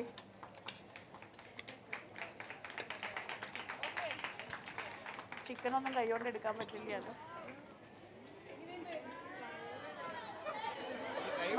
കുറച്ച് സമയം എടുക്കുന്ന പറയാൻ, വയലിന് ഇറങ്ങട്ടെ എന്ന്. കുറച്ചുകൂടി കഴിച്ചിട്ട് എന്തായാലും പറയും, വെയിറ്റ് ചെയ്യൂ. ഇത് മൊത്തം കഴിച്ചിട്ട് പറഞ്ഞാൽ പോരെ? അതായിരിക്കും നല്ലത്. ഞാൻ ആദ്യം പറഞ്ഞതുപോലെ, കഴിച്ച് നോക്കാതെ പറഞ്ഞതുപോലെ 916 തന്നെയാണ്. ഇനി അതിനപ്പുറം എന്തെങ്കിലും വാക്കുണ്ടെങ്കിൽ അത് പറയേണ്ടി വരും. ഞാൻ ഒരു കാര്യം പറയാനുള്ളത്, എനിക്ക് ഇങ്ങനത്തെ ബിരിയാണിയാണ് ഇഷ്ടം. കാരണം പലതരം ബിരിയാണിയുണ്ട്. മസാല കൂടുതലിടുന്ന ബിരിയാണിയുണ്ട്, തിരുവനന്തപുരത്ത് കിട്ടുന്ന ബിരിയാണിയുണ്ട്, മലബാർ ബിരിയാണികളുണ്ട്.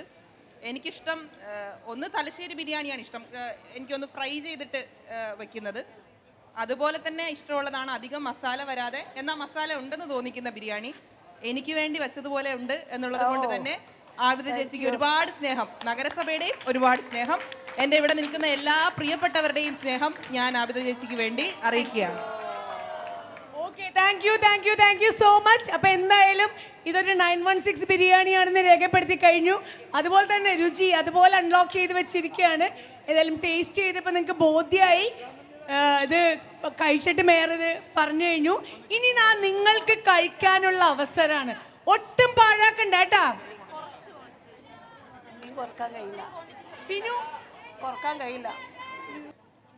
എനിക്കിത് ഒരു പിടി ആബിത്താക്ക് വായിൽ വെച്ച് കൊടുക്കണം എന്നൊരു ആഗ്രഹമുണ്ട്. സമയം കിട്ടുമെന്ന് അറിയില്ല. എന്തായാലും ഞാനത് ചെയ്യാൻ പോവാണ്.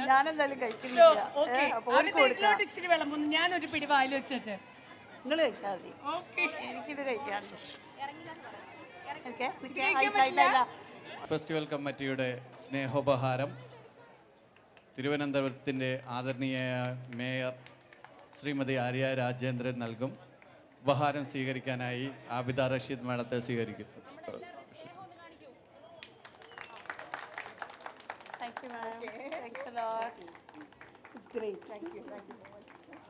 തിരുവനന്തപുരത്തിന് വന്നതിനും ഈ പരിപാടിയെ ഇത്രയും നന്നായി മാറ്റിയതിനും ഒരുപാട് താങ്ക്സ് a lot. കുറച്ച് ബിരിയാണിയെങ്കിലും കഴിച്ചു നോക്കാം അല്ലേ മാഡം? ഒരു ഉപഹാരം കൂടിയുണ്ട്. തിരുവനന്തപുരത്തെ ഉയർന്നു വരുന്ന വ്യവസായിയും രാമചന്ദ്രൻ ഗ്രൂപ്പിൻ്റെ ചെയർമാനുമായ ശ്രീ സദ്ഗുണചന്ദ്രൻ, അദ്ദേഹം ഒരു ഉപഹാരം മാഡത്തിന് സമർപ്പിക്കും. വാവ്, കേരള സാരി എൻ്റെ അടുത്ത് ഇല്ല ഒന്ന്. Thanks a lot.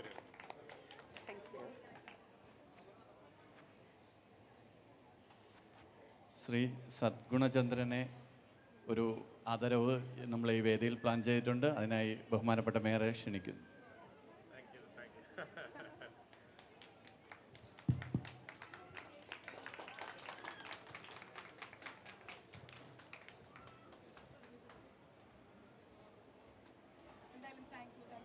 Thank you everyone. Thank you Trivandrum.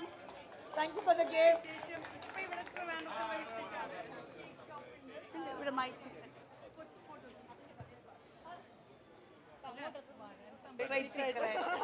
പക്ഷേ നമ്മൾ ഇതിട്ടിട്ട് ബിരിയാണി വെച്ചാൽ